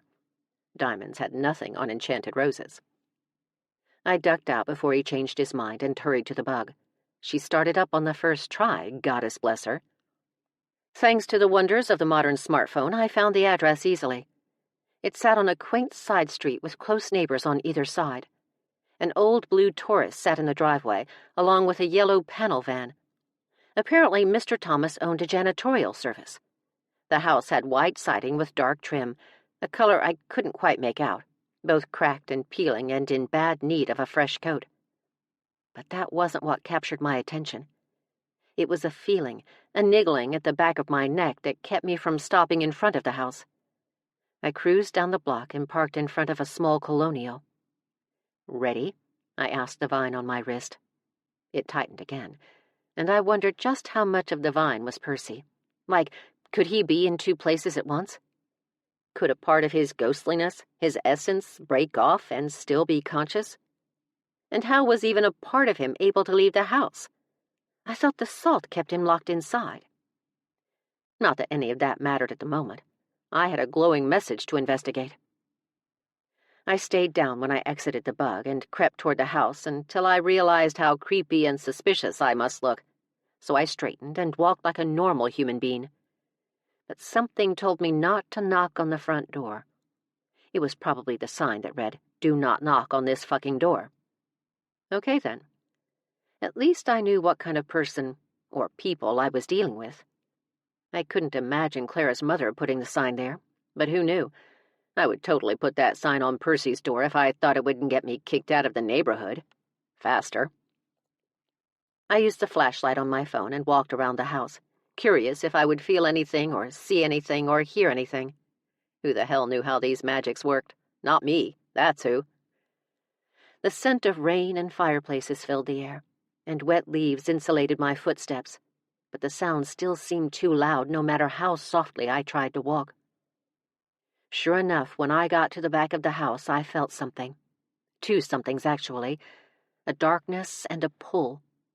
The pull was one of innocence and fear, and I knew instantly something was very, very wrong. "Any thoughts?" I asked Percy. In a movement full of grace and beauty, the tip of the vine formed a question mark against the paleness of my skin. This is officially the coolest bracelet I've ever owned. He squeezed again. I kept walking until the pull grew stronger. So strong, in fact, it felt like I'd been ensnared in a Death Star's tractor beam. But the hot spot, the area I felt the most pull, was toward a basement window. The rectangular pane had a vertical bar over it and sat at ground level. No light seeped out. I filled my lungs with crisp New England air, got down on all fours, and tried to peer inside as the knees on my jeans soaked through. I saw a lot of blackness and little of anything else. So after reciting the Lord's Prayer, because it was the only prayer I could think of at the moment, I shined the light from my phone inside. A small face stared back at me, a haunted expression on her face.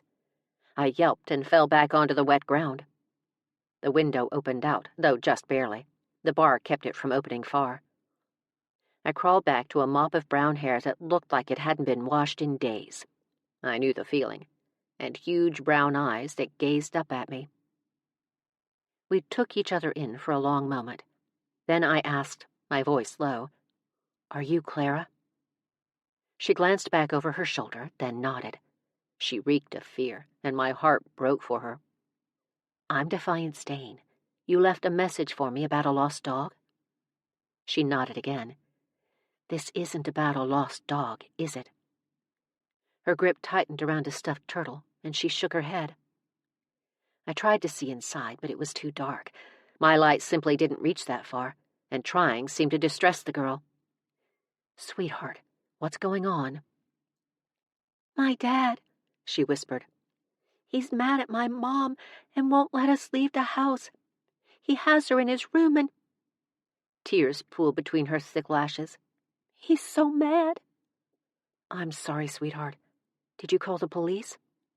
"My mom already tried. She wrote a note on a pizza receipt to get help. The police came, but Dad was holding me behind the door. He threatened to kill us all if they came in. So my mom told them I did it as a joke and that she was fine and that she would give me a good talking to." She hiccuped with emotion, trying to stay brave. Oh my God. Why would the cops not insist on seeing Clara, on questioning her? I reached a hand through the narrow slit. She grabbed it and held on for dear life. "Okay, I'm going to get help." A jolt of panic shot through her. "Please don't leave me." "I'm not going anywhere." I turned my phone over to dial the chief. "Wait," she said, a tear finally escaping its cage. "If the police come, he'll kill us."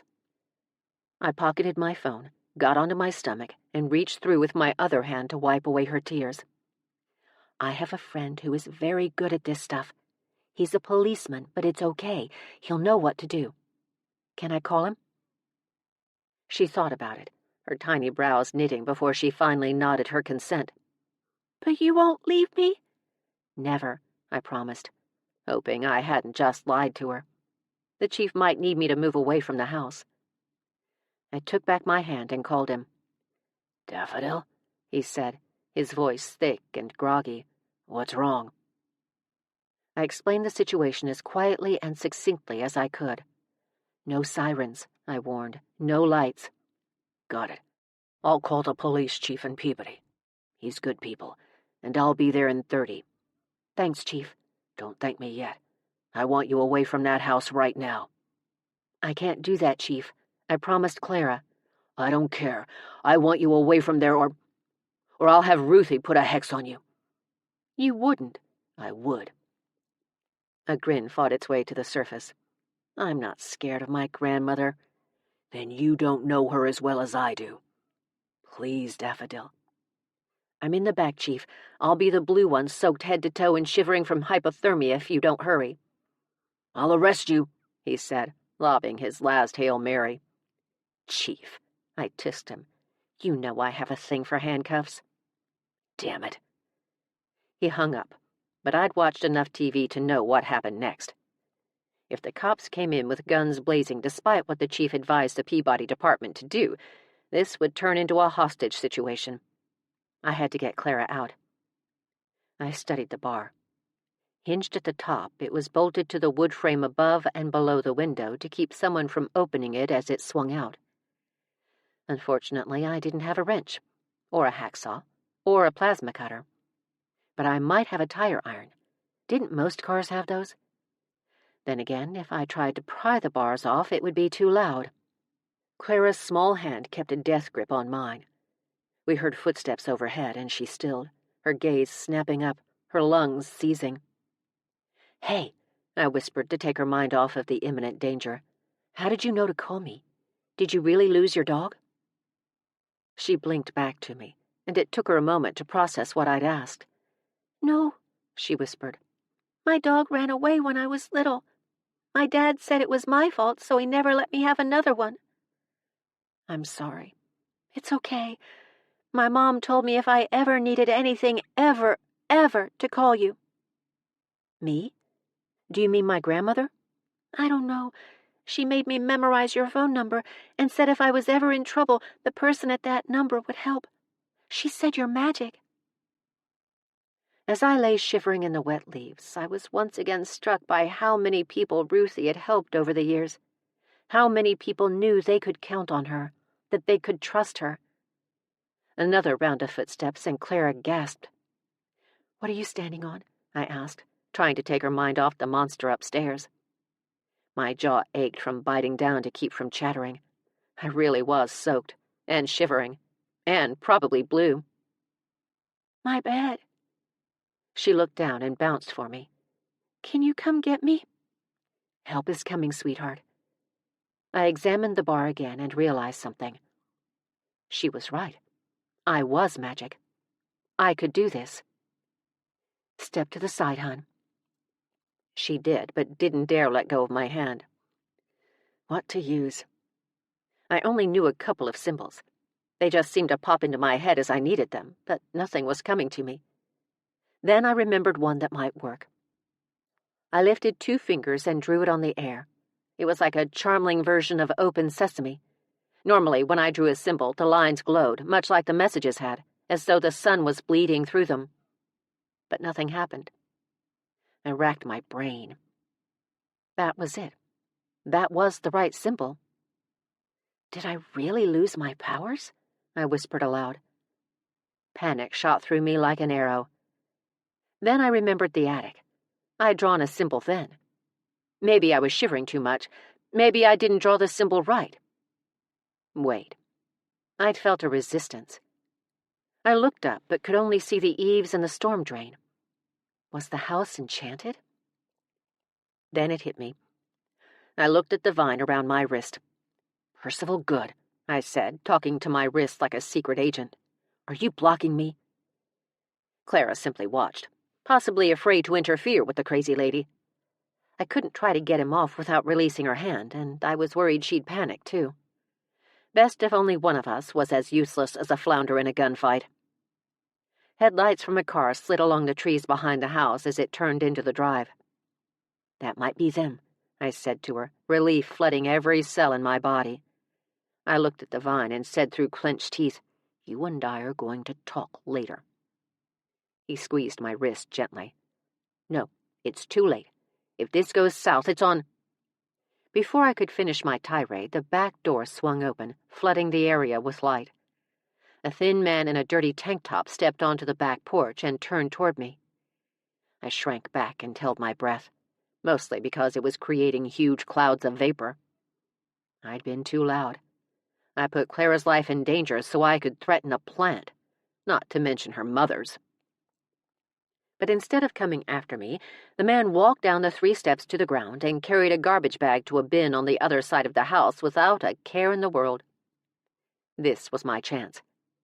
If I could keep him out of the house, it would give the cops time to go in and get Clara and her mother out. I heard a knock from the front of the house. He was going to be back up the porch steps and in the door in no time. I had to stall him. I had to keep him from going into that house and creating a hostage situation.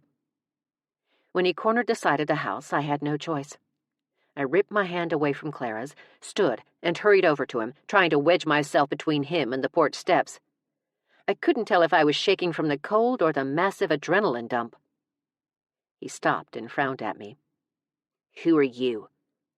He looked around, suspicion coloring his face, narrowing his lids. He clearly hadn't heard the knock. "And what the hell are you doing in my backyard?" I rubbed my hands together, trying to stop the shaking, but my teeth chattering violently when I spoke couldn't be helped. "I'm going door to door, talking to people about their car's extended warranty." He crossed his arms over his chest and looked me up and down. "You look more like a drowned rat than a door-to-door salesman. And it's almost midnight." "We're trying to accommodate people's schedules." "Yeah?" He eased closer. Another knock sounded. That one he heard. He grabbed my hair, and not in a sexy way. At all.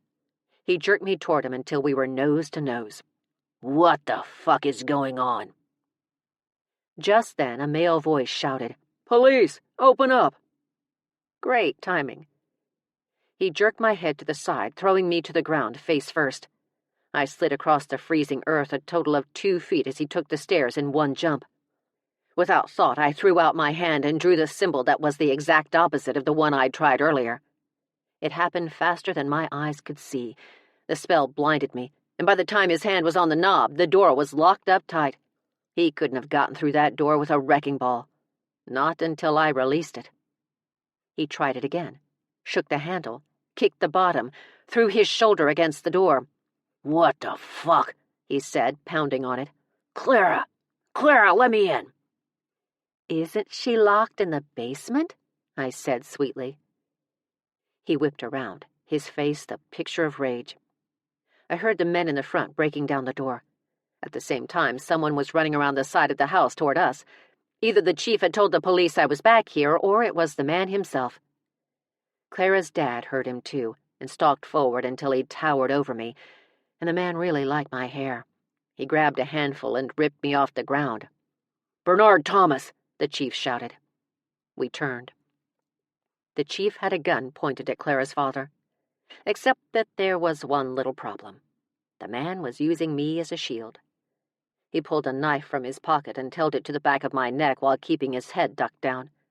The tip dug into my skin, and I felt a tiny trickle of blood. Yet it didn't hurt. My head should have ached as well. His grip was so tight on my hair, but the adrenaline must have been doing its job. I was no longer cold. My scalp didn't throb. I was no longer afraid, which was odd considering the knife. A uniformed officer ran up behind the chief, his gun drawn too. "We got them out." A beautiful, sparkly kind of relief flooded my body. My knees almost gave out. In fact, they would have had Bernard Thomas not been holding me up by the roots of my hair. It had been through so much lately. "Stay the fuck back!" he shouted as he backed me toward the woods. Then he said from my ears only, "You are dead, bitch. No matter how this goes, you are fucking dead." "Hold a grudge much?" "Let her go, Thomas," the chief said, advancing slowly. "One thrust." He pushed the tip of the knife further into my skin. "I'll sever her spinal column and disappear into these woods." He kept backing me toward them. We were still 30 feet from them, and the knife went a little deeper with each step he took. He bobbed and weaved, keeping me in between him and the gun. "I know this forest better than anyone alive. They'll never find me." A warmth came over me as I watched the chief. He was worried. Worried what this would do to Ruthie. Worried what Roane would do to him. Worried he would be the one to get a Charmling killed. And still, a warmth covered me like an electric blanket. Either I was going into shock or... No way. Roane was nearby. A low rumble cut across the chill in the air. Then another, and another. They came from all sides. Thomas stopped. He glanced around, his breaths coming in quick, panicked gasps. "What the fuck?" I risked a glance to the side and saw a wolf. One of the wolves Roane was feeding earlier. Then another emerged from the shadows, its sleek coat glistening under the hushed light of the moon. Thomas pulled me against his chest and wrapped an arm so tight around my throat he cut off my air supply. I might be in trouble. Even with his head exposed, it was simply too dark for the chief to risk a shot. I looked over at the lead wolf, who'd emerged from the trees directly behind us. He was much larger than the others, his fur red with a black undercoat. I knew that because I'd seen him before. Roane. His teeth were bared, the snarl he wore vicious. He stopped, lowered his head, waited the span of a heartbeat, then snapped his jaws. The wolves attacked. They jumped from all sides, their growls and snarls the stuff of nightmares. Thomas screamed as they tore at his flesh. Roane stood back and watched. Not a single wolf bit me. In fact, one knocked me to the ground and stood over me as her packmates ripped the man to shreds. Then, with another snap of his jaw, they stopped and tore off into the night, including the one guarding me. But he stayed. I lay on the ground and watched as he walked forward, his movements slow, full of purpose. He gazed at me, his olive eyes shimmering, before he bent his head and licked my neck. He whimpered and nudged my jaw with his nose. I reached up and drew my hand back, realizing I was bleeding worse than I thought. naturally. I collapsed onto the grass and looked back at the chief. He was upside down. The uniform trained his gun on Roane. The chief lowered the man's weapon for him and said in a low growl, "Don't you dare." The uniform raised his hands in surrender and went to check on Thomas, who lay sobbing, holding an arm they'd ravaged. The arm that tried to suffocate me. The bad arm. Then I felt it. More licking.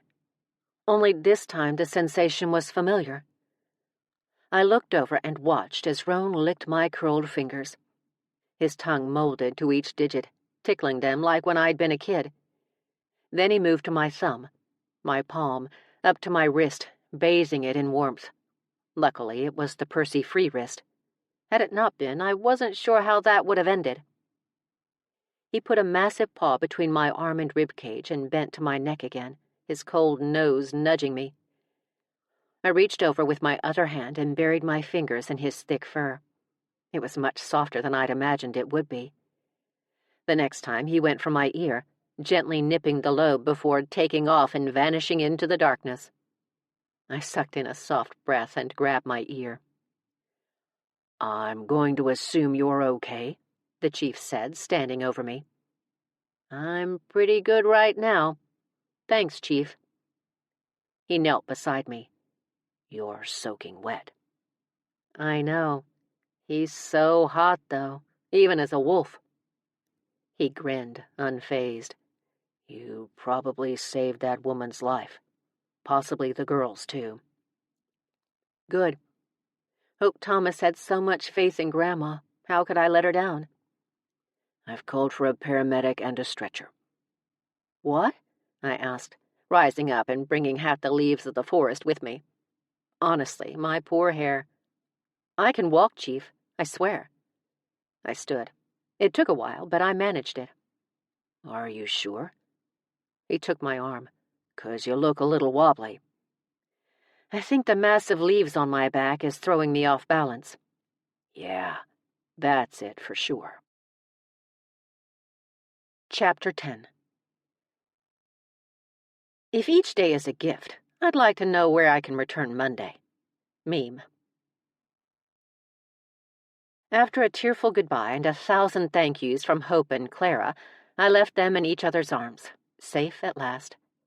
I felt wonderful, and I wanted a shower, but that was nothing new. The chief had a uniform drive my car home while he drove me. "Thanks for believing me, Chief," I said when we pulled up to Percy. "You didn't even question it. You just came." "Of course I did. I'm very aware of what you're capable of, Daffodil. I'm retiring soon, but I'll make sure my replacement is just as aware, as long as Ruthie thinks it'll be okay to bring him or her into the fold. It's ultimately up to you, however." "Retiring?" I asked, as though he'd just pulled the rug out from under me. "Why are you retiring?" "I'm too old for this shit." "That's silly." "Daffodil, I could have retired almost 10 years ago. It's time."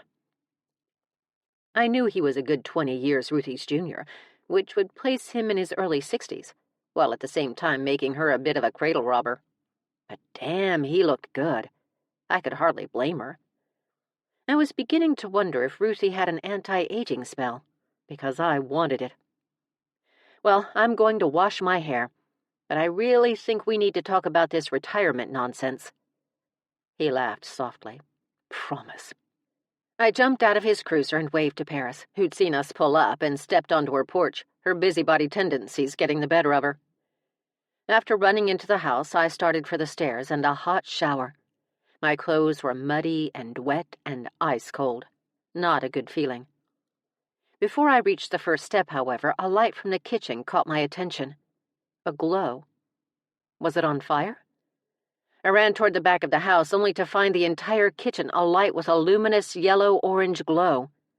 I searched for the source and found it sitting on the breakfast table where I'd left it. The message. It glowed so bright it made the kitchen look as though it were on fire. I almost grabbed it, but pulled back. The last time I tried that, the message burned my fingers. I searched for the salad tongs and pulled the message out of the pile I'd left. It was the one from the balding man. What in the world could make a fear of male-pattern baldness so urgent? A little girl trapped in a house with a statistic-controlling asshole I could understand. But a man worried about his receding hairline? Not so much. Still, it was obviously important. I tried the number to one Mr. Leonard Quinn of Ipswich to no avail. Then again, it was a tad late. Or early, depending on one's perspective. After biting my lower lip for a few seconds and weighing my options, I realized I had to change before I could even think about checking on the man. The sense of urgency I now felt had me flying up the stairs. Well, flying if I were a T-Rex. Slow and ungainly, with more weight than any wings could feasibly lift off the ground. Breathless, and not in a good way, I tore off my clothes, wondering yet again if I should wake Annette to come with me. It was her idea to do all of this, to take all of those messages, to start a business. But it was now after 3 a.m. I couldn't do that to her. Come to find out, peeling off waterlogged clothes was not as easy as I'd imagined. Gazing longingly at the shower and the bottle of shampoo inside, I dried off, threw on the warmest sweater I could find, brushed most of the dirt and leaves out of my hair, and flew down the stairs. This time I resembled a less flighty bird. Something along the lines of a penguin, or possibly an ostrich during a mating dance. I slid to a stop at the front door, remembered my keys and the popsicle jeans I just peeled off, did the T-Rex ostrich dance again to fetch them, then tried to open the door, my legs and lungs burning from climbing all those danged stairs. Like the first time I'd tried to leave tonight, it wouldn't budge. I stepped back to examine it. No vines were blocking it. It just flat out wouldn't budge. I tried again, pulling harder on the knob. Nothing. I checked the lock that I knew I hadn't locked. I locked and unlocked it for good measure. Nope. Was Percy blocking it somehow? He was pretty much the house itself. Maybe he didn't need the vines to block the door. I looked up. Percy, the message is glowing. I feel an urgency, like this guy's hairline is in serious trouble. I have to go check on him. I pulled again, then sagged against it. Percy, you are not helping. The vine on my wrist tightened softly. I turned full circle. What does that even mean? Are you blocking the door? The rosebuds on the bracelet opened up. Okay. Open for yes, closed for no. Will that work? They opened farther. Are you blocking the door? I asked my wrist. Even more, their petals spreading gracefully. Wait, really? Why? Nothing. Okay, yes, no questions. Are you blocking the door because, I don't know, you're worried about me? They opened more, the swirls in the middle revealing the filament tucked inside. Is this guy a jerk? I'd already dealt with a couple while trying to help people. Nothing. You don't know. Then why? I asked again. You're just being cautious. They didn't move. I'm going to take your silence as a yes.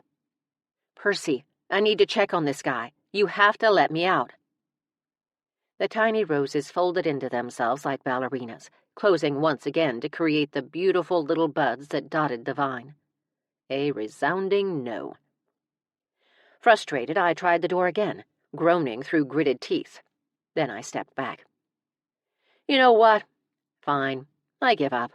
I'll just take a shower and go to bed then. But if something happens to Leonard Quinn, it's on you, buddy. I trudged up the stairs, sliding my jacket off as I went. I kept an iron grip on it as I entered my bathroom and lifted my sweater over my head. As nonchalantly as I could, I went to hang them both on a hook on the side of the shelves that led to a super-secret, super-cool passageway. Roses blossomed in the corner where the wall met the ceiling.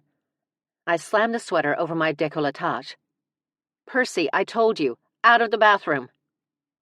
The vines shrank back, and I tried not to let the astonishment I felt show on my face. He fell for the oldest trick in the book. Or the second oldest. I couldn't be certain.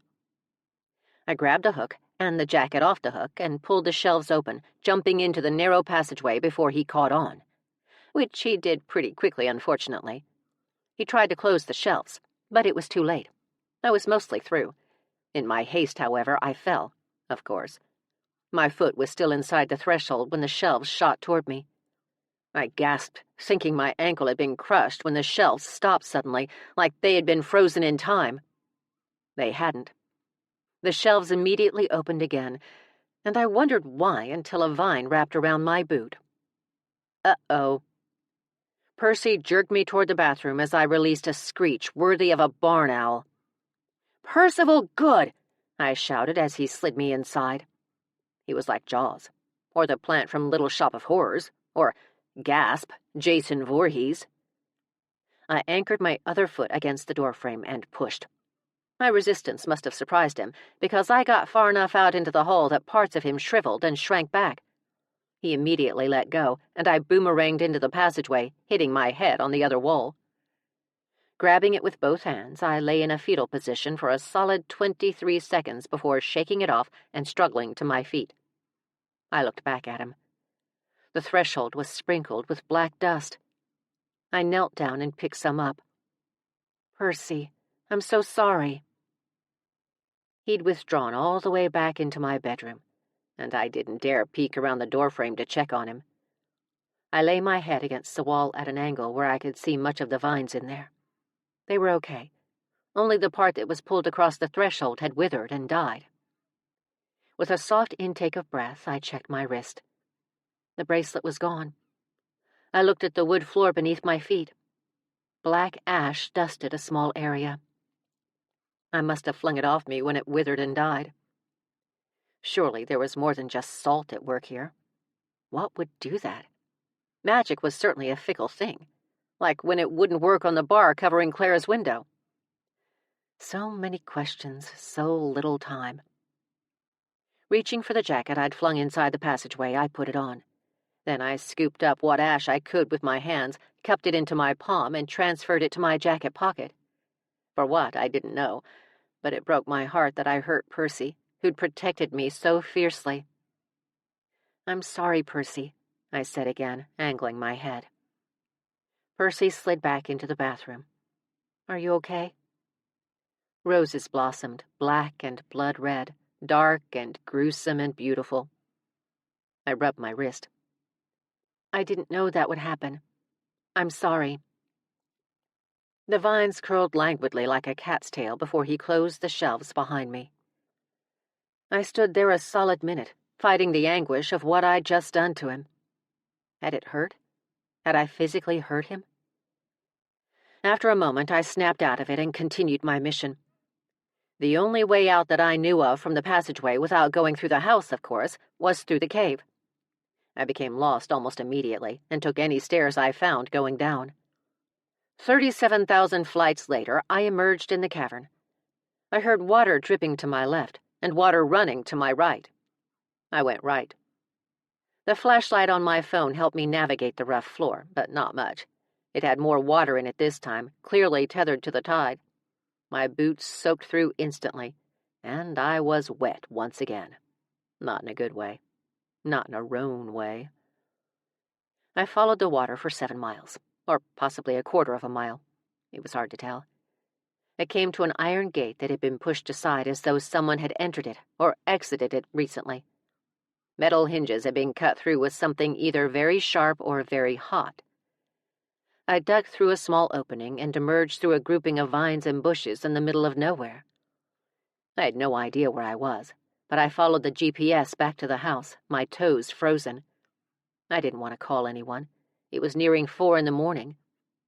The more I walked, the warmer I got. I took more turns than a Stephen King novel. I ended up on Lafayette, then Dodge, then Normal, until I was finally back at the house and, more importantly, the vintage mint green Volkswagen Beetle. After fishing my keys out of my pocket with fingers that had lost all feeling about 10 minutes into the walk, I tiptoed to the bug, then stopped and listened. When I heard nothing but the sound of my own wheezing, I inserted the key into the lock as slowly as I could, unsure of how far Percy's domain reached, and turned. That was when I saw them, the vines, coming at me en masse like a wall of black razor wire. I ran. He followed. "Percival Good, you stop this right now!" Oh, hi, Paris. Paris, the human drama detector, had stepped onto her front porch again. A part of me couldn't help but be impressed. Did she ever sleep? Was she a raccoon? An owl? A vampire? At this point, nothing would surprise me. "Hey, Defiance, are you okay?" she asked, her hand freezing in midair. "Wonderful, thanks." I ran past her walkway, but I could still feel him nipping at my heels. "Percival, damn it!" How could he come this far? Wasn't he bound to the house? Or at the very least, our property line? I was just about to run past Paris's driveway when a huge black truck pulled into it. I slammed into the side. It was loud, and not the least bit pretty. The window rolled down, and a very angry wolfman by the name of Roane Wildes glared at me. "Really?" he asked. "You're going out alone again?" I brushed myself off. "It's late. I didn't want to wake anyone." "Anyone like me?" I heard heavy breathing behind me and turned to see 5 feet of fury hurrying up to us. Annette was wheezing, too. It made me feel better about my own inability to fill and empty my lungs while partaking in strenuous activity without making a whistling sound. "You are going to leave me again?" "It's late," I repeated. "And how do you know I left you in the first place?" "You mean when you almost got killed saving that little girl and her mom without me? Everyone knows." She waved an arm to demonstrate the totality of it all. "Percy woke up the entire house." My lips parted in surprise. "I'm so sorry." Then I looked behind her. Percival was nowhere near me. He had indeed stopped at our property line, but I could have sworn, "I'm not mad about him waking me up." She poked me softly in the chest. "I'm mad that you didn't, and that you almost got killed without me." Oops. Fine. Next time I almost get myself killed, I promise to almost get you killed as well. "See?" She held up her hands and shrugged. "That's all I ask." She bent at the waist, still gasping for air. Goddess, we were out of shape. I decided to turn the tables on her. "This is your fault anyway." "How is this my fault?" she asked Paris's sidewalk. "You took the messages. Now they're, summoning me." She bolted upright. "How? They're all bright and summony. I don't know." "So," she said, crossing her arms over her heaving bosom, "you haven't lost your powers after all." "I can see glowy things. That's not power.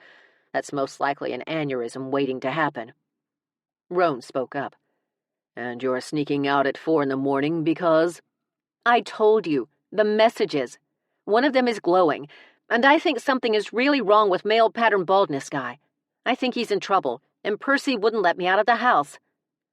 I turned and yelled at Percy through clenched teeth before refocusing on the wolf. "So I had to sneak out. Also, my hair." "Really?" Annette said, alarmed. "Yes, it was basically dragged through mud. I brushed it, but—" "No, male pattern baldness guy," she replied. "What happened to him?" "No clue.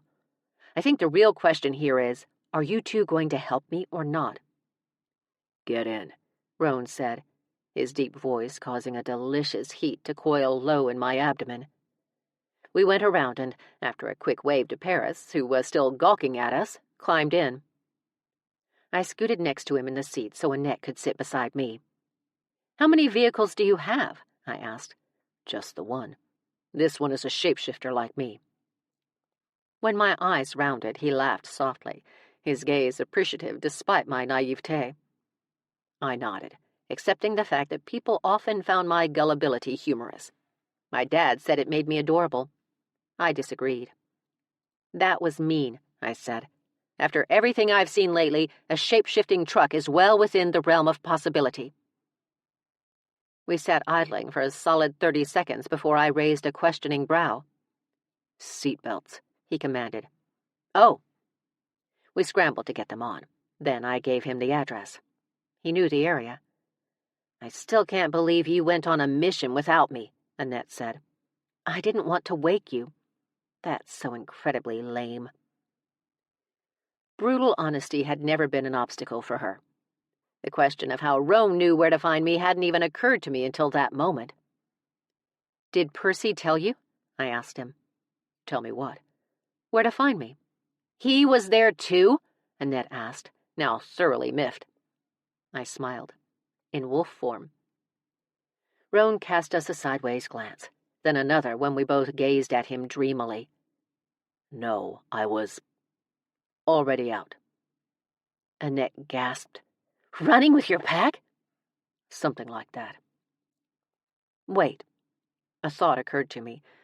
"Do you have, like, a wolf mate?"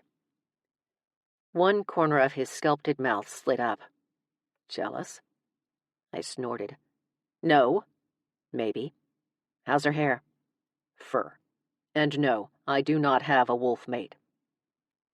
Relief flooded my chest cavity. I would never be a homewrecker. Or a den-wrecker. Either way, I sucked in a soft breath when another thought occurred to me. I turned to Annette and whispered, "I wonder if he can have cubs." She pointed at me and nodded. "Wolf," he said, reminding us. "Excellent hearing." We winced and shut up as he turned onto a side road. "It's just up here." I felt it before we stopped. Cold, pain, fear. Roane pulled onto a dirt drive. It was so dark the narrow column of foliage seemed to go on forever, but a few seconds later we pulled up to a rustic house. I didn't wait. I unbuckled my belt and was over Annette and out the door before he'd stopped completely. "Defiance!" she yelled, but I took off, tripping on the uneven ground as I went. After fumbling with my phone, I finally managed to get my light on and held it out as I followed the pain. It stole my breath. "Defiance," Roane said, following behind me. He caught up easily, took my arm, and pushed me behind him. "I smell blood." "Oh my God, he's hurt." We eased around an old detached garage that was probably a barn at one time. An old muscle car sat out back with a small crane that lifts engines. "Can you see?" "Everything," he said. "That's so cool," Annette said. We stole around the car, and there he was, Mr. Leonard Quinn, lying on the ground with a 700-pound engine on his leg. I rushed over and knelt beside him. He was unconscious. "Mr. Quinn?" His lashes fluttered open. Though his cinnamon hair was indeed thinning, he was much younger than I thought he would be. Stocky, with a boyish face, he was probably in his late 30s. I quickly assessed the scene around me as Roane examined the motor. The chain on the small lift had broken, and somehow the motor ended up on top of him. I could see by the disturbed ground on his left that he'd struggled, possibly for hours, to get to a phone that lay nearby, a phone just out of his reach. It must have been beyond frustrating. I pointed. "Annette, his phone." She took her hand from her mouth, grabbed the phone and handed it to me, then took out her own phone and said, "I'm dialing 911. "Thank you." "Mr. Quinn, can you talk?" I took his icy hand in mine. He smiled, clearly in shock. "I knew an angel would come for me, but I had no idea she would look like you. Makes it all worthwhile." His voice was hoarse. It had to be from both the cold and the fact that he'd probably been yelling for help for hours. I grinned, and after pocketing his phone, wrapped both of my hands around his. "Sadly, I'm no angel. How long have you been here?" I'm not certain. What time is it?" "It's a little after 4 in the morning." "Been a long freaking time. I'd only been working a couple of hours when this happened. Maybe 10? "This morning?" I asked, shocked. He nodded. I was amazed he was even still alive. "First responders are on the way," Annette said. She knelt beside me. "I was rebuilding my motor." He pointed to the massive hunk of metal on his leg. Roane spoke in a low tone. "I can lift it off him, but I don't know the extent of the damage. This could be the only thing keeping him from bleeding to death."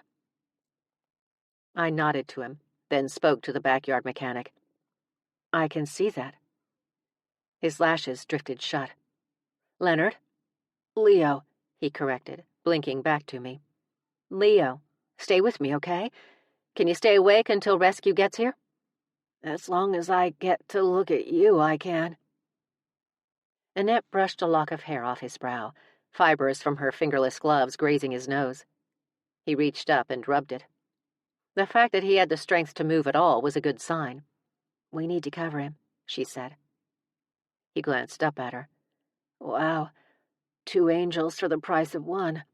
This must be my lucky day. He flashed a nuclear grin. She offered him her best grin in return. Damn straight it is. Can I get into your house? Grab some blankets? Are you trying to get in my bed? You're feisty, I said, trying not to giggle. That's a good sign. A thought hit him. He tried to rise, but sucked in a sharp breath of air through his teeth and laid back. What is it? I asked him. Work. I was supposed to be to work at 3. I need to call in. How about I call for you tomorrow? He answered, but his words were garbled. We need to cover him, Annette repeated, worry lining her face. We need to get him warm. Is there a thing about warming someone with hypothermia too fast? Yes, but it's just blankets. I don't think he'll... She stopped herself, but I could imagine what she was going to say. She didn't think he would survive much longer. What's that? I asked, pointing into the trees that acted as a barrier between Leo's house and his neighbor's. Annette looked over while I raised 2 fingers and summoned the spell for warmth. Having given up on lifting the motor off him safely, Roane knelt on his other side. The symbol I drew sparked to life, light exploding out of the lines to draw heat from above and below. Not a lot, just a steady flow to keep the cold at bay. Wow, he said, gazing up at me. How did you do that? Are you really an angel? Annette gaped at me. My gaze shot to Roane's. Only powerful witches, supernatural beings, and a segment of the population with certain mental illnesses could see the light from my spells. The everyday mundane could not. Leo Quinn just got a lot more interesting. Annette continued to gape. You did a spell and tried to hide it from me. Did not, I said, throwing in my best scoff for good measure. I bought it in a little shop in Sedona, so I knew it was good. They sold quality stuff there. You totally did, too. I totally did not. Are her spells like staring at the sun? Leo asked, not helping at all. She glowered at me. They are exactly like that. Well, she looked down at him. To certain people they are. Say, you're not a homicidal maniac, are you? The last guy who could see one of my spells tried to kill us, so her question was legit, albeit poorly timed. He laughed softly, then coughed, the act causing pain instantly. He bit down and drew back his head. I twirled a finger out of Miss Nosy Britch's line of sight, just a little spell to ease the pain a bit. His blood pressure had to be either dangerously high or dangerously low. It could go either way. He relaxed and tried to go to sleep on us. Annette started telling him stories of her childhood, no idea why, when a police cruiser pulled up, followed by fire and rescue and an ambulance. You ordered the whole cavalry, I said to her. Yes, I did. It took them a while to tourniquet his leg, get the motor back on the chain, and lift it off him. Roane helped with that, making sure the cold metal didn't break again. His muscles bulged in places I didn't know they could bulge. Like this one muscle behind his biceps that looked really handy if he should ever need to support a woman's weight while helping her change a light bulb. And it took a lot not to drool. He wouldn't have lived much longer, an EMT told me after they got Leo loaded. I can't believe you found him. That's her specialty, the chief said, walking up and shaking his head. Didn't I just drop you off? You did, I said. But there was a glowing message, and then Percy wouldn't let me out, so I had to sneak down to the cave and follow the water out. Then he almost caught me when I tried to get in the bug, but Roane and Annette showed up, and I'm pretty sure I dented Roane's truck. I looked at him. My bad. How about you go get some rest and try to stay home for a few hours? Let me catch up with my paperwork. You got it, Chief. I turned toward the EMT.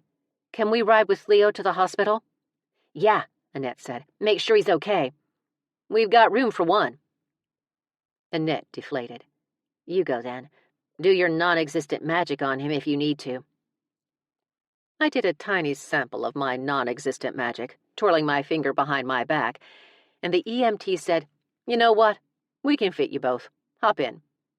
She clapped her gloved hands, her curly hair bouncing with joy as well, and climbed inside. With some help. Her legs were not what one would call lengthy. I looked at Roane. Well, meet you back at the house? He'd leveled a knowing smirk on me that held so much more than the average smirk. It was filled with, well, knowing, appreciation, a little come hither to soften the edges, and a shimmering dose of desire that shot straight to my nethers. He nodded and watched as I, too, tried to climb into the ambulance. So much harder than it looked on TV. As we drove to the hospital, Leo looked over his oxygen mask and asked, What are you? It felt wonderful, doing good, saving a life. I felt much like the EMTs must have, and a little guilty that I hadn't listened to the glowy thing sooner. I leaned forward and whispered, The real question is, what are you? Chapter 11. Some days even the devil sits back and admires my work. Meme. It was almost 8 in the morning when we got home. Hopefully Roane was sleeping, but I knew Ruthie would be up. I marched straight down the basement stairs and knocked on her door to tell on Percy. Annette followed, only to tell on me instead. Ruthie was dressed in her usual angelic gauze dress, this one a soft gold with midnight blue edging. We sat at the high table in her arts and crafts room. It was only then I realized there were a couple of doors in the room, and I wondered if one was a bedroom. Surely she slept, unless she really was a zombie.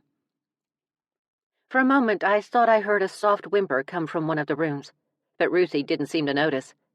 Instead, she made tea and insisted on the lowdown. And the lowdown she would get. First, he wouldn't let me do a spell to unlock the bar on the basement window. Which I wouldn't know about, Annette said, because someone went without her sidekick. And I thought you lost your powers. Right, I said, busted. I was trying to get them back, and Percy blocked me. Sweetheart. Ruthie placed her cup in her saucer just so. Percy can't possibly block your magics. You're simply too powerful. Was it iron? His will? No, dear. She stirred her tea absently, the bar on the window. Oh, I have no idea. Why? Witches can't manipulate iron or anything with a lot of iron in it. It had to be iron, then, Annette said. Not that I would know, since I wasn't there. I just assumed with your Charmling status, Ruthie continued, that rule wouldn't apply to you. She bowed her head and thought. Interesting. Annette and I looked at each other. Did you know about the iron thing? I asked her. She was much more knowledgeable about all things witchery than I was. She put down her cup. Yes and no. I mean, there are a ton of myths surrounding different metals with different preternatural beings. Like werewolves and silver, I said. We exchanged glances again. Her gray irises glistened. You totally have to test Roane. Yeah, but I can't shoot him with a silver bullet. That just seems wrong after everything he's done for us. Annette nodded. Okay, well, how about stabbing him with a silver letter opener? Oh, hey, that might do it. Like just a little poke, Annette added. Don't go in all the way. That's what she said. We burst out laughing, and at some point in the conversation I realized I was delirious with all the adrenaline dumps and just a general lack of sleep. I needed to state my case quickly and find my bed. So, back to the complaining. Second, I said, he tried to stop me from leaving the house. That's called false imprisonment, by the way, and it's illegal. I looked up and glared at Percy, wherever he may be. Ruthie laughed softly.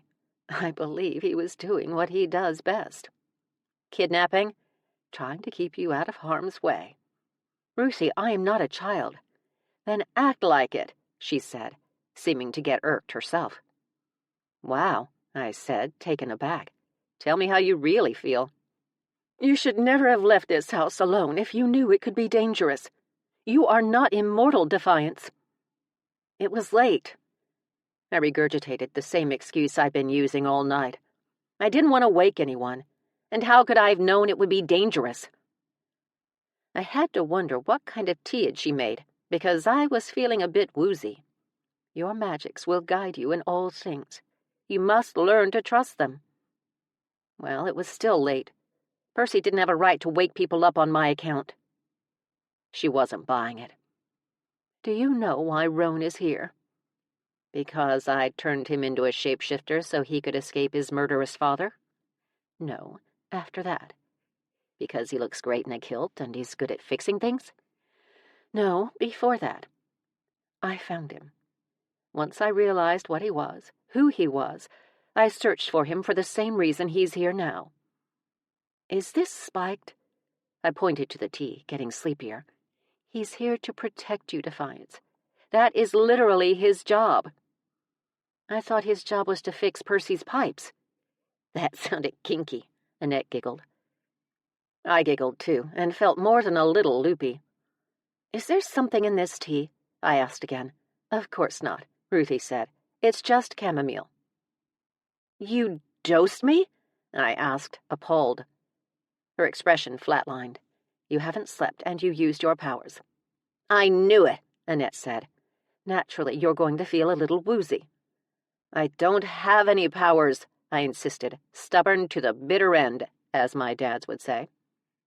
"So you pay Roane to watch my every move?" "Yes." "Well, no, that's not what I meant.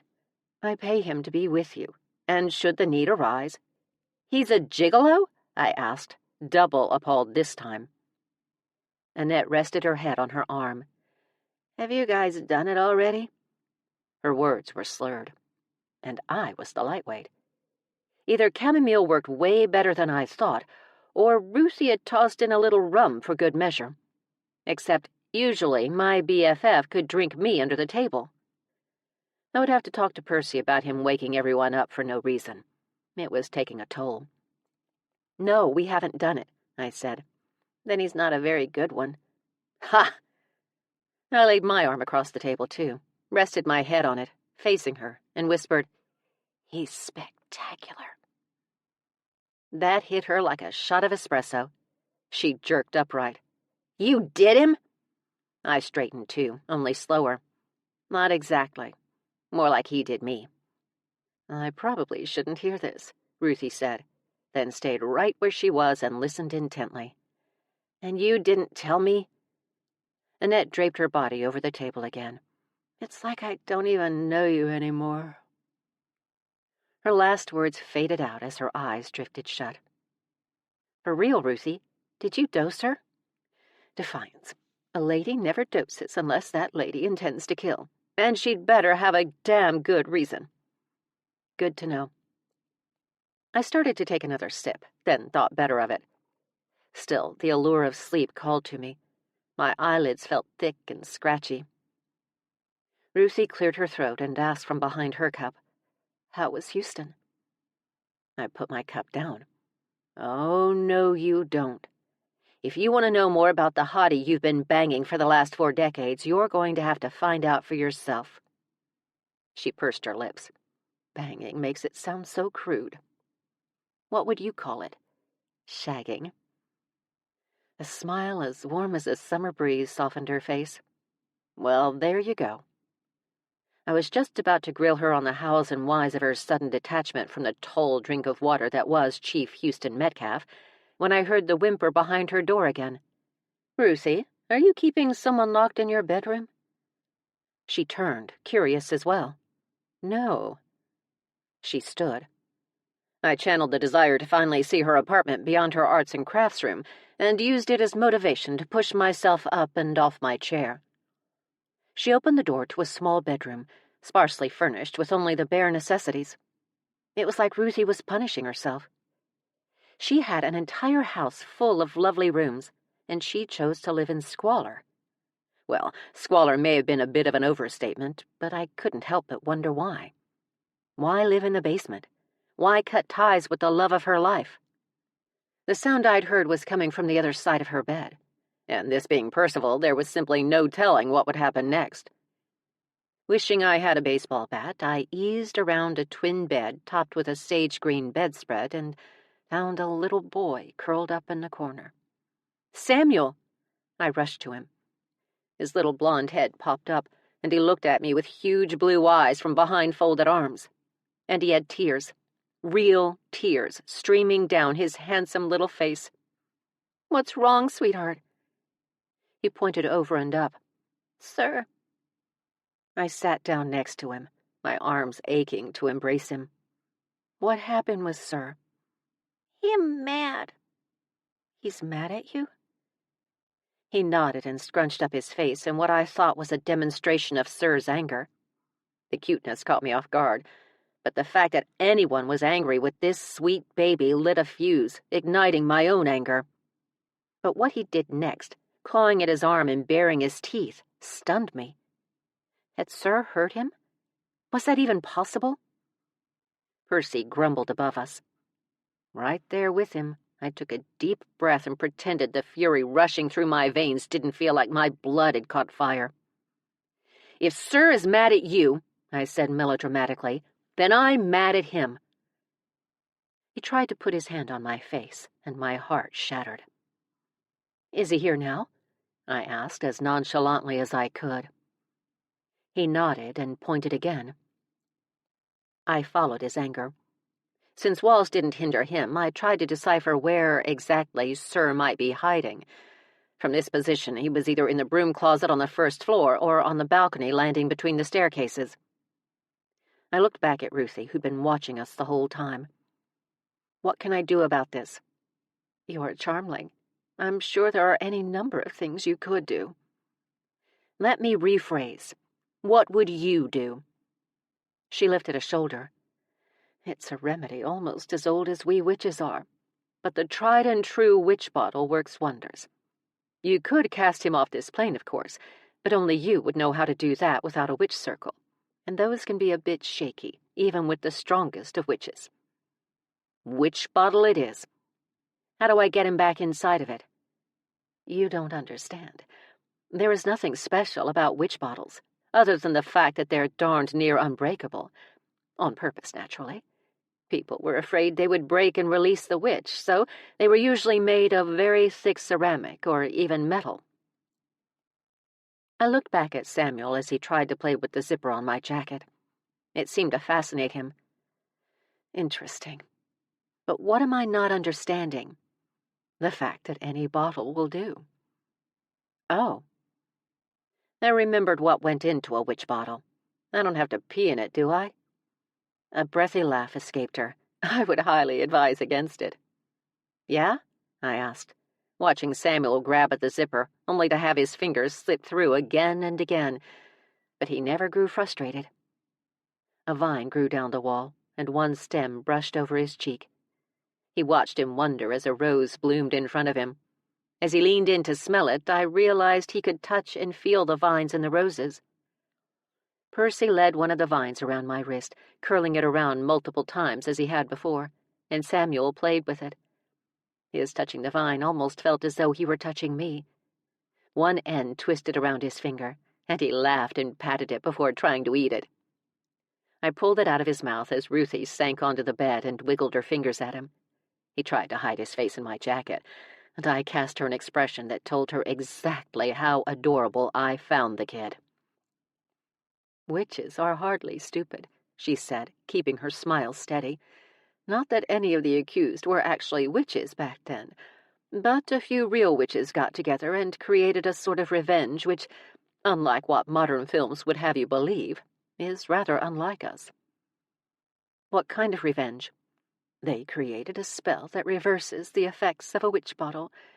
Whoever creates one and urinates into it to try to trap a witch will instead trap his own soul upon his death." "I like it," I said with a grin. "Savvy and deserving. It has to be done on an individual basis, bottle by bottle, so it makes me wonder who in this area would have known to do that back then." So, Sir was very likely a persecutor of innocent people. Very likely. And now he abuses children. She lowered her head. It looks that way.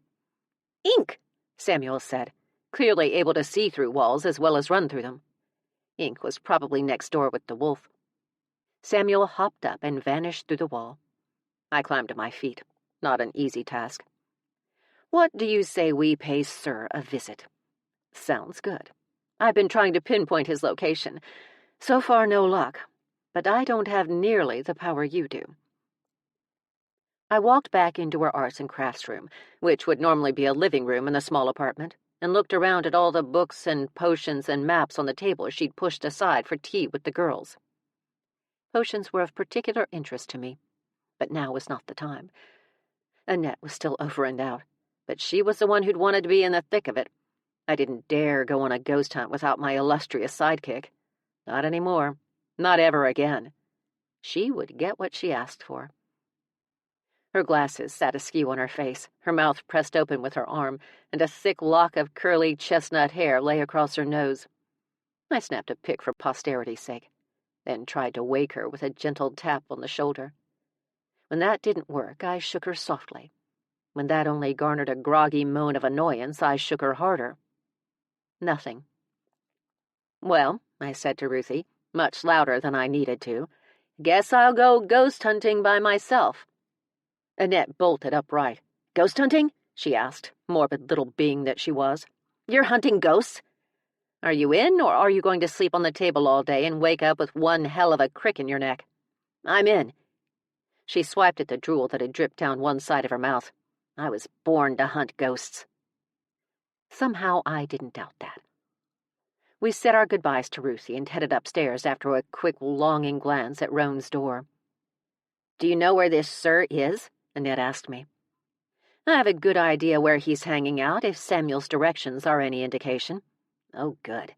Do I need anything? Like salt, a cross, garlic? I chuckled. We aren't hunting a vampire. Wait. I stopped in the hallway and turned toward her. Given everything we've learned, do you think vampires are real, too? Her lids rounded behind her turquoise cat-eye glasses. You know what? I said, continuing the journey. Let's not worry about that right now. She followed. Right, good idea. A knock sounded as we headed across the foyer. I groaned, and Percy grumbled, making me wonder who it was. Annette went to the door and pulled it open. Oh, it's you. I walked up behind her. Mr. Vogel. I was none too pleased that the burly man was gracing our doorstep again. You still haven't plugged in your phone. Or we have caller ID, Annette offered. He glared down at her, his ire turning his pasty skin a bright scarlet. His presence felt like acid on my skin. I found that many people only seemed distant or antagonistic, but deep down they were nice people. Vogel didn't fall into the nice category. He was aggressive and volatile all the way through to his cold, black heart. I also had the feeling he'd hurt people in his past. I would be looking into that past as soon as I had a chance. I pushed past Annette to take first position at the door. Mr. Vogel, what can I do for you? Besides bring someone back from the dead, that is. Can I talk to you alone? He stepped back, expecting me to follow. The darkness that overwhelmed me in that moment took my breath away, as though his intentions had manifested into a physical sensation. Even if I'd wanted to follow, Percy wrapped his vines around both of my ankles. To some degree it didn't matter. I wasn't about to follow Vogel anywhere. He had a peculiar smell about him, an off scent I couldn't quite place. Oh, yes, there it was. Death. But to a larger degree, Percy keeping me glued to the spot did matter. I looked down and whispered through my teeth, False imprisonment, mister. He didn't care. He tightened his hold, clearly no longer trusting my judgment. If he ever did. We were going to have to talk. Soon. I'm on a case at the moment, I said to Mr. Vogel. I just need a minute. I'm afraid I don't have one, and I'm not sure we would have anything to talk about even if I did. I told you, I lost my powers. He stepped close again. I'm pretty certain I don't believe you. Be that as it may. I started to close the door. His hand shot out, and he grabbed my arm and yanked none too gently. "Hey!" Annette shouted, trying to get past me and at him. Little firecracker. His audacity stunned me. The razor-sharp thorns from the vines that twisted around his hand stunned him. He jerked his hand back, and we both stood there with our mouths agape as Annette harumphed in satisfaction. He backstepped to a safer distance before stabbing me with that lethal glare of his. I wanted to do this the easy way. What does that mean? I asked, stunned by his audacity again. His gaze darted past me to something over my shoulder. I was not about to take my eyes off him. The man was quicker than he looked. He tossed me one more glare for good measure, then turned and strode down the walk to his pickup. I finally turned and saw what I knew I would, because a calmness came over me any time Roane stepped into my orbit. He stood behind me, hair a mass of tangles and arms crossed over his wide chest, in a rumpled maroon t-shirt, leather kilt, and work boots he'd crossed at the ankles. All the things a growing girl needed. "Did Percy wake you?" I glared up at the entity as though I could actually see him, though I had appreciated the intervention with Vogel. I was up, he lied, his voice thick with sleep, and his lashes crumpled together like he'd been in a deep state of slumber. "I'm sorry." That I was up? "No," I was quick to correct. "Never. It's just... Roane, Ruthie told me you're basically paid to keep an eye on me. It's unnecessary. Please don't feel obligated to, I don't know, be my bodyguard." The grin that stole across his face seized my lungs. Ms. Dayne, there is little on earth I'd rather do than guard your body. Every bone I owned, and even a few I didn't, dissolved. It was the mischief in his smile, the glistening in his eyes, the promise of things to come in his expression. A sigh echoed through the foyer, and we turned to see Annette standing close by, like really close by, like at our shoulders. She had difficulty with respecting personal space. Either way, I fidgeted with my wrist, missing my bracelet. "It's not your job." Are you firing me? His deep voice sent ripples of pleasure over my skin. "Please don't fire him," Annette said, her expression pleading, and it took everything in me not to crack up. Something moved in my periphery. The shadow I'd been seeing, the entity from the witch bottle. "Sir."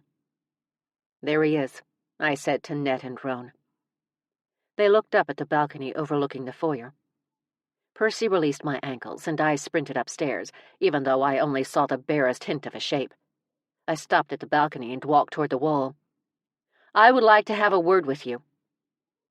That was when I realized I had no plan whatsoever. Then I saw it. Him. A stocky man with puffy bags under his eyes and a bulbous nose. I had a similar look once when I'd first discovered mudslides. The morning after had not been pretty.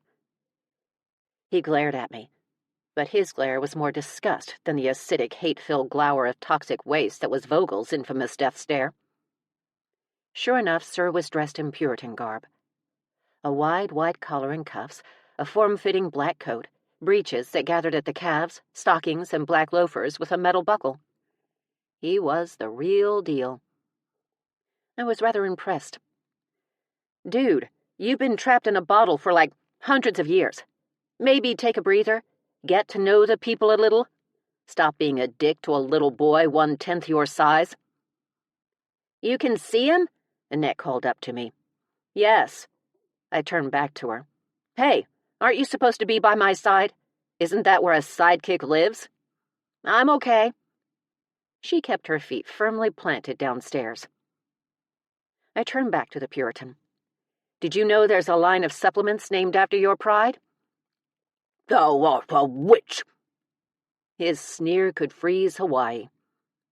"You guys legit said thee and thou and art?" His watery gaze turned into a livid glare. "Thou shalt not suffer a witch to live." Wow, seriously? I stepped closer. He grew opaquer, but just barely.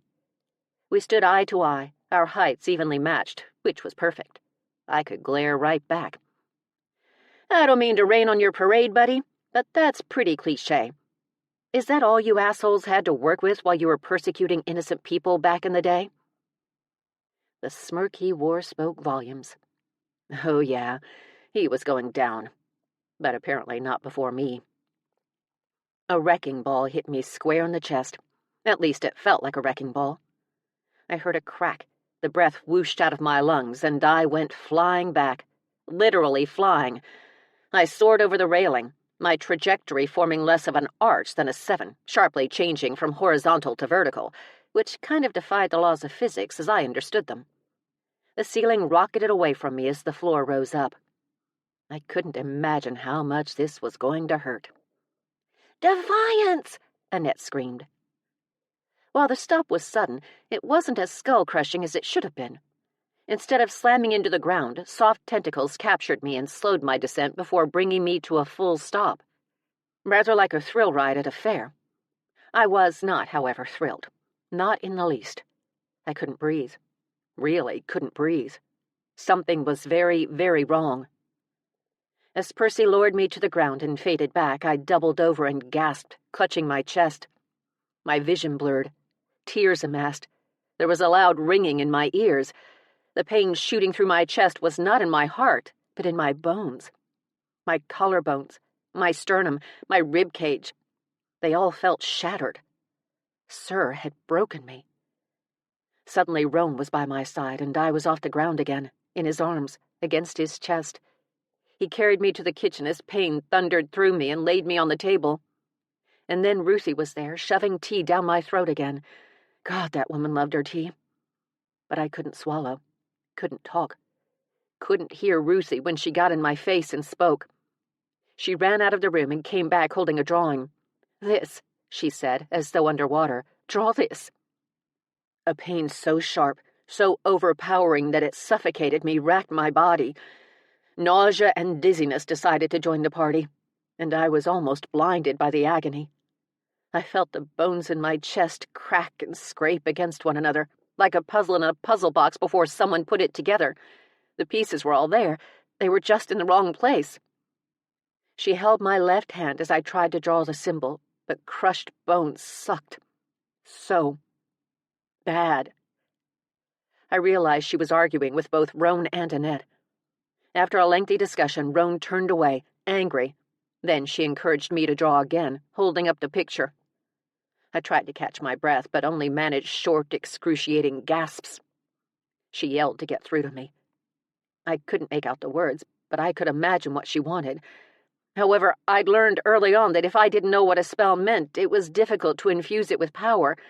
I just didn't know what power to infuse it with. Still, I tried. I slowed my breathing and concentrated, trying to remember what the spell meant, wondering how Ruthie, who didn't know the language, could be aware of its meaning. When I raised my shaking hand, it seemed to upset the wolf. I concentrated on him, on his calmness, the steely resolve in everything he did. Even in his agitated state, it helped. I examined the symbol again, tearing through my memories, trying to spot the right one like a facial recognition program trying to match a face to a name. There. It sat on the fringes of my memories the way a child sat in a corner after being scolded. I pulled it forward, drew it on the air. It blinded me with light for a split second. Roane shoved Ruthie aside and took my hand, wrapped his long fingers around mine for a better grip, twisted our hands together, and held on. The spell worked. The pain began to leach out of me, and I could draw in a slightly deeper breath. I felt Roane squeeze my hand. His face, so near mine, was simple perfection. Ruggedly handsome, 5 o'clock scruff, sparkling olive irises, lashes to die for, or kill for. But then, as I watched him, his shoulders went stiff. "Stop!" I heard Ruthie in the distance, the ringing in my ears ebbing at last. "Defiance, stop!" Roane kept his gaze locked on mine, but his face tightened into a mask of barely controlled agony, his irises shimmering with unspent tears. He bit down and closed his eyes, pushing a tear past his lashes. Ruthie and Annette were both yelling at me. Annette shook me. "Defiance, stop!" I snapped to attention. Pulling my hand out of Roane's grip, I tried to sit up, but the pain, while manageable, was still there. Roane dropped to his knees, then fell to the ground. I gaped at him. "What happened?" I asked Ruthie. "What did I do?" "Now's not the time. You need to ease his pain. Hurry, love." He gripped a table leg with one hand and clutched his chest with the other. "What did I do?" "Hurry, sweetheart." I rolled over and drew the symbol that practically burst out of me, perhaps putting a little more energy into it than I'd planned, and pushed it over him like a blanket. Light enveloped him, embraced him, saturated every molecule in his body. It took a moment, but his muscles relaxed. His panting slowed. I eased off the table despite the pain and lay behind him. "I'm sorry," I whispered into his ear. Scooting next to him, I brushed his hair off his face. "Roane, please be okay." He turned over and buried his face in my hair. "I'm okay, gorgeous," he said. But he said it through clenched teeth. Slowly the spell worked, and he relaxed more and more. I lay my head on my folded arm and petted his hair, kissed his cheek, marveled in the fresh scent of him, and fell. Chapter 12. Sometimes I wonder if all of this is happening because I didn't forward that message to 10 other people. Meme. I heard a clock ticking down the hall, felt a weight on my waist, warm covers over that. I pried open my lids to see a beautiful red wolf in human form. His lashes fanned across his cheeks as he slept, his breathing deep and even, an arm tucked under his head. I started to move, but the vines that embraced us tightened gently. "You're awake," Annette whispered from a nearby chair. She'd been working on her laptop. She closed it and eased closer. "Am I?" I asked, my mouth full of cotton. "This isn't another dream? Because, damn." I gestured toward the man candy wrapped around me. She giggled behind her hand. My dad sat beside her, draped over the table with blankets wrapped around them, snoring away. I heard a soft purr and leaned up to see Ink on the other side of Roane, the cat's head tucked against the wolf's neck. "Why is Percy suddenly into bondage?" "To support your weight," she whispered. "You are both still healing." "Like a cast?" I whispered back. "Exactly." I reached over Roane, and Percy pulled back the vines so I could scratch Ink's ears. Poor cat had been tortured the last couple of days. I could only hope he'd get used to it. There was no telling how long we would have Samuel with us. If I had my way, it would be forever. But I wasn't sure how Ink would take that. "Now that you're okay?" Annette leaned forward. "You are okay, aren't you?" I nodded. "Then, oh my God, that was so cool. What happened on the stairs? You just flew. Vroom." She reenacted my flight over the railing with her hand. "And then whoosh." She showed my descent in detail. Apparently my legs had been kicking and my arms flailing. And then bam. She wrapped it up by showing my sudden stop by stopping suddenly. Then her hands floated down like feathers, landing softly on the ground. A riveting portrayal. Def, it was magical. She hopped off her chair. "Can I get you some water? Coffee? Wine?" "Please, in that order." She snickered and got a glass down. "Are you sore?" She handed me a glass of water with a straw. I drew deep from the cup, my throat scorched. "Not terribly." I couldn't imagine how Roane would feel. So far, I'd dented his truck, gotten him stabbed, and shattered every bone in his chest.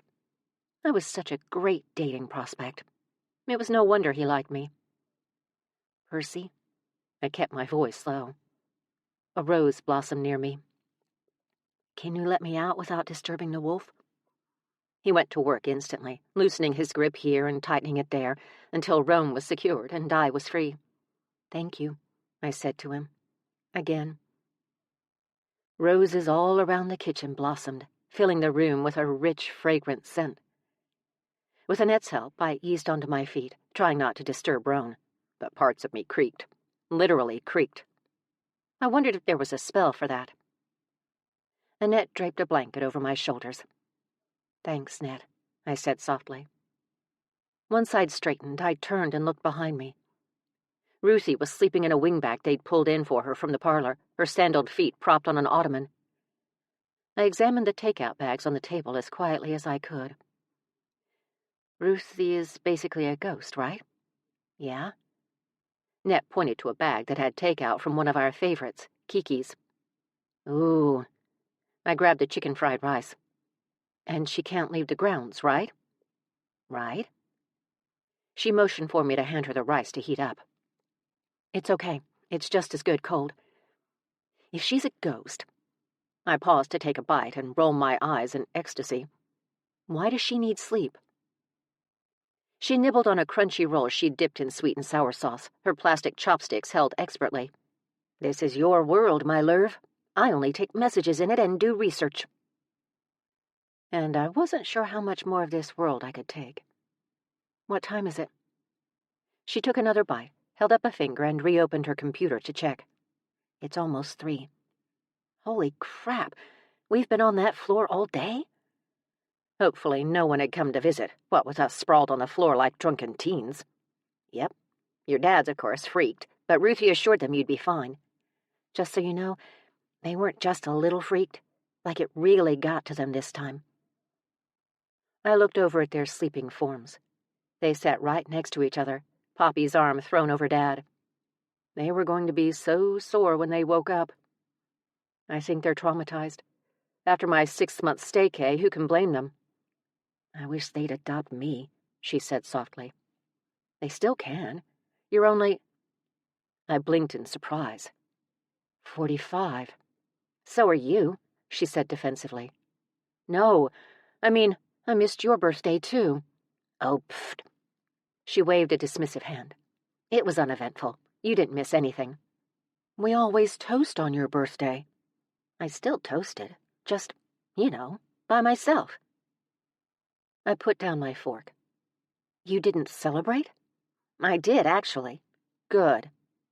I started to take another bite. With Percy. You celebrated your birthday with Percy? Yes. I pointed up. This Percy? Our Percy? Yes. And you, actually. Her mouth slid into a sideways grin. He let me into your room so I could toast with you. After beaming at her, I looked up. Thanks, Percy. The vines rustled. Only I got a little wasted, and the next thing I know, I'm back in my room with no recollection of how I got there. Really? Still, it's not every day one gets to toast one's birthday with a floating witch in a state of suspended animation. True. So I need to wash my hair. Wait, what? She asked. I need a shower. Then I'm going to try to get everyone into a real bed. There is no way I'm going upstairs. Not with that thing up there. Okay, but I need a shower. She jumped to her feet and grabbed my arm. There is no way you're going upstairs either. Net. I gave her my no arguments face. Def. She gave me hers right back. N. D. You did not see what my hair went through in the backyard of Clara Thomas's house. You did not see what you went through on the balcony at Ruthie Good's house. Well, I kinda did. You showed me. And I'd lived it. No, you don't understand. You didn't just fall. You were shoved with such violence, Stephanie, such malicious intent. She leaned close and looked at me from over her glasses. He aimed to kill you. Well, then his aim is lousy. Not from where I was standing. I took another bite and washed it down with cool water. You're telling me I can't take a shower because the Puritan from hell is on the balcony? I don't know where he is. I just know he's not in here, and here is where I'm staying. She popped an entire slice of the crunchy roll in her mouth and, well, crunched. Draping the blanket onto the back of a chair, I rubbed my hands together. I guess it's time for a rematch then, because I am taking a shower if it kills me. Annette did the deer-in-the-headlights thing. Excellent hearing. A voice came from below. Not like hell, but below us. And here we thought our whispering would be nigh indecipherable. Roane rose, the vines falling away to let him.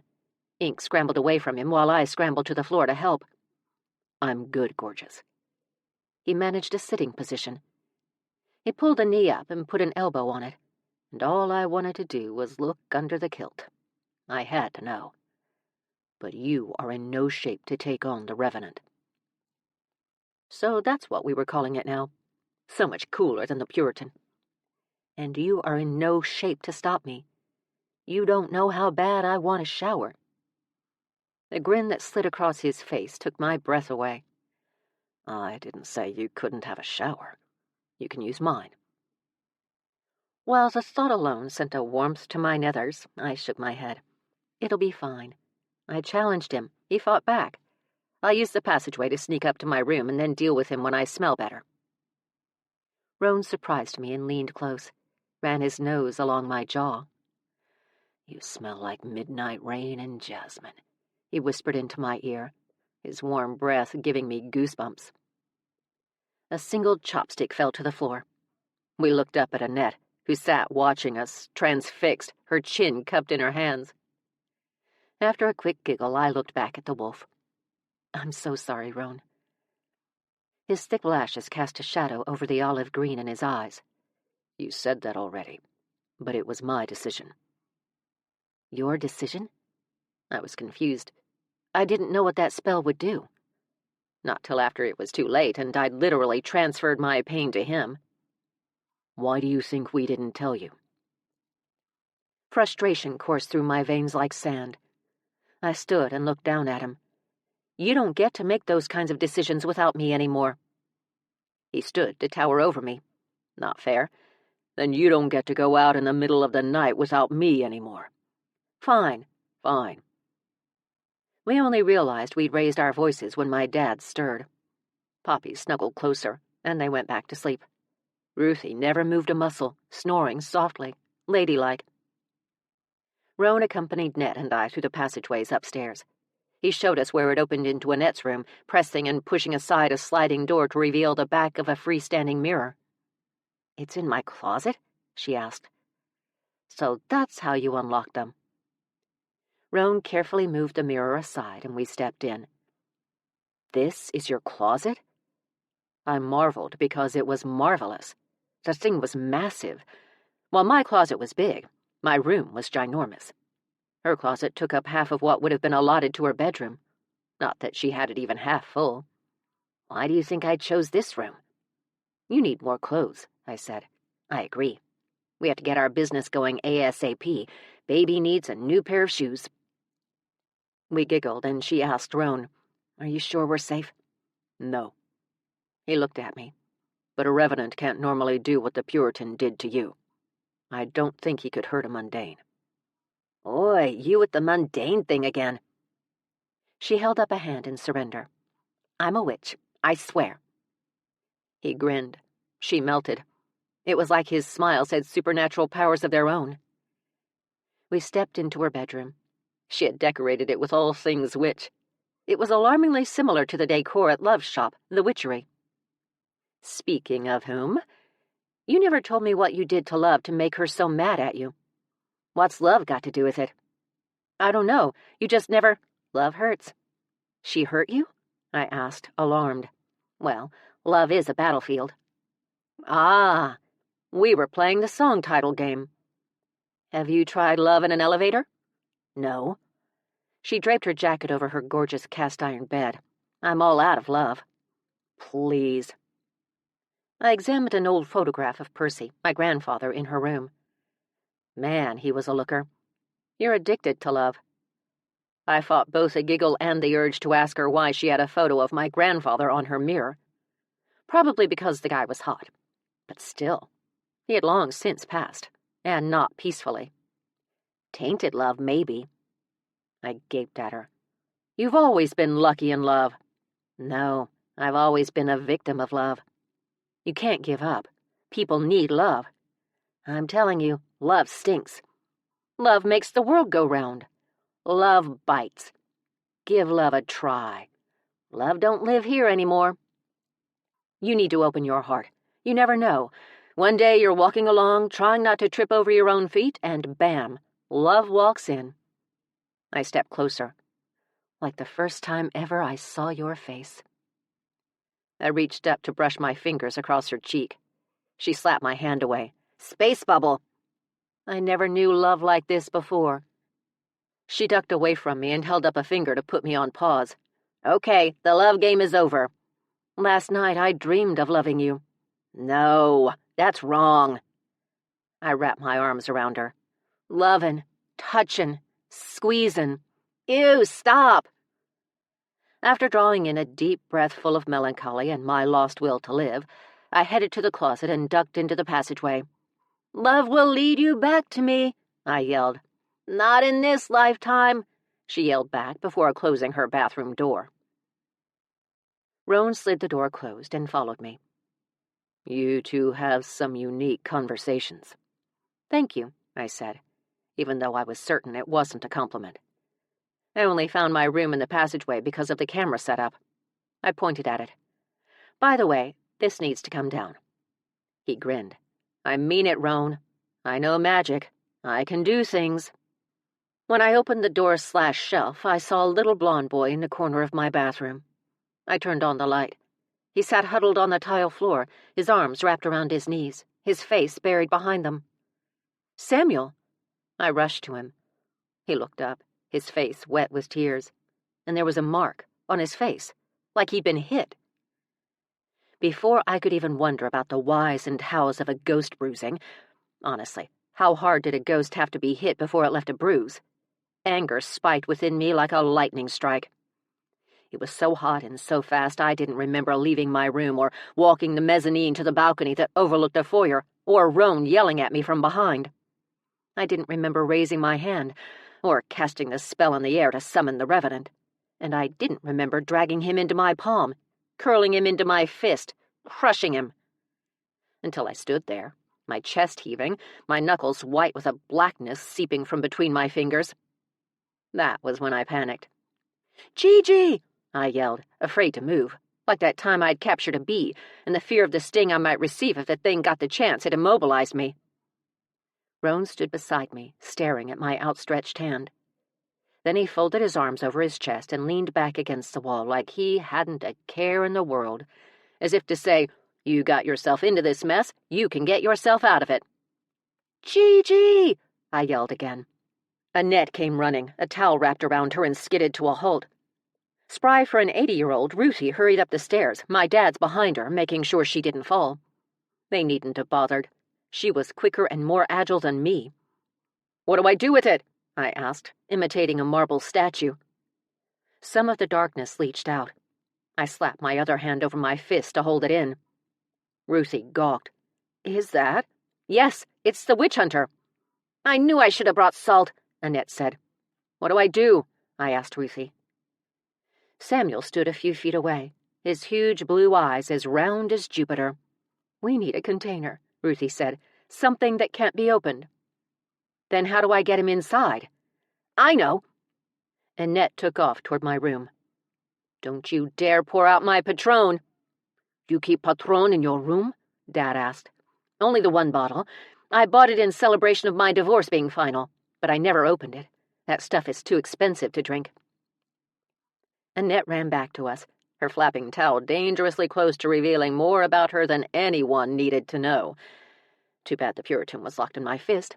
He'd have a cow at how much skin she was showing. It would have been fun to watch. This! She skidded to a halt beside me. It's a container and can't be opened. She held out the crystal ball. No! I frowned at her. You bought that for me. You can still use it. I glanced askance over my shoulder. Ruthie nodded. Even though it's solid glass? Glass is more porous than you might think, she said. He'll fit. Okay, fantastic. So, how do I get him in there?" "How did you get him into your palm?" she asked. "I don't know. It just sort of happened, like everything else I do." I never thought before I leaped. That was my problem. Well, one of them. Ruthie stepped in front of me, a patient smile on her face. "Only you know how to do it." She put her hand over my closed fists. "Take deep breaths and think about it." The pressure of holding him in my palm was starting to feel like tectonic plates rubbing together and creating friction. My hand was getting hotter and hotter, like I disrupted some sort of cosmic balance, and the universe was trying to right itself again. Deep breaths. Okay, I can do this. Roane was still leaning against the wall without a care in the world, a gorgeous grin lifting one corner of his mouth. Ruthie took the glass orb from Annette and held it out to me. "This way, no one can ever release him again. Even if it happens to break, he'll be scattered throughout the microscopic holes in the glass." "Right. Good idea." Heat blistered my hand, but I concentrated, filling my lungs and slowly releasing the air. Ruthie was wrong, however. I didn't know anything. The dozens of witches who came before me did. Those who were 1,000 times stronger than I was. I tapped into that.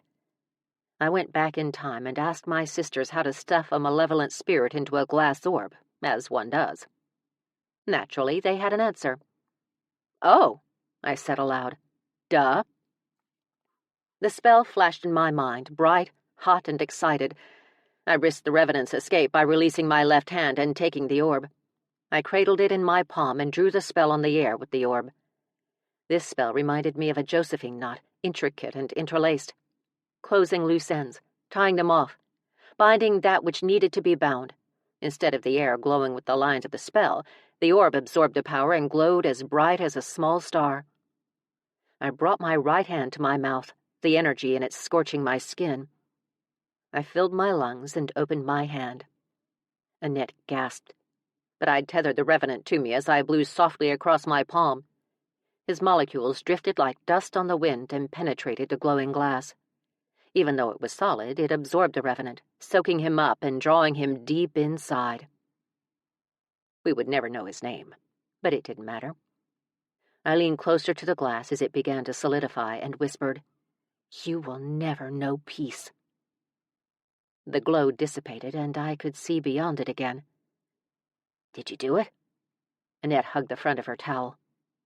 I turned and showed her the orb. I did. "Oh, wow." She walked forward and peered inside. "You can see him in there." She looked at my dad's. "It was clear before. Now it has black sand in it." She tapped it like a kid at a snake exhibit, because that doesn't make the snakes nervous at all.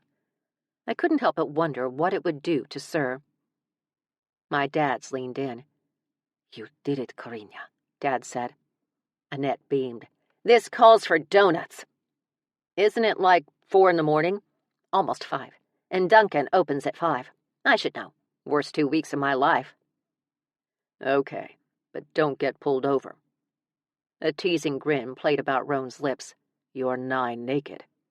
"And you're nigh high if you think I'm going out for donuts in a towel." She turned on her heel and strutted off like only my BFF could. "You did it," Ruthie said, her smile full of pride. "And without almost getting killed this time."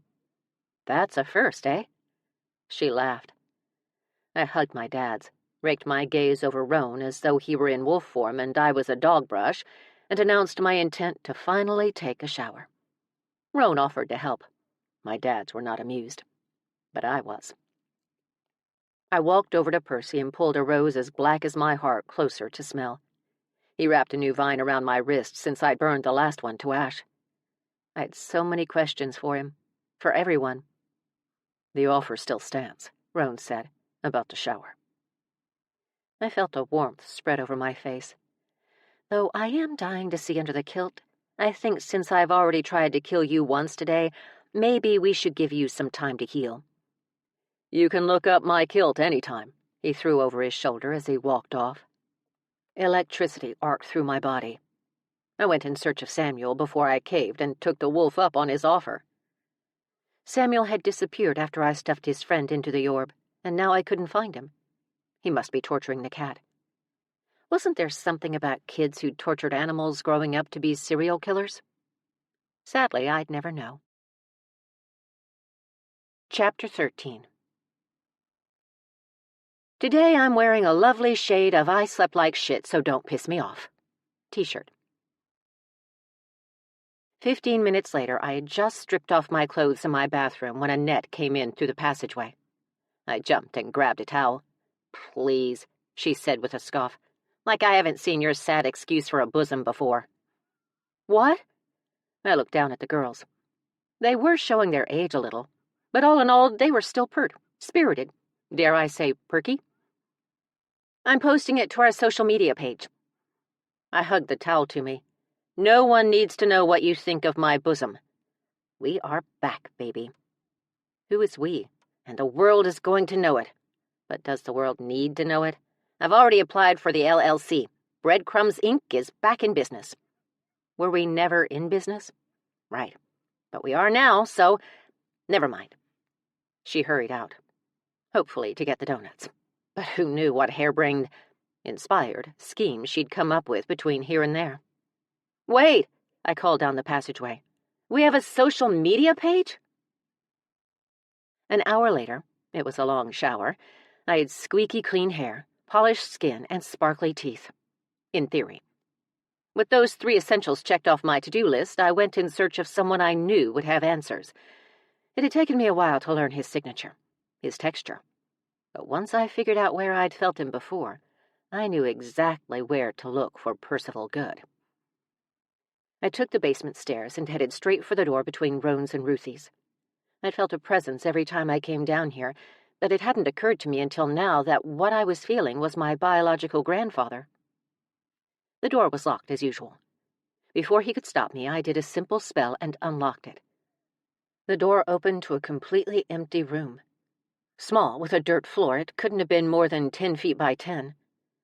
I turned on my phone's flashlight and saw something glisten on the ground near the back wall. I stepped forward only to find my feet glued to the spot. Percy had put on his Sherlock Holmes hat and figured out my game. "It's okay, Percy." I kept my voice soft. "I already know." The vines shrank back but stayed close. They slid along the walls of the empty room like thousands of snakes, watching me, making sure I didn't get too close. I stepped near the glistening object. A headstone. Percy's bones were underneath it. Percival and Ruthie had split long before I had been born, though they'd never officially divorced. He'd grown interested in black magic, which, at its core, was all about doing harm in one way or another for personal gain. He'd quickly become addicted. Apparently, that was a thing. He'd fallen deeper and deeper into that world until his humanity had been almost completely stripped away. After that, Ruthie didn't see him for years. Then, in a more lucid moment, he'd come to her wanting to die. The darkness would not let him, so he'd begged her for help. She and her coven had performed a ritual. They had to burn him in a witch fire and sear the flesh from his bones to accomplish the tragic act. Those bones were buried here. I knelt in front of the headstone. Percy covered it with vines before I could read it. I smiled at him and brushed them away, and he let me, pulling back until I could see the black stone. I read the name that had been etched into the memorial. Percival Channing Good. I looked up. That's an incredible name. The room hummed around me. You keep saving my life. A soft vibration rippled over me. I just wanted to thank you. Brushing dirt off the stone, I looked for dates. There were none, but there was a saying at the bottom. Ina natura renovatur integra. Since my Latin was beyond rusty, I cast a spell, drawing the lines of reveal on the air and pushing the bright, hot symbol toward the stone. The letters transformed into, through fire, nature is reborn whole. They stayed that way until I released the spell. I stood. He'd saved my life I didn't know how many times. He deserved his privacy. I'm sorry I bothered you, Percy. I won't do it again. Just Just thank you. For everything.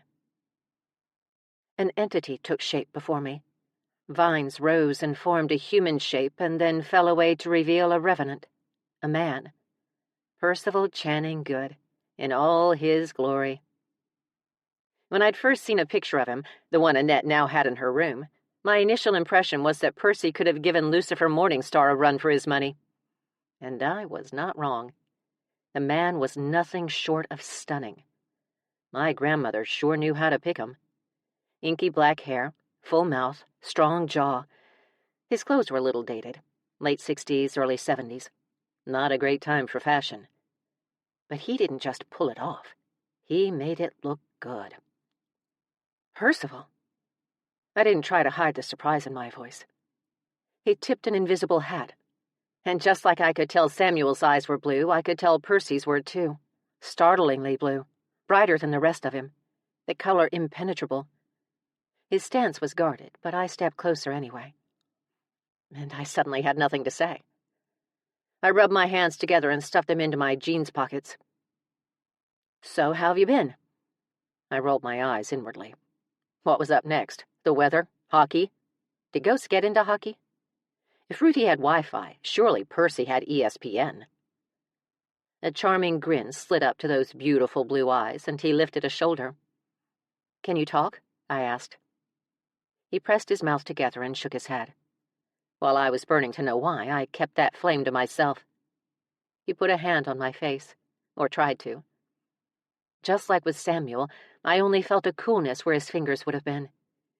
We're going to have to learn sign language. He smiled and nodded. Hey, I thought of something I could ask him. Did you know there's a cave underneath the house? He nodded, put an index finger over his mouth to shush me, then cupped a hand over one eye, which was weird until it sank in. Pirates, I said, astonished. He encouraged me to take it further with a summoning wave.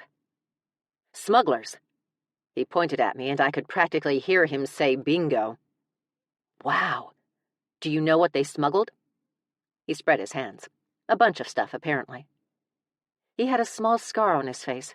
I asked, what happened? Before I remembered, he couldn't answer. He dismissed my question with a shake of his head, but I looked closer. It didn't look so much like a scar, but more like one of the vines that covered the house. Is that from when I pulled you across the threshold into the passageway? My stomach clenched at the thought. It was the only time I'd seen him hurt. When you withered and turned to dust? He didn't answer. Percy, I'm so sorry. He stepped to me sharply and shook his head. But it's my fault. Another shake, this one sharper. He pointed to the door. Was he kicking me out?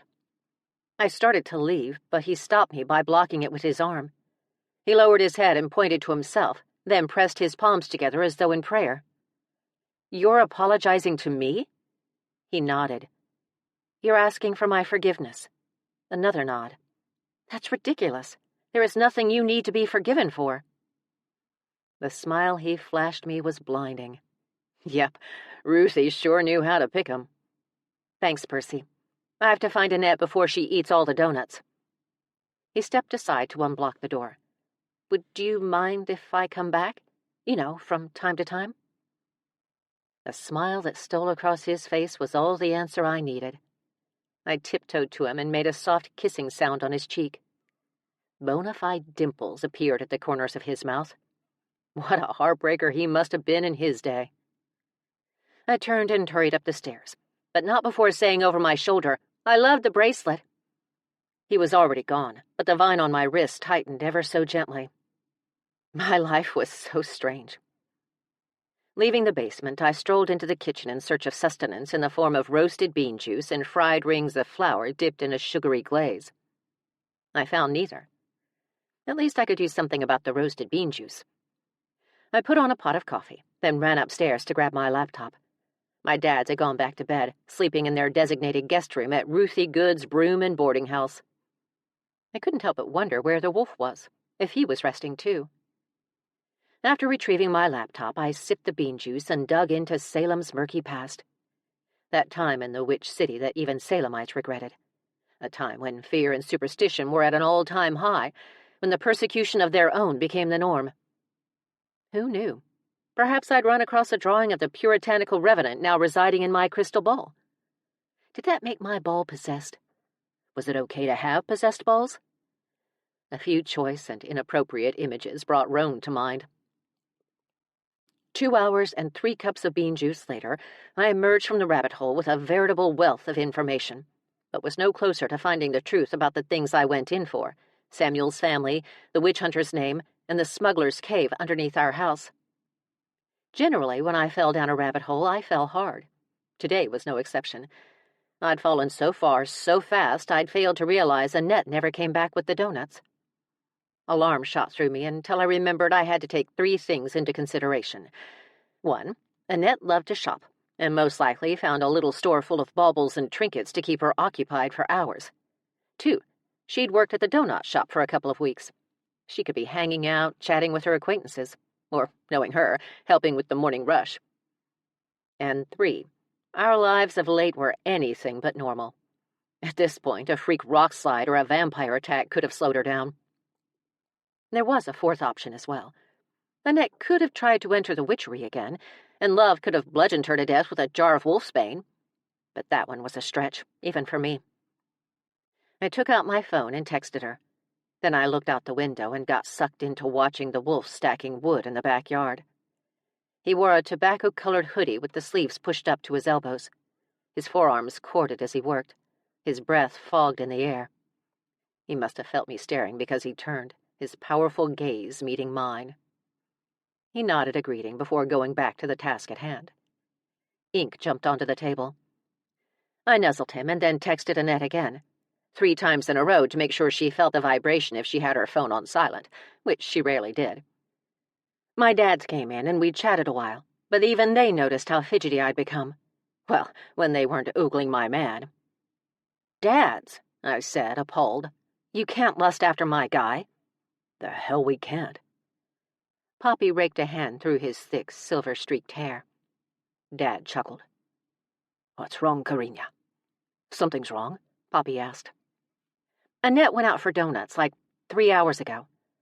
I stood to get my jacket. "Would you mind calling the chief just in case? See if there have been any accidents?" Poppy sobered. "Of course, sweetheart." "I'm going to drive the route." Roane walked in the back door, a gust of cool wind following in his wake. "Not without me, you aren't." "Holy cow, you really do have good hearing." He didn't react. He just stood there, staring at me like he'd caught me doing something bad. When I did something bad, he'd be the first to know, and the second, and the third. "I'm not going out to save the world. I'm just driving to the donut shop and back. Maybe ask around. Knowing Annette, she's shopping for scented underwear." "I'll drive," he said, his tone a rather firm, brook no argument. My girl parts noticed.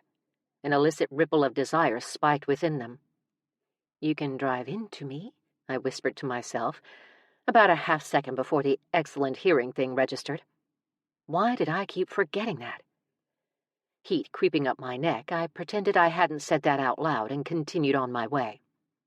He chuckled behind me. I chose to ignore that, too. Before I got to the stairs, however, a knock sounded at the door. Naturally. "I swear if it's Vogel, it's not," Roane said. "Oh." It was still frustrating. I walked to the door and swung it wide. A brunette stood there, pretty, mid-20s, her face the picture of panic. She opened her mouth, but I was in a hurry. "It's under the sink behind the towels." She blinked in surprise. "But I already—" I started to close the door, then paused. "Not that sink." "Oh, why would it be—" This time I did close the door, only to open it right back up. "Because you bought the thing for the guy, and then he came over early, and you panicked, much like you're doing now, so you stuffed it under the sink behind the blue towels, not the white ones, and in the process your bracelet snagged on a towel and fell off your wrist." I'd apparently sent her into a state of shock. She stood, unmoving, a little bird-like sound escaping her open mouth every so often. "'Kay." I closed the door and ran upstairs for my jacket, which was way more effort than I wanted to put into avoiding hypothermia. I'd have to remember to utilize the cloakroom off the foyer, and the detour took too much time. A knock sounded again before I could escape. After rolling my eyes so far back into my head I almost seized, I opened the door again. Still didn't have time for the explanation that was on the tip of the older woman's tongue. She did have a spiffy blue do, though. The neighbor's kid stole it. It's in a vent in his bedroom. I pushed on the door, but changed my mind. You really shouldn't leave stuff like that out in the open. I shut the door just as a third knock sounded. I gaped at Roane. Annette clearly got the word out. Breadcrumbs Incorporated is officially in business. He crossed his arms over his chest and leaned against the banister. She's going to have a fit when she finds out you aren't charging these people. Oh, crap, I winced. I didn't even think of that. Oh, well, it's kind of her fault.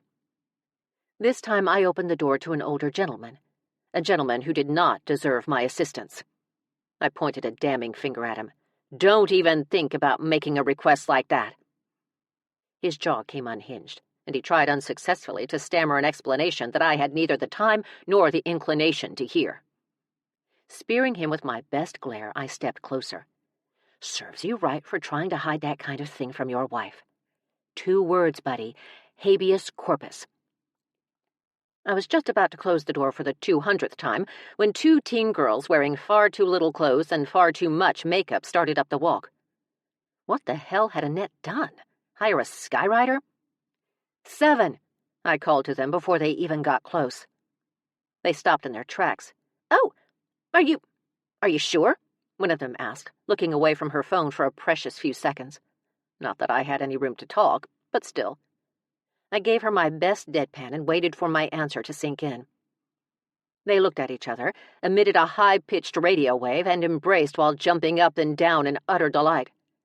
Then the one with the phone shouted over her friend's shoulder, "Thank you!" I waved and closed the door. "What was that about?" Roane asked. "You don't want to know." "I do, actually." He led me to the back of the house so we could take his truck. Well, it involves stolen cherry schnapps, several rounds of spin the bottle, and 10 visits to the coat check room at the country club. And the number 7? A secret admirer whose only clue was the fact that he fell in love with her under a sea of coats. He nodded. Coat check number 7. Got it. Dimples appeared on his cheeks. No accidents were called in, Poppy said as we strode past. Thanks. We're going to drive the route now. I'll call if... My phone dinged before I could finish the thought. Relief flooded every bone in my body. It's Annette. Roane leaned close to read over my shoulder. He smelled like soap and morning mist. I wanted to turn into him and breathe deeply, but figured that would be awkward. So something happened, Annette texted. What? I texted back, my pulse picking up speed. I had a minor fender bender, but I'm okay. Oh, thank the gods, I said aloud, wondering when her text had grown from teen hearts and emojis to middle-aged sentences, complete with punctuation. Where are you? I had to get all of that taken care of, but I kind of did something else. I stilled for a moment as my mind raced. I texted back, call me. That's the thing, she texted. I can't make any calls. I broke my phone. Screen is shattered. I'm barely able to text, but for some reason it won't let me call. Then why was she texting so much? A simple 911 would have done. Is that the something else? Yes and no. I'm at Gulu Gulu now. Come meet me for breakfast and I'll explain. Alone. I'll die if anyone finds out. What in the world could she have done? Then it hit me. Oh my God, I said to Roane. She really did go back into the witchery. I have to go. I made a U-turn to the front door. Someone else was already there knocking. Roane grinned. Want me to drive you? Now that we knew what happened, kind of, there was no need. It's okay. I'll sneak around the house and hop into the bug before anyone sees me. I passed Dad and Poppy in the kitchen, searching through the drawers. What are you looking for? Paper, Dad said. You do not need people knocking on your door at all hours. You need official office hours. This is ridiculous. I'm making a sign. Thanks, Dad, I said, leaning in to kiss both of them. When I turned to Roane, he stood there, expectant, a challenge beckoning between his lashes. Since I was on a roll, I leaned in, albeit a bit hesitantly, and kissed his scruffy cheek as well. He slid a hand to the small of my back and pulled me close. then let go and gazed down at me. "I'll be back in a few," I said. After a quick nod, he went to find paper for my dad, just as the knocking started anew. Chapter 14. I'm not saying I drink too much coffee, but I do believe my body will keep moving 48 hours after my death. Meme. When I got to the cafe, the tourist crush had already begun, and it was barely 9 in the morning. I couldn't imagine what Annette had done to Love that would warrant such secrecy, but any excuse to eat at Gulu Gulu, a local fave I'd been dying to try, was a good one in my book. I looked around at the people in the room. Curiously, she wasn't here, so I got us a table and sat stewing in yet another conundrum. Everyone who'd come to my door today had needed something. A question answered, a problem solved, an object found. And I'd known exactly what their need was before they'd even knocked. How? Was that part of my calling? Was that what a Charmling did? Help people? Like a magical PI? Maybe I was more like Ruthie than I thought, a finder of lost things. Perhaps because that was my ultimate purpose, I could read people and know instinctively what they needed most at any given time. Or perhaps I was simply losing what was left of my mind. It could go either way, because I couldn't read a single person sitting around me. How was that even possible? The waiter came by. I ordered hot chocolate and asked for more time since Ned had yet to arrive. He set it down a few minutes later, but before I could drink it, a woman approached the table. Confident, austere, slender, with long auburn hair, she had sparkly eyes like Roane's, only I couldn't tell what color they were. She wore jeans and a loose black sweater. "Are you Defiance Dayne?" Seriously, Annette must have handed out flyers on the street corner with my picture on them, or taken out one of the moving ads on the Daily Prophet's Wizarding News, or filmed an infomercial. "I am," I said. "Oh, good." The woman sat down, even though she hadn't been invited. After the onslaught at the house, I wasn't feeling very invitee, and when Annette finally got here, she'd tear this woman right out of that chair if she had to. The place was packed, and it was the only available seat. "I'm Belinda." She stretched out her hand. "You met my grandmother the other day. Serinda McLean?" "Oh, yes," I relaxed. "She's a firecracker." I didn't want to assume she knew her grandmother was a witch. You know what they say about assuming. So I treated it like an unmentionable and, well, didn't mention it. After a placating laugh, Belinda nodded. "To say the least. I'm glad I ran into you. My grandmother is getting up in age." "Okay." "She seems to think your grandmother is still alive." "Well, that was unexpected." "She told you this?" "Of course not. She tells us kids nothing." Kids. Sheesh. Belinda was my age. "So you eavesdropped?" "My brother did. Anyway, he heard her talking to some of her cohorts. She and that ridiculous Coven think there's some kind of—" She leaned in and lowered her voice. "All-powerful being." "Ah, I wasn't sure you knew about the lifestyle." "I don't." She sniffed. "Not much.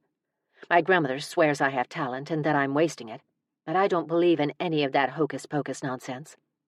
She wiggled her fingers. "I didn't either until a few months ago."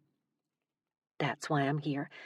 She's told me a few things about you, trying to lure me into the Coven, no doubt.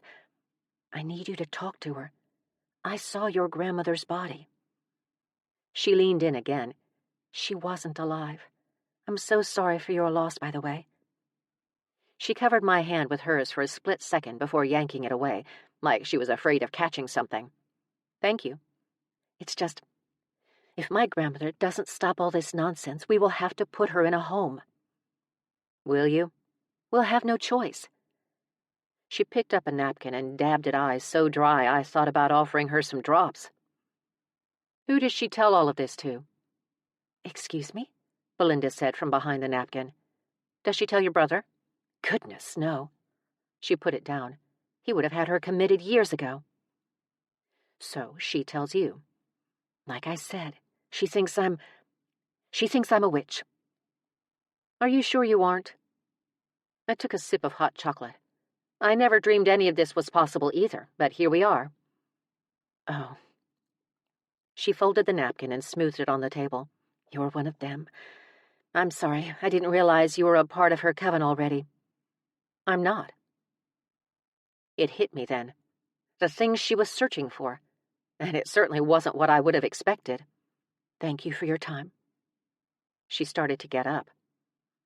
"You can ask me, you know." "I'm sorry?" "The thing you're searching for. You can ask me where it is." She scoffed and shook her head. "I'm not searching for anything." That's just it. I leaned forward as though to confide in her, this utter non-believer. "You are. But I can't figure out how I know that. I mean, isn't everyone searching for something? Why can't I see his or hers or... Well, hers I can see." I pointed around the room in a quick game of duck, duck, goose, stopping at an ebony-haired police officer a few tables down. I think she recognized me. But for the most part, nada. And then there are some that I just know. She repositioned herself in front of me. "Okay, I'll bite. What am I searching for?" "The crystal elephant your father bought you at the state fair. You were in the 2nd grade, I think." She went deathly still. It was clear, the glass smooth, with blue around the ears. She swallowed hard. "My grandmother told you that." "So your grandmother knew?" She dropped her gaze to the table and thought. "Didn't think so. You were playing cars in the dirt with your brother, at the house on Elm? When you weren't looking, he buried it. It's still there." "That's... You can't possibly know that." She looked up. "It meant everything to you.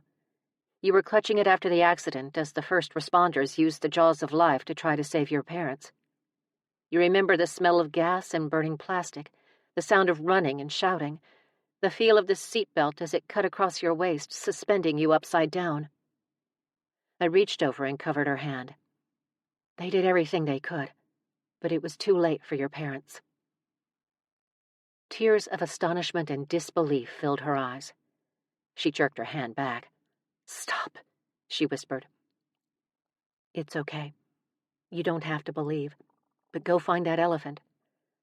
I took the napkin she'd used and drew a picture of where it was in proportion to the house, although my elephant looked more like a dying beetle than a magnificent beast. I offered the map. "This is where it is. Just maybe ask permission before digging up the current owner's yard." She took the napkin from me in a daze. "And Belinda," I said, "your brother knew what that elephant meant to you. Food for thought." The server came up.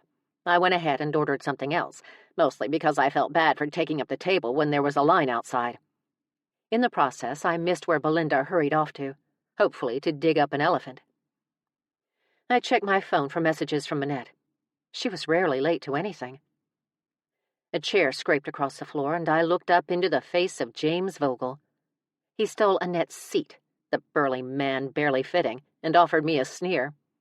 "Yeah, that seat's taken, actually." "By your little curly-haired friend." He slid his phone across the table. The screen showed a shot of a woman lying on a dirty blanket, blindfolded and gagged, the restraint so tight it cut into the sides of her mouth. Annette. Fear immobilized me.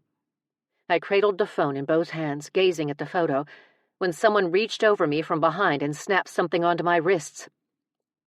I frowned at the black rings, 2 individual bracelets, and then watched as Minerva, the skittish witch from my grandmother's coven, walked around to stand beside her uncle. She was young and pretty, even when she bit her nails, like she was doing now. Her dark hair hung in strings over her eyes, her clothes too big for her bony frame.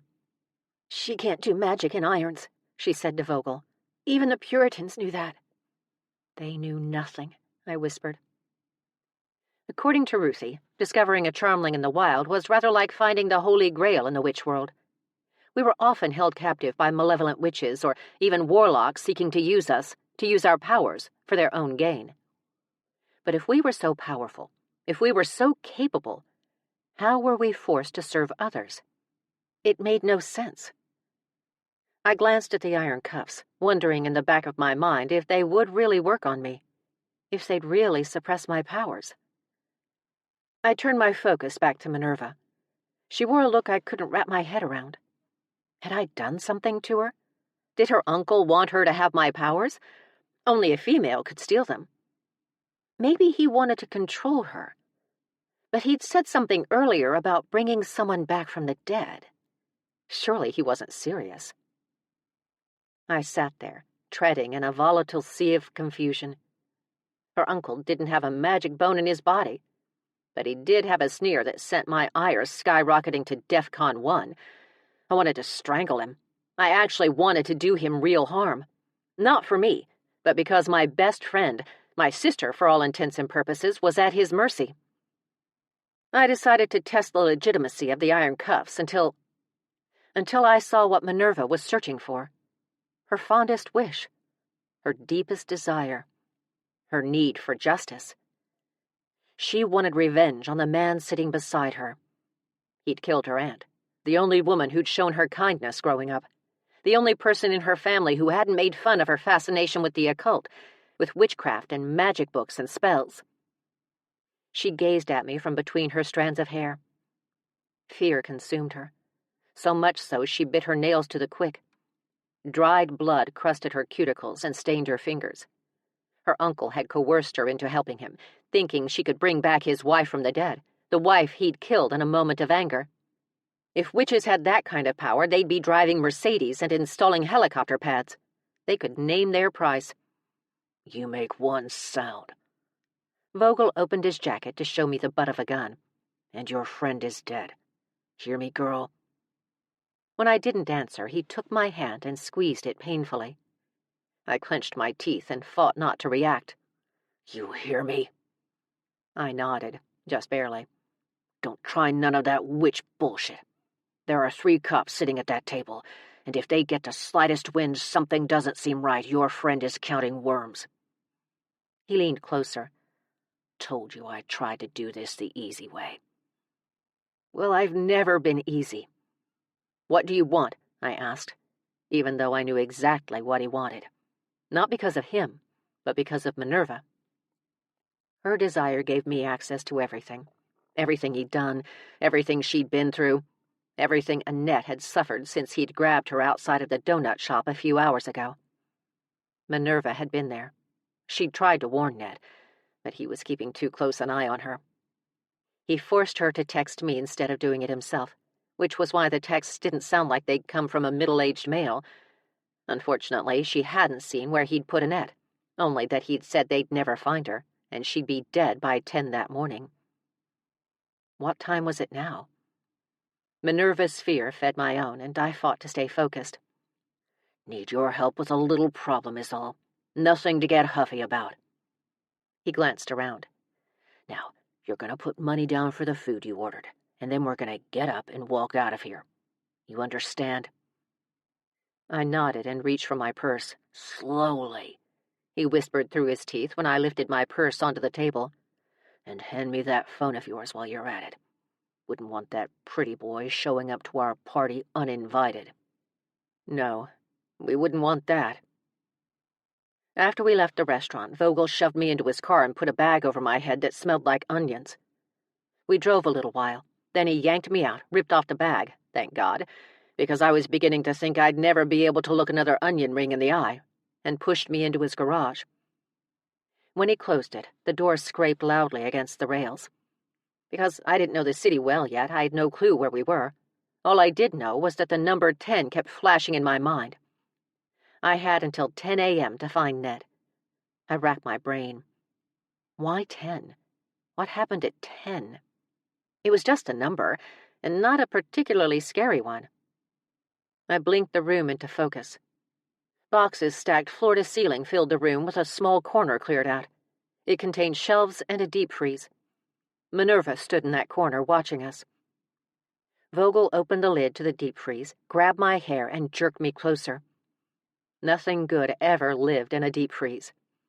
And I wasn't wrong. His wife lay inside, her body frozen, her eyes open and unseeing. Frost crystals had formed on her lashes, around her blue mouth, and over the huge gash in her temple. "Bring her back," he demanded, like all I had to do was stand over her and say the word. Even Gandalf couldn't bring back this kind of dead. "Mr. Vogel, I can't just, He waved a gun at me. I already know you've done it at least once.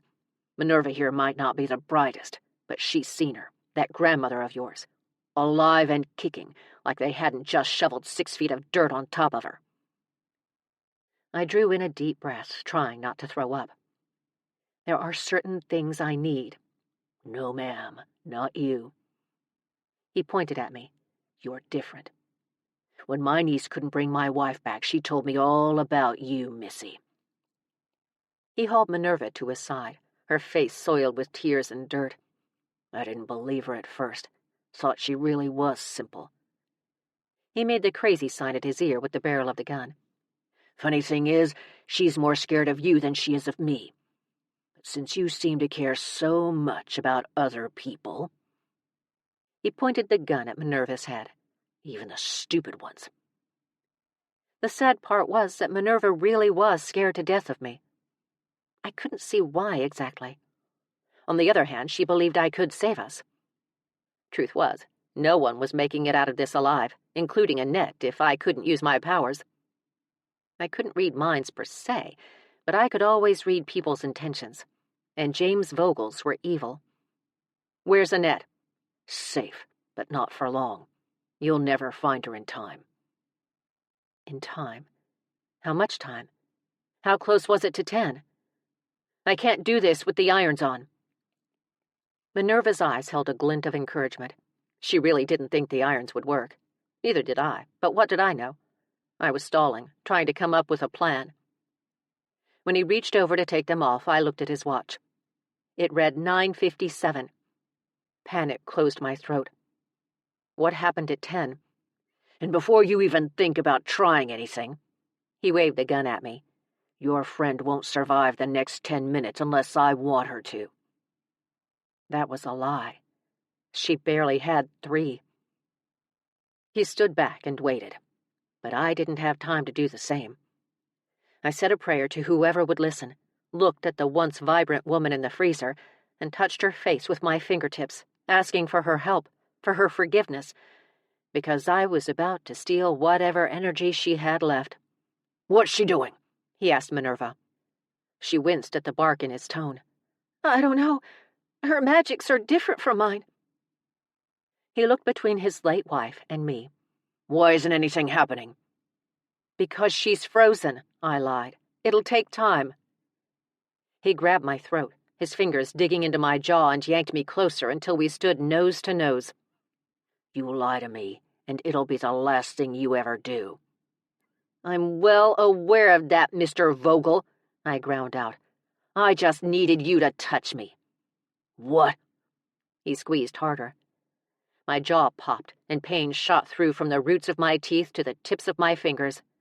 I worried he was going to break it, but I needed him to touch me. I needed my skin to come into contact with his for the magic to seep out of me and into him. His eyes rounded when he felt the magics begin to consume him, and his mouth slowly opened in disbelief. He pulled back, his fingers twisted and frozen in place. They turned a grayish blue as he looked on. He grabbed his wrist and watched in horror as crystals formed on his fingertips and spread through his hand and forearm. "What's happening?" "I only thought it appropriate you freeze to death, Mr. Vogel, since your wife was still alive when you put her in here." You bitch!" "She sends her regards." As ice crystals slowly spread through his body, freezing him from the inside out, I drew the reveal spell on the air. I felt her instantly. Annette. But the terror coursing through her veins fought against the magics, created a barrier, made it difficult to pinpoint her location. Minerva stumbled back as her uncle stiffened before her eyes, crystals sliding up his neck and over his jaw. His gaze darted around wildly, like a cornered animal looking for an escape. "Minerva!" My own fear made me lose concentration over and over. I squeezed my eyes shut and searched. "Do you have any idea where she could be?" I heard her whisper, "I'm sorry." But I saw something then. Annette buried under uniformly laid boards. She'd managed to get her blindfold off as she struggled against the nylon ropes, tying her hands behind her back, screaming through the gag, her throat raw. She wrestled with the rope until her wrists bled. But this was more than just being bound and gagged. Sheer hysteria had consumed her. Once again, something to do with 10 o'clock. I pulled back on the visual, widening the frame. She could see through the slats in the floor. A single board missing on her right and a small opening overhead allowed a line of sunlight to cut across her face. I pulled back even farther and scanned the building for a location, an address to give the chief. And then I saw it. Exactly where she was. Vogel had put her in a crawlspace of the old printing factory. A factory set to be demolished at 10 a.m. And her time had just run out. An explosion thundered around her, and then another, and another. A daisy chain of perfectly timed devices designed to go off in a precise sequence to control the fall of the building. Birds flew out of broken windows overhead as the building began to crumble. Smoke and dust billowed out of them. The birds were swallowed up by it, but they burst out of the ash and scattered before the windows, too, fell to earth. And in that instant, Annette stopped. She stopped struggling. She stopped screaming. She stopped crying. A calmness washed over her, and she let her lids drift shut, knowing she was going to die. Every cell in my body flooded with adrenaline. The magic surged through me so sharp and so fast I didn't have time to think. I drew the first spell that came to mind, thrust it out to her, and held my breath as thousands upon thousands of pounds of rubble began falling around her. Then I waited, and I prayed. Chapter 15. May the bridges I burn light the way. Proverb. I don't mean to sound like an ingrate, Daffodil, the chief said to me as he examined the frozen corpse in James Vogel's freezer, but maybe you should stay home for a few days. He looked at Vogel's wife and shook his head. I concurred. I'm inclined to agree with you. How are we going to explain this one, Chief? The coroner asked. She clearly had the day off and used it to rack up some time at the spa. Telltale signs of a mud mask still framed her gorgeous, dark face. That's a canister of liquid nitrogen, isn't it? The woman looked at a container of oxygen Vogel kept next to his MIG welder and nodded. I do believe it is. Freak accident, I'd say. He turned to me and then glanced at Minerva. Still huddling in the corner, she'd covered her face with her hands, looking almost as pitiful as her abused fingertips. It's a miracle you girls weren't caught in the blast when it exploded. It is. Minerva dropped her hands to her side, her face wary. She probably wasn't sure what to think of the chief's willingness to help us. Care to explain this? He asked her. Her gaze drifted to her aunt, and she hugged herself. He killed her a couple of weeks ago, and had planned on reporting her missing after he went through her papers. She'd inherited some money, a lot of money, but it was being held at a high-security bank vault in Boston. He knew it would take years to get the courts to declare her dead, for him to get access to the box, so he needed Defiance to bring her back to life so she could get the money out. And then what? The chief asked. He was going to kill her again? A shiver ran through her. I don't know. He took off his police-issue visor cap and scratched his head. When did you find all this out? About a week ago. He knew I did magic. At first, he wanted me to figure out how to get to the money, but I have no idea how to do that kind of magic, if it even exists. She looked at me pleadingly. I'm so sorry. I knew once he figured out I couldn't get to the money, he'd kill me. I knew too much. So I told him what you did for Ruthie and... Her voice cracked. Minerva, it's okay. I wanted to warn you, she said. He took my phone and was watching every move I made. I had to pretend to be on his side. I was trying to tell you at the cafe, but he got suspicious. She buried her face in her arm, crying into her jacket. I walked over to her and put a hand on her shoulder. Minerva, who can I call? You need to be with someone. She sniffed and shook her head. No, I'm okay. Are your parents in Salem? No, we don't. They don't talk to me. They think I've been possessed by Satan. I beg your pardon? And then it hit me. Because you practice witchcraft. And they obviously practiced witch discrimination. She nodded as a sob shook her shoulders.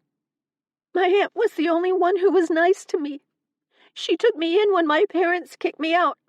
I kept telling her it was time I get my own place, but she didn't want me to move out. I think... She gazed up at me. I think she really loved me. I pulled her into my arms. I'm sure she did. Over her shoulder, I spotted my ride across the street from all the flashing lights, a little flashy himself, leaning all GQ-like against his pickup, and had a sudden urge to leave. Chief, can we go? Sure. I'll stop by later for an official statement. But this looks pretty cut and dried. Witnesses saw him take you from the cafe. They alerted my officers there, but you were already gone. I led Minerva away, but the chief stopped me. Hey, where's that fruitcake friend of yours? Your dad said she was missing. I smiled. I'll tell you when you come by later. Minerva saw where we were headed, or more to the point, who we were headed toward. Yeah, I don't want to be a bother. I'm sure you two need alone time. Can you guys drop me off at a hotel? She turned to me. A really cheap one? We can, actually. It's called Ruthie Good's Broom and Boarding House. Ruthie was going to kill me for bringing home so many strays. First Samuel, now Minerva. Next, the entire population of the Franklin Park Zoo.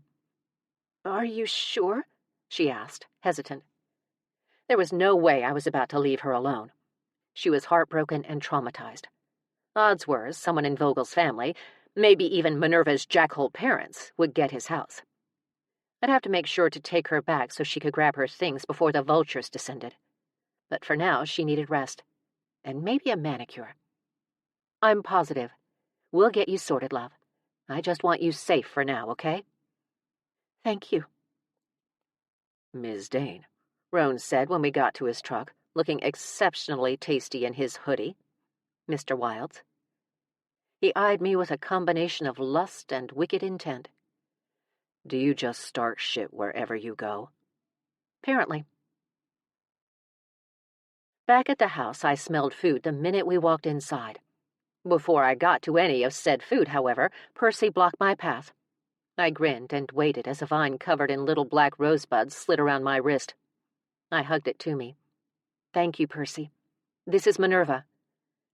She watched him, mesmerized, as he shrank back and let us through. I kissed my dad's, who wanted the whole story right now, Missy, asking what the hell happened and why didn't you call, and told me I was grounded forever and a day. I told them that was a very long time, but that was fine, as long as I got to serve my punishment in bed with Roane. After promising a show and tell of everything that had gone down, I took Minerva upstairs, grabbed some clothes for her, and showed her to a bedroom. You'll have to share a bathroom with my dads when they're here, but they have amazing taste. You'll love their shampoo. She laughed softly and promised to be down for something to eat after a shower. I went back to my room. The suitcase I'd started to pack earlier still lay open on my bed. It had been a while since I slept on that bed, what with the kitchen floor being so available and nearby. I was just starting to put my clothes away when a wolf knocked on my open door. He stood at the threshold, arms crossed over the magnificent expanse of his chest. I hope you were planning on saying goodbye this time. What?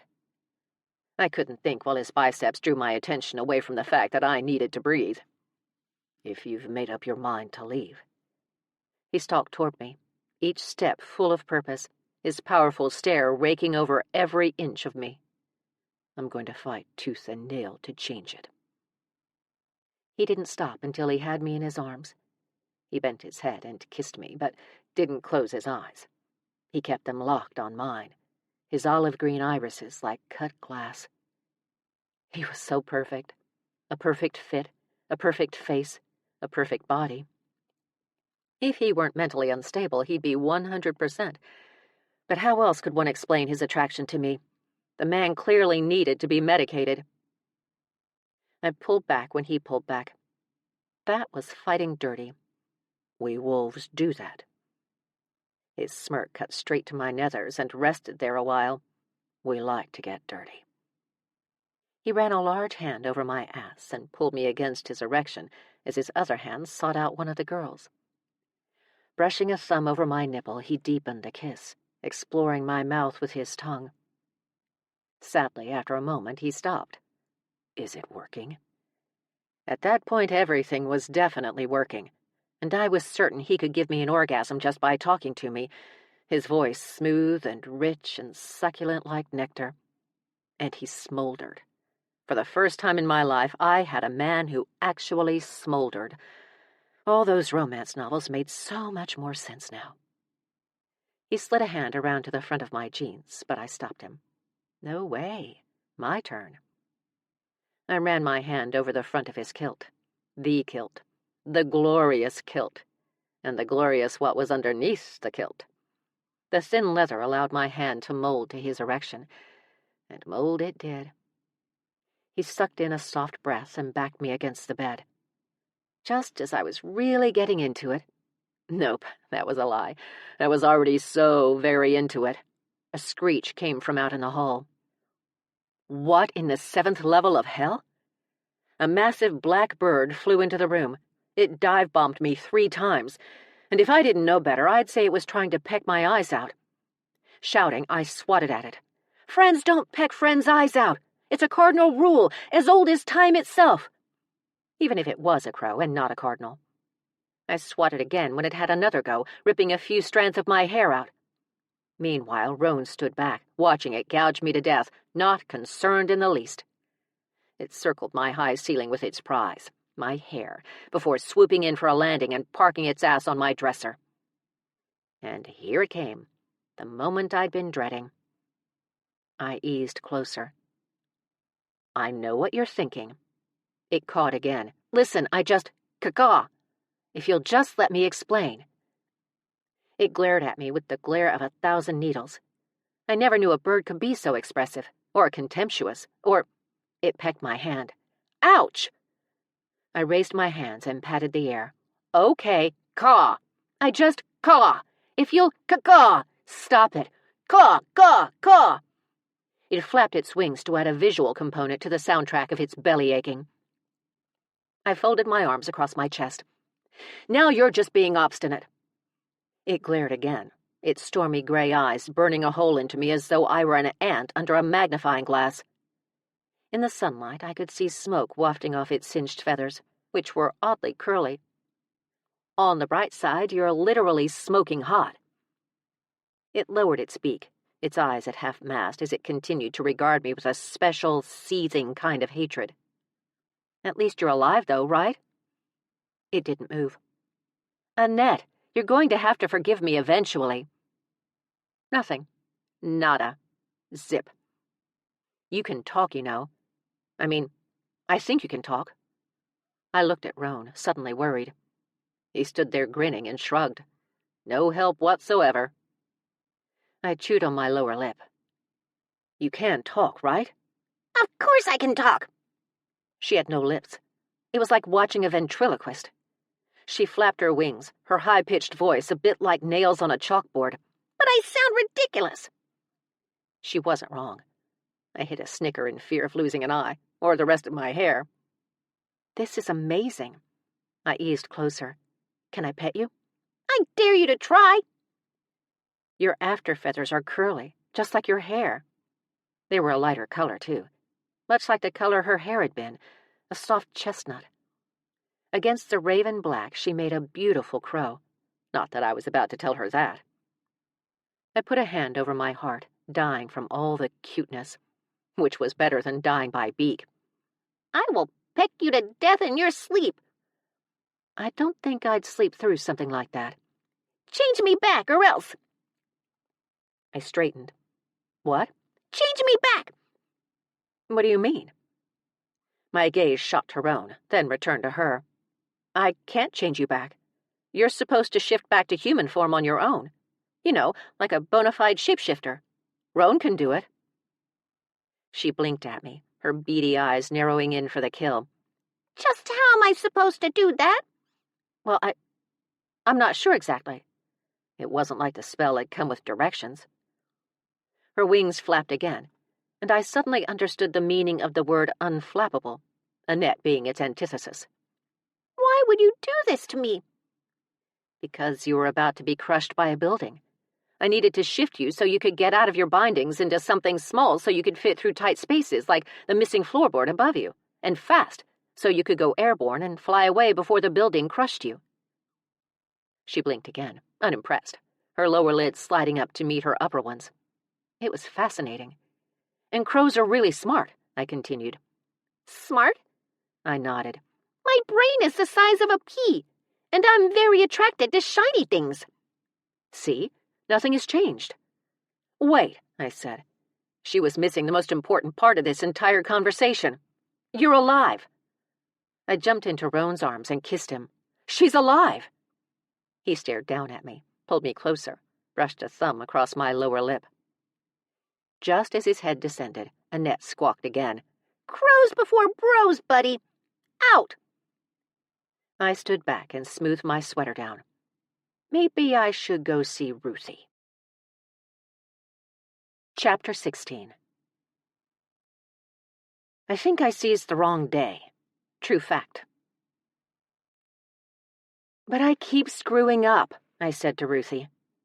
Roane and I had found her hanging with my dad's and Minerva in the kitchen, which was a big step up from the basement. Now I don't know how to change her back. She hummed, handing me a cup of tea, even though I needed a shot of something stronger, like coffee, or tequila, or electroshock therapy. When Ruthie turned her back to dish out some of Poppy's beef stroganoff, Roane switched my tea for coffee. That's when I knew. Really knew. He completed me. I gazed up at him as he raked an ink-covered hand through his hair and winked, which somehow caused my nether regions to flood with warmth. I just keep almost getting people killed, I continued, turning back to Ruthie. Annette had refused to come downstairs, she was so embarrassed. And Roane, the memory of him taking my injuries into his own body clenched my stomach. I keep hurting people. Ruthie handed me a plate. My dad sat on bar stools while we took over the table. Minerva ate like she hadn't eaten in weeks. Poppy's beef stroganoff did that to the best of us, but she paid rapt attention. How did you know what that spell would do? I asked Ruthie. Which one? Which one? She knew full well which one. The one you drew after the witch hunter knocked me into oblivion. The one where I transferred my injuries and pain to someone else. How would you know something like that? She took a delicate bite and swallowed before answering. Defiance, that's hardly important. The hairs on the back of my neck stood on end as they'd recently started doing when people tried to hide something from me. It is, actually. She pursed her lips. She didn't want to tell me, but I figured she knew me well enough by now to realize I wasn't going to drop it. After filling her lungs, she said, Because you used it once when you were a child. That doesn't sound good. You broke your arm on the monkey bars at the playground. Weren't you watching me? I teased. You were in so much pain. Her smile was sad. You didn't do it on purpose. I stilled. Your magics took over. Self-preservation, I suppose. You grabbed another child's arm and drew that spell. Oh, no. I didn't know what it meant until after he screamed. His arm had splintered, and you'd given him all of your pain. I broke his arm? Yes. With that spell, anything that happens to you is transferred to whoever you touch, and you are healed. But you stopped yourself with Roane. Why would I do that? Because you didn't want to kill him. You knew how much he could... No! Why would I do that to a child? Defiance. You were only 3. You had no idea what that spell would do. Clearly I did. All right. Then you had no idea what the ramifications would be. I scrubbed my face. I can't do this anymore. Up to this point, I've lived the most boring, mundane life imaginable. The most exciting thing I've ever done was open a restaurant, and then I had that stolen out from under me. I don't know if you've noticed, Ruthie. I clued her in. But sometimes I'm about as sharp as a marble. Cariña, Dad admonished. It's true. I'm unlucky and jinxed and accident-prone to a ridiculous degree. And someone was delusional enough to entrust me with all of this power? Me? The same girl who once flashed a hottie in a Porsche because all the cool kids were doing it? Only my hottie turned out to be an undercover cop. I flattened my palms against the table and leaned closer. I was arrested, Ruthie. That's the kind of girl I am. Other girls could flash guys. I could not. Roane cleared his throat and hid a grin behind his fist. And that pertains to the conversation because, Ruthie asked. Because I'm cursed. Ah. I don't have the talent for this gig. Everything I do is wrong. It always has been. Everything I touch spoils. Defiance. Her tone stayed even, placating. Did you ever think that maybe all those things happened to you because you were an insanely powerful witch whose powers were suppressed? How is that even relevant? She laughed. You're a Charmling. And? Have you ever touched a toaster only to have it catch on fire? Dad nodded, and Poppy held up 2 fingers. Dad lifted the third for him. That's my point exactly. Everything I touch breaks, or catches on fire, or explodes. Well, that only happened once. Sweetheart, just because your powers were suppressed doesn't mean they weren't there. It's not like with a regular witch, even one from a long line like mine. So all of my bad luck was just really my powers trying to break free? Something like that. Then explain... Wait. Some of what happened while I'd been writhing in pain on this very kitchen table came back to me. Astonishment rocketed through my body. You tried to take it. Take what, sweetheart? She took another bite. The pain. The injuries from that asshole on the balcony. That's what you and Roane were arguing about. She put her cup down. He cheated. He got to you first. She offered him an insincere glare. I didn't want him to have to go through that. And you felt like you should? Defiance. All of this is my fault. If I'd found another way, if I'd let you keep your powers or knowledge of your powers, or trained you your whole life, none of this would be happening. So you have to martyr yourself as punishment? Her self-banishment suddenly made sense. Is that why you locked yourself in the basement? Why you stopped seeing the chief? No. She shook her head. A pink hue rose in her cheeks. She was never the kind to air her dirty laundry, but if ever there were a time to display a dirty thong or two, it was now. I can assure you, sweetheart, that has nothing to do with any of this. Then why? He's devastated, Ruthie. She winced and set her jaw. Talking about my issues is not getting us any closer to solving yours. I have issues? You've overtaken my copies of Good Housekeeping. But none of your issues are your fault. Annette flew into the kitchen like a tiny hurricane and landed on the counter next to my dad's. You are getting completely off subject, she said in her strange voice. We need to get back to the real issue at hand. Dad's jaw fell open, as did Minerva's. Poppy dropped his fork. We will, I said, but I just want to know what's going on with my grandmother. I would like to know that, too. The chief stood in the hall, looking into the kitchen. I'm a bird. Annette ruffled her feathers. My problem should take precedence. She lifted a wing to scratch under it with her pointy beak as Minerva slowly raised her phone. The chief gawked at Annette and swayed, and I worried he would pass out. It was one thing to see a talking bird. It was quite another to see one that could provide intelligent conversation. Chief. I jumped up to help him. Roane joined me, and we led the chief to a chair at the table next to Minerva. He pointed at the bird. Is that... Did she... Yes. Remember when I told you there was more to the story? I gestured to Annette with a furtive nod. Vogel abducted me, she squawked, and I'm certain my glasses are at the bottom of a pile of rubble. Then she turned a murderous glare on me. Not that they would fit on my beak anyway. My dads were still staring. Ruthie? I circled back to my earlier point. Why have you suddenly become a hermit? She brushed an invisible crumb off her dress. I can't do magic. What? I asked, stunned.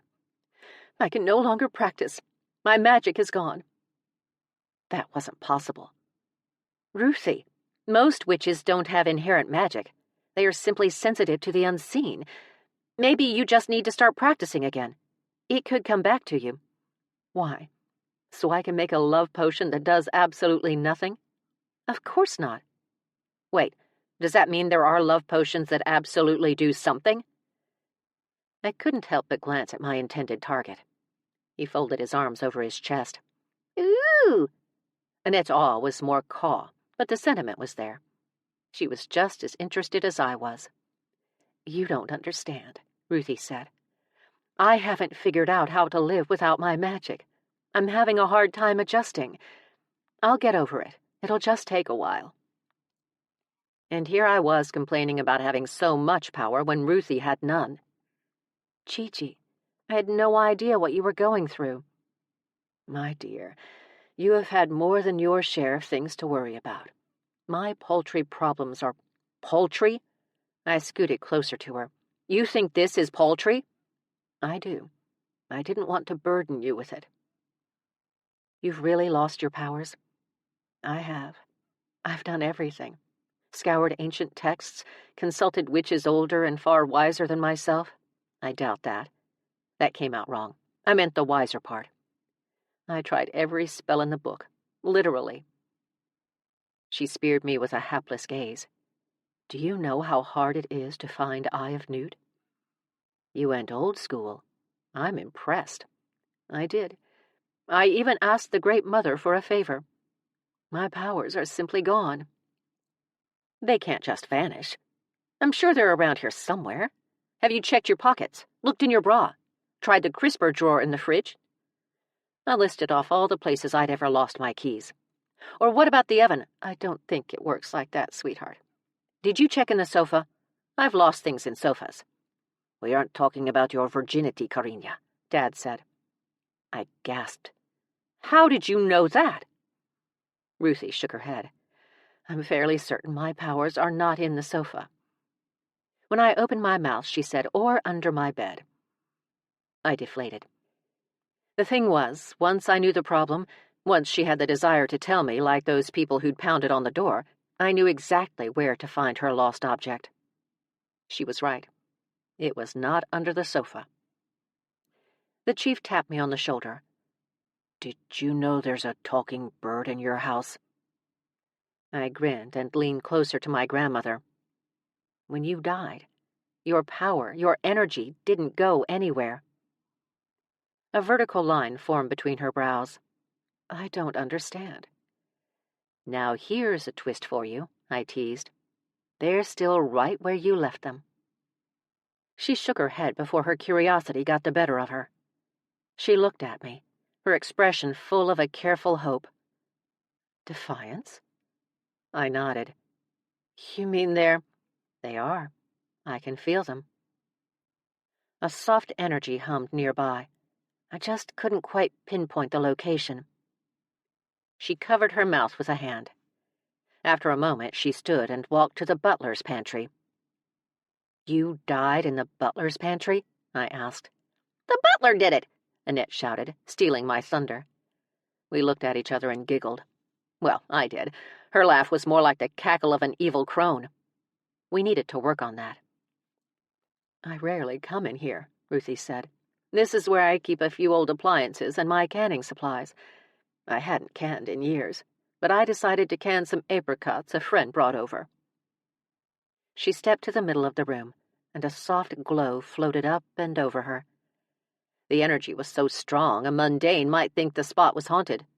From where I stood, it felt like Ruthie's powers had been hanging out, doing their hair and nails, just waiting for her to return. She whirled around to me. "How did you know?" "I think things are revealed to me when the person is ready to know." The chief, who'd finally found and collected his faculties, walked up to her. "You put me through 6 months of hell because you lost your magic?" "When you put it like that." He glared. She explained. "I didn't want you to be stuck with me. I was giving you an out." "An out?" "Ruthie Good, why in the world would you think I'd want or need an out?" Houston, I'm dead. She crossed her arms. He crossed his arms right back and loomed over her. So? I can't leave this house. We'll never have a life. We'll never get to go anywhere. When did we go anywhere anyway? He stepped closer. I just want to be with you, woman. Why is that so hard for you to understand? I had a theory. Your sudden and inexplicable inability to leave the house? She caved. Contrived. What? He asked, flabbergasted. I can't go out into the world if I'm supposed to be dead. How would I explain my existence? I rolled my eyes and looked at Annette, who rolled her head in solidarity. I turned back to Ruthie. Ye of little soap opera trivia. You're Rachel, Ruthie's twin sister, mysteriously just arrived in Salem, lurking around to steal a piece of her fortune. But instead you fall in love with her adopted brother, only to find out he's really her son, which makes your love child two-headed, Ruthie asked. Okay, fine. But you have to admit, Rachel could work. It's worked on every soap I've ever watched. That does not instill confidence, Defiance. Sorry, Gigi, I said. We've been through the ringer and back, the chief said. Have I ever left you? Did I leave you when you were possessed by that lizard? You were possessed by a lizard? Ruthie shook her head. Or when Percy was infested with toads? The chief asked. Or when you took out that female serial killer with that strange witch fire? Did I run? No, and that shit scared the hell out of me. Wait, what serial killer? He looked at me. A member of your grandmother's coven turned out to be a serial killer. Only her victims were exclusively witches.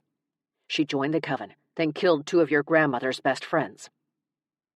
Ruthie lowered her head, the memory obviously painful. When she came after Ruthie, we were ready.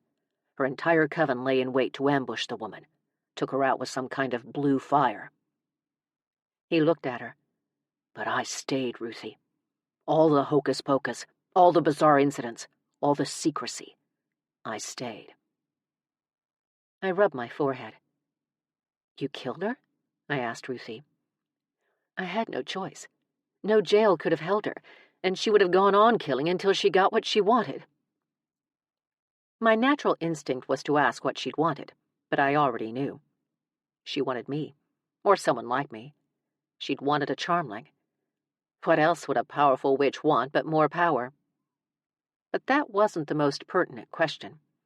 I never left, he continued. Through all of that, I never left you. But the first time you died, come back to life without your powers, I'm history. I'm sorry, Houston. I didn't handle things very well, did I? No. He put his hands on her shoulders. Marry me, or I'm never coming back. She blinked up at him, her mouth forming a pretty O. Houston. I mean it, Ruthie. I think we've dated long enough. It's time to take our relationship to the next level. You don't know what you're asking. I know exactly what I'm asking. If we've learned anything, it's that life is too short to live in fear. He took her hands in his. Marry me or lose me forever. The corners of Ruthie's eyes crinkled. Since you put it that way. My heart melted. They kissed, and it wasn't as icky as I thought it might be. Everyone congratulated them, and my dads took out a bottle of wine to celebrate. But once Ruthie and the chief got settled at the table, I planned to pounce, to catch her off guard. That was the plan, anyway. Before I could bring up her lie, she said, Defiance, there's something I need to ask you, but I want you to feel free to say no. I have something to ask you, too. You first, she said, ever the diplomat. No, you go ahead. I'd lost my window of surprise either way. I insist, she countered. Okay. Why did you tell me you killed my mother? The room quieted around us. What? You told me you'd killed 3 men and 1 woman in your lifetime. Is that true? Her lids drifted shut as she realized her mistake. I wasn't counting the witch. She was an unusual case. Gigi. I leaned closer. Who killed my mother? Because it wasn't you. The chief took her hand in his and squeezed. She deserves to know, Ruthie. Ruthie shook her head. Gigi, I kept my voice soft and even. Who killed her? She swallowed hard and whispered, her voice so soft I almost didn't hear her. You. I reared back, the thought so absurd. I was 3. How could I even manage something like that? You were a 3-year-old with the power of an atomic bomb inside you. When I got home that night, your mother was trying to siphon those powers, like I said. And I tried to stop her. You were hovering in midair, and she had one hand above your chest. She'd performed a transference ritual. Black magic. By that point, though she had only a fraction of your powers, she was far too strong for me. I knew there was no stopping her, but I had to try. I recited a binding spell. She laughed at me. Ruthie's face showed the agony she felt. Her own daughter. She sent out what power she did have to break my neck. A hand shot up to cover my mouth. Her tear-filled gaze drifted to mine. You knew. Somewhere deep inside, you knew what she was doing. While she was focused on me, you reached up and touched her face. There was such love in your expression when you... She sniffed. We both collapsed. You ran to her and threw yourself over her, sobbing and apologizing. But in your book of shadows, you wrote, "She's gone. I had no choice. May the great goddess embrace her soul." I shook my head. I don't understand. That was about you, sweetheart. When your fathers took you. You were gone from my life, and I didn't know if I could live after that. I didn't know if I wanted to. I stood and walked to the sink to look out into the backyard, and she followed me. Gigi, why didn't... My voice cracked. Why didn't you tell me? I didn't want you to have to live with that, sweetheart. What would that have done to you growing up? What good could have come of my telling you now? I just thought... I wanted to keep the memory you had of your mother safe. But Houston is right. I usually am, he said. We laughed softly. Roane was at my other side, not crowding, just there. I took his hand. I would deal with the emotional turmoil of Ruthie's bombshell later. I pretended to shake it off. You had a question too? I asked her. It can wait. No. I straightened my shoulders. I'm okay. She played with the sleeve of her dress. I was wondering when you and Annette are going to get this business going. I looked at Annette. Are you ready? I was born ready. She fluffed her feathers. Ruthie nodded. Then I would like to be your first paying customer, if you'll have me. You had me at paying, Annette said. I didn't want to tell you this too soon, but I think it's time. She glanced at the chief, seeming nervous all of a sudden. And I didn't know how to tell you either, Houston. He stood and walked over to her. Tell me what, love? I didn't die of natural causes. Someone killed me. The chief and I exchanged glances. Ruthie lifted her chin. I want you to find out who. Ruthie, I said, the room closing in on me. Are you saying someone murdered you? She nodded. If I had to guess, I'd say it was a combination of belladonna and a deadly mushroom called deathcap. That was specific. How... I swallowed, trying to keep my act together. How did you figure that out? The taste. When I shook my head in question, she explained. Let's just say my lunch ended up in the toilet. I didn't realize it was anything more than just an upset stomach until I got to the pantry. The world started spinning, and I had severe abdominal cramping. That's when I recognized the taste. She thought back. Definitely belladonna. But there was something more, something to give it an extra kick. A soft shiver ran through her fragile body. All I know is someone wanted me dead. I'm sorry, Ruthie, Annette said from her perch. It's okay, sweetheart. She glanced at me. It brought you two into my life. Ruthie, the chief said, why didn't you tell me this before? We would have performed an autopsy. Why didn't you? Annette asked him, genuinely curious. We thought it was natural causes. There was no evidence of foul play. Otherwise, we would have requested an autopsy. Which is why I didn't tell you, Ruthie said to him. I don't understand, he said. She brushed an invisible piece of lint off a sleeve. Lying naked on a slab while someone cuts out my brain does not appeal to me in the least. Ruthie Ambrosia Good, he said, both frustrated and hopelessly stricken with love. Part of me wanted to remind her that she wouldn't have felt a thing, but I did understand. I wasn't sure the chief did, but we women seem to take a different view of these things. By the time we finished our conversation, I knew 3 things about Ruthie's death. She had been poisoned. She had not left the house in a few days, so whoever had done it had to have gotten inside. And whoever had poisoned her knew more than a modicum of witchcraft, because no one could have gotten past Percy without using some kind of concealment spell. Of course, they had also had to get past Roane. He stood completely quiet as usual, but I could sense the anger and tension coming off him in waves. "We'll look into it," I said, glancing at Annette. She nodded in agreement. "As will I," the chief said, his expression grim. "Can we circle back to me now?" Annette pecked at Poppy's hand when he tried to pet her, and I was right there with him. "I think I'm getting lice." He jerked back his hand. "You know," I said, taking the opportunity to tease her, "Roane figured all of this out on his own. How to change back to a wolf. Maybe you need to put some thought into it. Pull up your bootstraps and, I don't know, put your back into it." So many cliches, so little time. She hit me with a low, grating coo, an evil sound that incorporated the rattles and clicks of a hellspawn fresh from the underworld. My dad's backed away from the island warily. Minerva raised her phone again. "See," I said, "you're already getting the hang of being a crow." When she lowered her beak and gave me the 1,000-needle glare again, I turned to Roane. "Any thoughts?" I asked, hopefully shifting her ire. He grinned at her. "You'll shift back when you want to." "But I want to now," she said, spreading the feathers on her wings and ruffling them.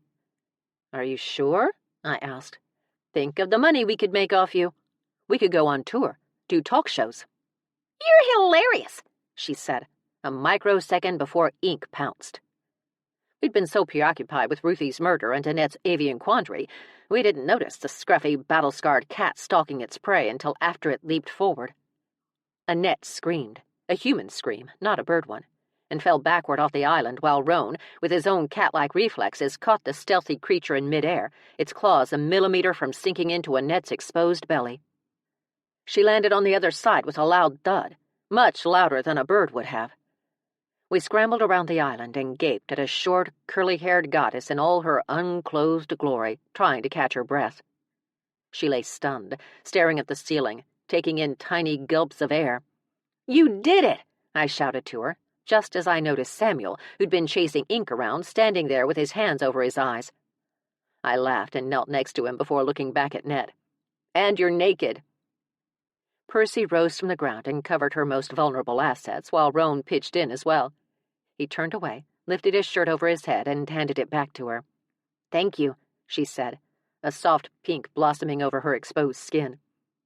She sat up, and Percy shrank back as she pulled a shirt over her head. "Thank you, Percy. If only I had a kilt, too." Roane laughed softly and helped her stand. Thankfully, his shirt was plenty long enough to cover her best parts. Samuel refused to remove his hands from his eyes, until ink slid past him, and he took off. I got the feeling Ink was beginning to enjoy their game of cat and mouse, even though he was now the mouse. I turned to Minerva. "Please tell me you got all of that." She raised a thumb from behind her phone, her jaw hanging slack on her pretty face. I knew exactly how she felt. After coming up with a game plan as far as Ruthie's murder was concerned, I showered and got ready for bed. Showering before bed was not something I normally did. I was a morning girl. But I needed the soothing heat to detangle my muscles and my nerves and my thoughts.